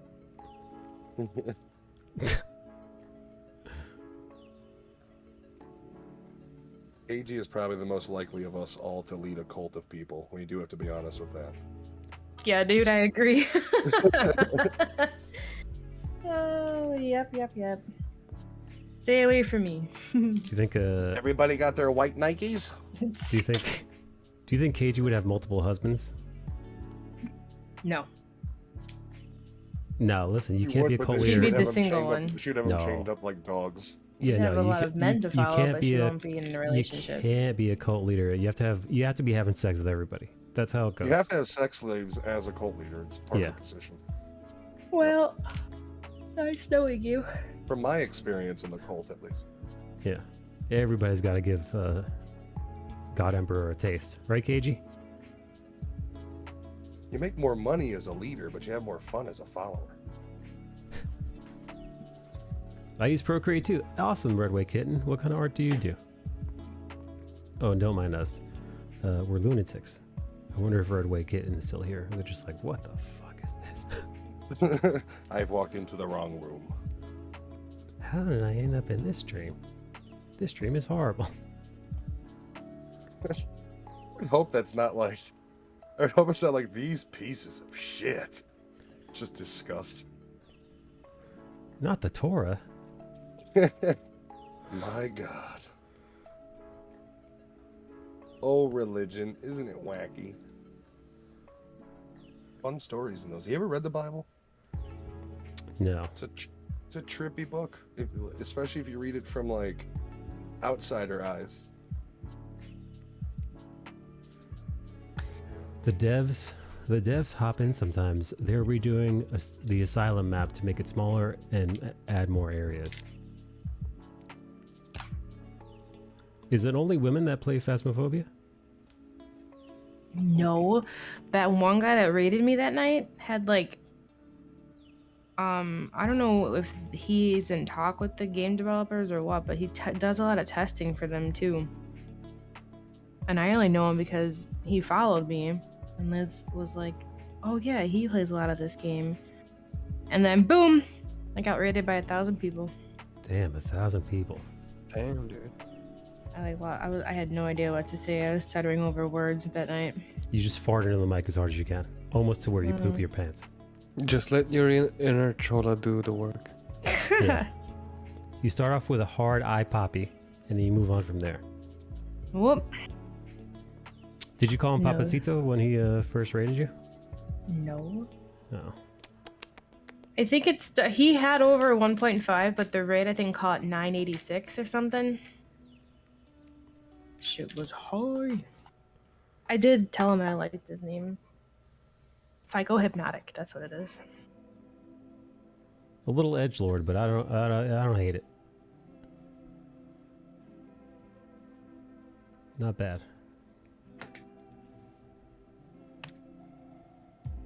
I would say Nerditude is better.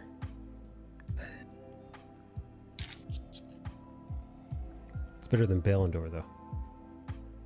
Oh, Would you?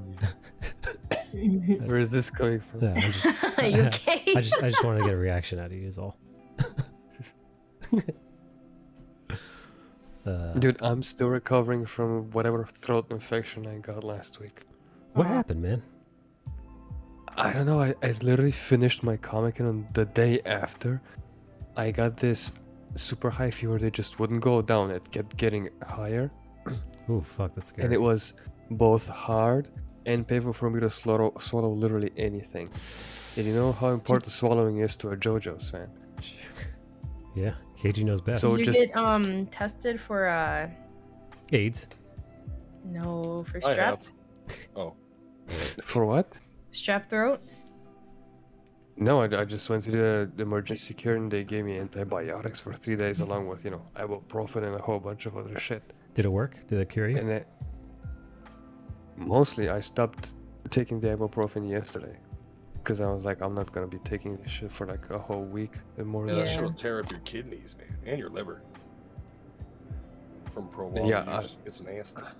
Yeah, I stopped it and I had to take antibiotic for 3 days and I haven't taken one in over 12 years, I think, was the last time I had taken an antibiotic. Whoa. Damn. Well, that means they'll actually be effective. Yeah. Yeah, I still got some gunk in my throat that needs to go away, but other than that, I'm okay. I can at least eat food now. Because I usually lose all appetite whenever I'm sick, and imagine not being able to swallow because it's painful as all hell. Soup, my friend. Nothing but soup. Shoop. That's the worst. That's also the worst. Anything, just that action, the swallowing action of my throat was just painful, You had, regardless like of what it was. swollen throat. Yeah, I was gonna say, so you had like your adenoids or tonsils or something were swollen? I think it was just the throat because I haven't had tonsils since I was Ah. 4th or 5th. Hey, we're grade. part of the same club. High five. KG's laughing. I at know, Bill. right? High five. I don't have any of it. Tonsils, adenoids, uvula. Oh You god. get your appendix? I do still actually. That never burst on me. Strong appendix, weak tonsils. What about Nikki? Yeah, I had my third one taken out when I was 4, and then the other 2 when I was 10. Nikki, what kind of parts you got in your body right now? I no longer have my appendix or my gallbladder. Damn, they just scooped them right out of you. Sold Yep. them for cheap dollars. With a golden glove. Scoop, da doop. I think I'm gonna stream here in like 15 minutes. I was about to ask you, I was like, aren't you streaming tonight? I'm waiting for Fabian to get ready because it's just gonna be kind of a we're gonna play Warzone, so I might as well fucking stream it type thing. Where's old Fabi at?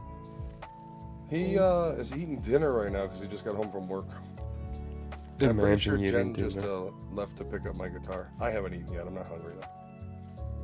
I'm a little hungry. She's not doing that You've- thing, that show. You have reserves on you though. No, it fell through because her sister's a fucking idiot. Who's an idiot? Well, so my wife was supposed to go to a musical tonight, and her sister works for Broadway in Chicago. Oh yeah, she was gonna get all dolled up. Yeah, that's why I was gonna Yeah. but Jen does not have an appendix either. But that's why I was gonna stream initially. And she told me last night that it's not happening because her sister didn't let her know this. But at Broadway in Chicago, you can put in for like cheaper tickets, Yeah. but it's a raffle.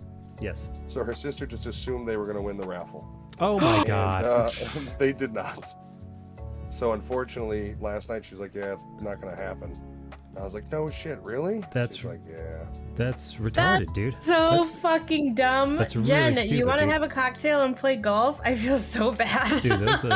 Dude, those raffles are fucking hard to win. There's so many people that fucking You try to. expect That's that dumb, man. shit. Yeah, well, and I guarantee you, if her sister would have told her it was like based on the raffle, Jen would have been like, "Well, we'll just see what happens then." Like she would have cleared it with me, and then just been like, not gonna look forward to it. But her sister didn't even tell her that, and it was like, "You fucking kidding me? How stupid!" Stupid. It is. But yeah, Dumb. so she's home. Well, she's not home. She's out and about right now, but you know, buying PCP. Did Oh. All right, Jen, you got it. Hey, since I'm gonna see you guys on Saturday, can you guys pick me up like a cookie or something? You know, do they have that down there? Talk details off stream. This is the Yeah, first time I just mentioned it. I was like, oh shit.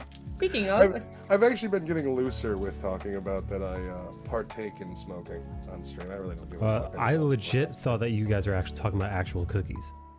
Well, I mean, they are cookies. what if you find Matthew? I'm like, oh, I love cookie. I like Yeah, but cookies too. Me too. But then people are like, "What is this fat fucker cookie dealer?" Oh, Like, this you can- stream you literally can give me talks the good about food stuff. too. I always bring up Miss Dina Cola's cookies because when Mike sent me that photo, I was like, those look fucking phenomenal.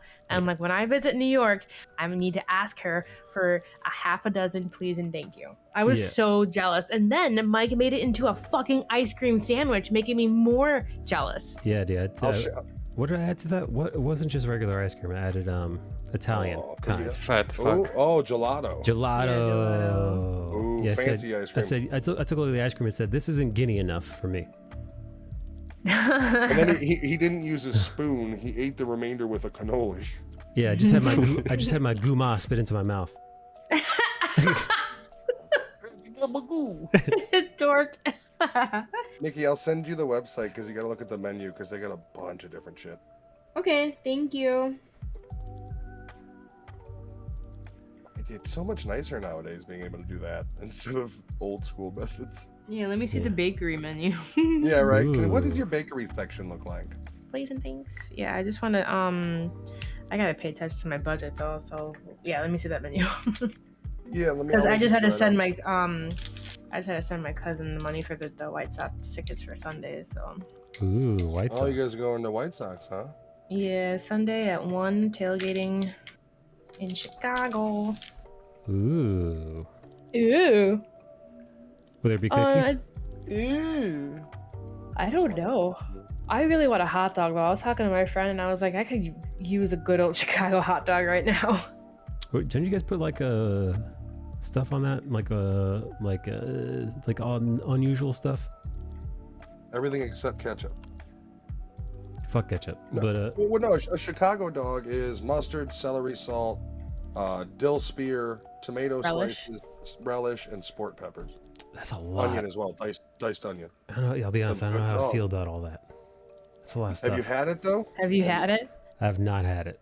Because there is a trick to it as well, because it's hard to get everything in one bite. Yeah. Right. So what you do is you take the tomato and everything else, you leave it on the hot dog, take the dill spear off, bite of the hot dog, bite the dill spear. Don't try to do it at the same time. I'd be down to give it a go. They're delicious. The Chicago dogs, as long as you're using like a beef hot dog, they're delicious. Like you don't Yeah, want it's to do. you Gotta don't be wanna the try- beef hot Yeah, dog. Like if Man. you try to do a Chicago dog with bar ass hot dogs, it's like what the Ew. fuck? Yeah, What and they is this come out so mystery? they're so good. And so we were talking about that today, and I just got so fucking amped because my cousin was like, "Hey, what's your email address?" And I was like, "Yo, I'm getting a fucking hot dog on Sunday." It's the little things in life, y'all. Very sweet. Well, actually, what's even greater is oh no, that's Wrigley. In Wrigley, it's in Sox Park or is it in Wrigley? This one I'll be going to Comiskey Park. The last Okay, one. yeah. I gotta Mike, I actually impromptu. I'm never impromptu when it comes to like canceling stuff, and I felt so fucking guilty. But the day that Maddie and I were gonna stream, my new manager called me and asked if I wanted baseball tickets to this like it's called Crosstown Classics here because it's two White Sox and Chicago Cubs play against each other, so it's kind of like a big deal over here for free. And the seats were like, I could fucking like. What do you think, Matt? Here's the thing. So close. As soon as she told me, ignore everything else, and all I focused on was your coworkers are going to be there. Your boss offered it was them. one person too. That was shitty. It's a new team, so by you going, you're also building rapport. Right. Like at a minimum, it's a good business decision, and at the benefit, you get to see a fun baseball game. Did I tell I think you fun that and baseball go hand in hand? No, they do. When you're watching it, it's fucking boring, I'll like be on honest. TV. But when you're actually there, it's such a crazy experience. I'm going to disagree. I fucking hate. I've been to Yankee Stadium, Shea Stadium when it still existed. I haven't been to Citi Field yet, but that's because baseball is boring as fuck on TV and in real life. The only thing that makes it even marginally interesting to watch is if you're drunk as fuck doing so, which I don't do. So it's like pulling hair. I don't like it. The thing about when you're there is you're outside. Like if it's a nice day and you're watching the game, you can relax. If it's got nice weather, have fun for a few hours, be outside. Like I like it for that. I don't really watch baseball on TV because on TV it is really fucking boring. Yeah. Yeah. So like this particular reason why for... I would be going on a Sunday is just because I haven't seen that side of my family, and I was like, I really want to see you guys, and we don't do this often.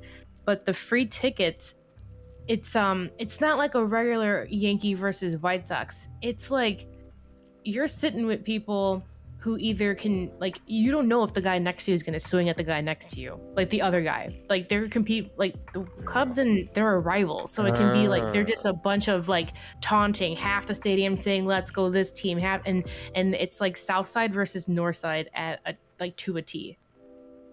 Oh, so you're going in there for a drama.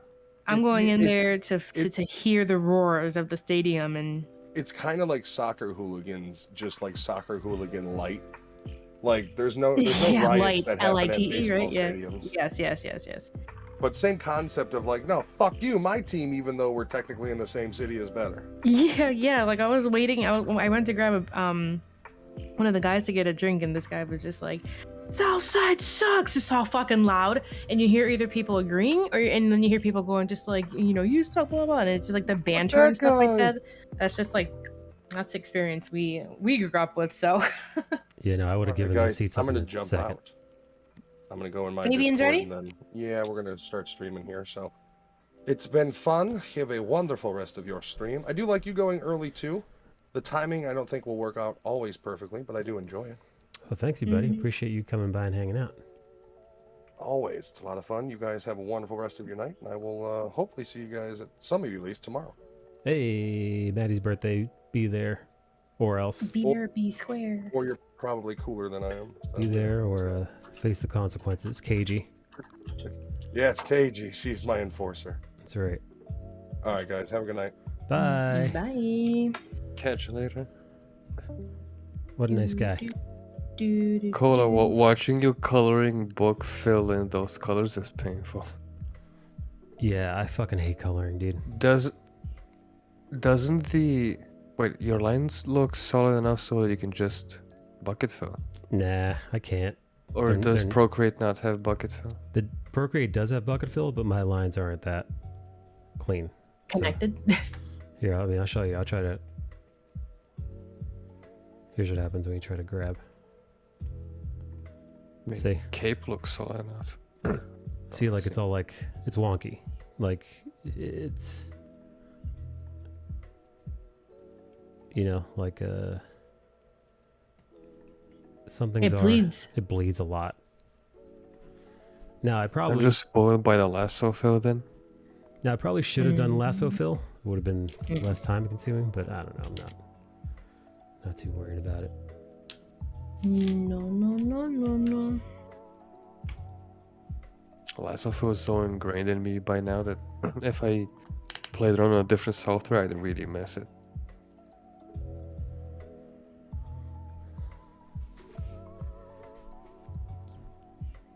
Nikki G balls. Yes. My call. So when are you going over Matt's house? We're seeing everybody on Saturday for his birthday. We're all doing an escape room and axe throwing. Are you good at escape rooms, Nicole? I've only been to one. How'd you do? Did you win?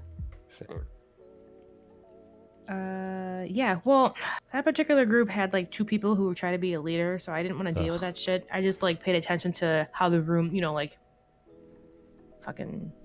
She just waked the room. I'll just check the room out and see how it was decorated and shit. I hate going to like outings like when it comes to that where you have to do like team stuff and you get like that 1 or 2 people. I'm like, oh, you're these guys. There was a clue that I figured out on my own. It was like a little bit of trivia that, like, Ooh. it was the last lock. The last lock had a specific answer to a riddle, and the answer could be translated into numerical value, and I figured out the riddle. So there it is. I won that whole fucking game. My team would have been complete shit if it weren't for me. Nice. The only escape room I've gone to was themed Saw. As the movie Saw. What's Saw themed? Yeah. Oh. We were like a big group of people. We were, was it 5 or 6 of us? But that was fun. Yeah, I'm looking forward to it. We couldn't beat it before the timer, but it was fun. Ooh, so you lost. Mm-hmm. Yeah. Fucking losers. And thank fuck we didn't have any women with us, because at some point it did get pretty scary. KG, I see how it is. KG, do you do escape rooms too? Do you think she's any good? What KG does is she'll molest you if you don't do well. And if you do really well, she also molests you. Also, I'm getting the uncle experience again, though. Yeah. Regardless. KG says having a finger inside you helps you think better. That's her motto. What's this? Gmail? Screenshot. Gmail screenshot. The call for content at TwitchCon San Diego is live. Categories: musicians, get ready to grab a mic and take the stage. Cosplayers, fire up your sewing machine and enter our competition. Panelists, come on and submit your one-of-a-kind ideas and insights. Painters, illustrators, artists of any kind, come grab a booth at Artist Alley. And if you can't make it this year but still want to show off your work, we've got a digital gallery in Artist Alley that will show up. Blah, blah, blah, blah, blah. When is TwitchCon this year? Do you know the dates? Hey, Scooby's Clubs is here. In case you didn't know, drop and fill and Procreate. You can change the tolerance by holding and you drag it from left to right to. Welcome back. Hello, thank you. Hey, Scully B's What kind of back. coffee did you get? Just a latte. But yes, Scooby Club is right. If you're looking for Procreate fill, you could much like in Photoshop, you could change the parameters of the auto select. You could change the parameters of the auto select for the filling tool, the lasso tool, and then I guess the paint bucket tool. Procreate talk. Yeah, you ever use that little color fill? Yeah, I color fill a lot. Yeah. I don't color fill. Yeah, no. Have you been watching? My lines are too fucking messy for that. See, I just try to color fill something, and it fucking colored in an entire cape.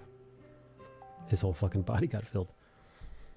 Oh, you have like some gaps. Yeah, no. But like I don't want to go all the way back inside and start ungapping, closing those gaps.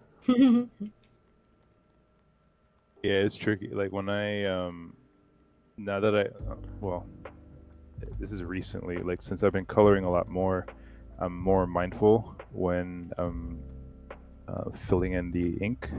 So I know like, okay, this is probably gonna have color. So let me make sure some of these are gonna like close up, Mind because the that gap. always happens. Yeah. Yeah, I do that with the overall shape. I close the gap so I don't have to grab. I don't have to grab it entirely. October 7th through 9th. But yeah, Scooby Club, that's good. That's good advice for anybody who's coloring in Procreate and doesn't know.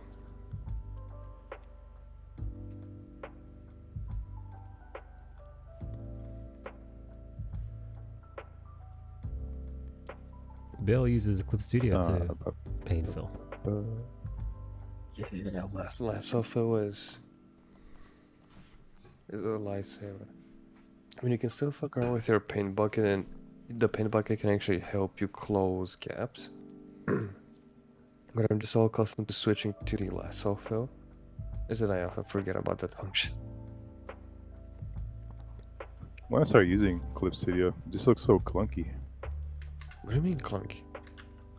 It's just like, I don't know. Every time I see a Clip Studio interface, because I'm not used to it, it just looks foreign and just clunky. That's just you not playing around with it. It's very customizable. I've seen people have a very minimalistic workspace where they have like 5 brushes and that's it. Yeah, And I'm I've just, seen ones that have like a bunch of bullshit on them.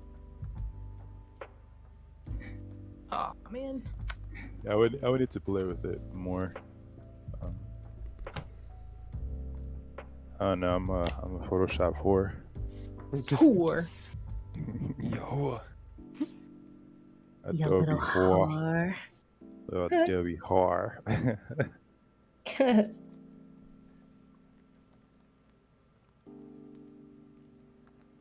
Are you playing tonight, Nikki? Yes. I'm good. That's so fucked up because I'm just doing some like adult coloring right now, and I'm like, I think I'm gonna hop on, and then you just asked that question. I'm responsible for your habit. That's okay. Are you gonna play? You're her dealer. I might. It might be my last day playing because the new shit. season of Path of Exile is tomorrow. Oh, there you go. Well, if you want to play duos, let me know. Or I can go message Bill, see if he wants to play. I'm trying to do very minimum because I feel like this game fucking sucked my soul up since you told me about it on Saturday. I mean, that's a good thing. You have content now that you can. It's so fun. And we were talking. I feel like you have more fun about. I see you have more fun in this game than any other game you played. You felt more frustrated in other games. Well, survival games are fun, but then they get on my fucking nerves sometimes. Whereas this is like, you're always on your fucking toes, you know. And I'm still learning, you know. I'm still learning the game and stuff. But like we were talking about it, like even if we die, just battling itself is so fun. That like, you know, yes, the goal is to become first place, but if not, it's still a fun run, you know. Yeah. So I do like it. KG. Wow. What? So you're gonna play? Yeah. KG. You guys played so much. You caught up to me in levels. I was like, God damn. It's the obsession. Honestly, Saturday was the fucking night, man, because I didn't even realize it, and I was like when we stopped, I don't know who else was in fucking Discord. 2 a.m, man. I'm like, I need to go to bed. Yeah. But it's like hanging out with friends, you know? So.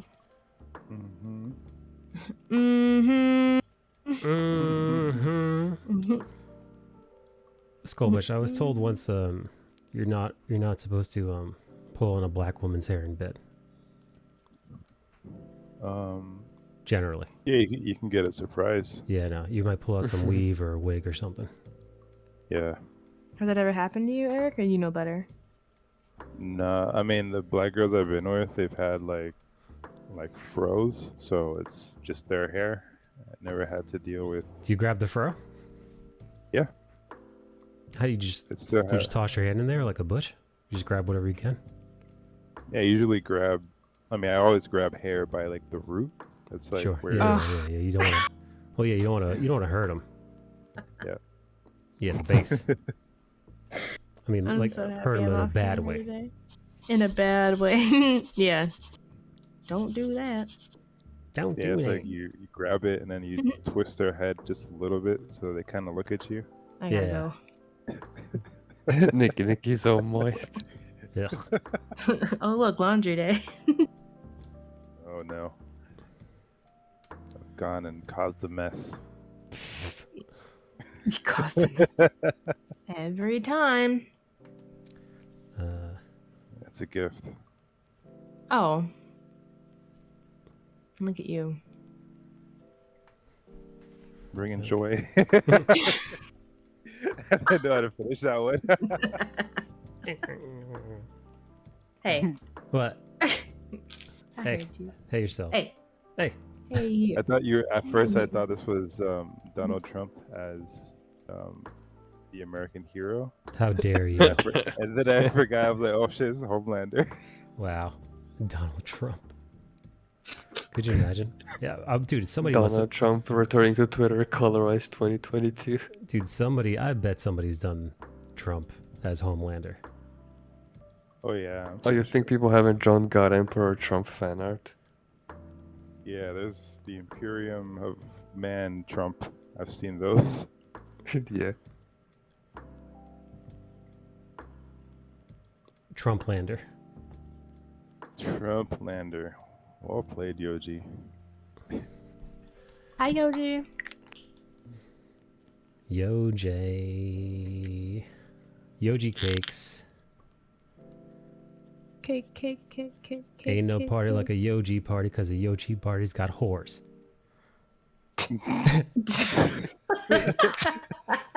That took a quick left turn. What the? Fucking, you spitting, dog.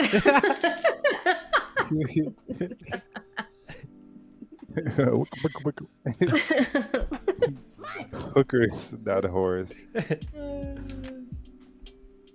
Well, I'm gonna hop off. Mikey-chan, You taking off? good hanging out. Yeah, I'm. It's 7 now. If I can get a couple rounds in, at least I won't stay on the computer too fucking late. You know what? I think I'm going to also take off. I've been 4.5 hours. That's a lot. That's a lot. That's a lot of hours. And I'm sweating, man. The humidity's too much. Alexa, what's the humidity right now? Stupid. Currently, the humidity is 76%. Ew. Yeah, no, my body's Alexa. wet. What's the humidity? Ooh, we got 35? today. Yeah. I fucking wish, dude. 76, yeah. Yes. That's Dude, disgusting. I was walking, my legs started chafing. I had to put baby powder on my legs because they were I got fat, thick thighs, and they were rubbing up against each other in this humidity. They were starting to chafe. Alexa, what it is outside? How dare you talk to her like that? It'd be funny if Alexa put on. It'd be funny What if it Alexa is? It'd be funny if Alexa told you back in a similar way what it was. Yo, it's hot as fuck. It's humid as fuck. It's 90. It's 90 degrees where you are? Yeah. He is in Oh, Miami. fuck that, man. I'm gonna type in Miami humidity right there. Alexa needs a jive filter feature. Yeah. Wow. Miami. What are they? Miami. Humidity is 78. Look at us. We've got the same amount of humidity. How are you keeping dry right now, Bono? I'm inside. I'm inside too. Yeah, I got the windows open though, so I guess it's extra wet in here right now. Ooh. What are the Yeah, Nikki you when You she's have a watching hat Doctor on? Strange? Well, you're fucking crazy. Yeah, that's Your true. beanie and India- You got your production lights on too. Yeah, dude. Oof, India is you're steamy. 120 degrees right now. Isn't that death? Don't you Where? die in India right now? India? Jeez. Well, didn't they say that climate change would kill all the people in the third world countries first? So like the Hispanic countries, the Middle East, or in India, places in Africa, those people would literally like cook and starve to get to death first. I mean, they're acclimated to it, so probably not. Yeah, but they're not acclimated to 135 degrees, dude. I think human beings just die at that point. I think those are the temperatures of Death Valley. They're probably burrowing underground. India's heat wave started early, and they have to wait for monsoon season. Ugh, god damn, dude. I can't imagine, man. One time I was in Death Valley briefly. I talked about this before on a road trip, and we got out to like touch the sign, like welcome to, I don't know where in California, where they meet Death Valley, but like maybe it was California, Nevada border, or California to Arizona. I don't forget what part of the border it was. But it was hot as shit in the desert, and we got out of the car just to like take a picture with the sign, just to, with like the welcome to. Dude, the only thing I could liken it to is if you're ever baking goods, treats, cookies, if you will, whatever, in the oven. Like, you know that hot air when you open the oven to see how the cookies are doing, and you get hit with it really hard in your face, and it like hurts and stings? That is what it felt like the entire time we left the car. Ew. The entire time we got out of the car, it felt like the air you breathing was like hot in your lungs. It was horrifying, man. And like at that moment, I had never been more scared that the car wouldn't start when we got back in, because the cars can overheat in that kind of weather. People have been stranded, and Godspeed if you don't have enough water. Anyway. It's like a blow dryer pointed at your face. Yes, it is. Okay, I'm taking off, you guys. I'll see you guys tomorrow. Tigers, bigers. Oh wait. Oh shit. Let's host Maddie Cakes. Is he? I don't even see him live. Is he live yet or no? Let me check to see, because. Yeah, I mean. Yeah, he's on. He's on right now. All right. Let's see. Nerdy-tude. Nerdy-tude. Gonna play some games, Nick? Yeah. Yes. Gonna be in Discord? Yeah, I'm gonna hop in gamers right now. Okie doke. I'll be Okay. Oh, little Talk to y'all later. little Nikki game. All right, let's raid Maddie Cakes. Yeah. Bye. Bye.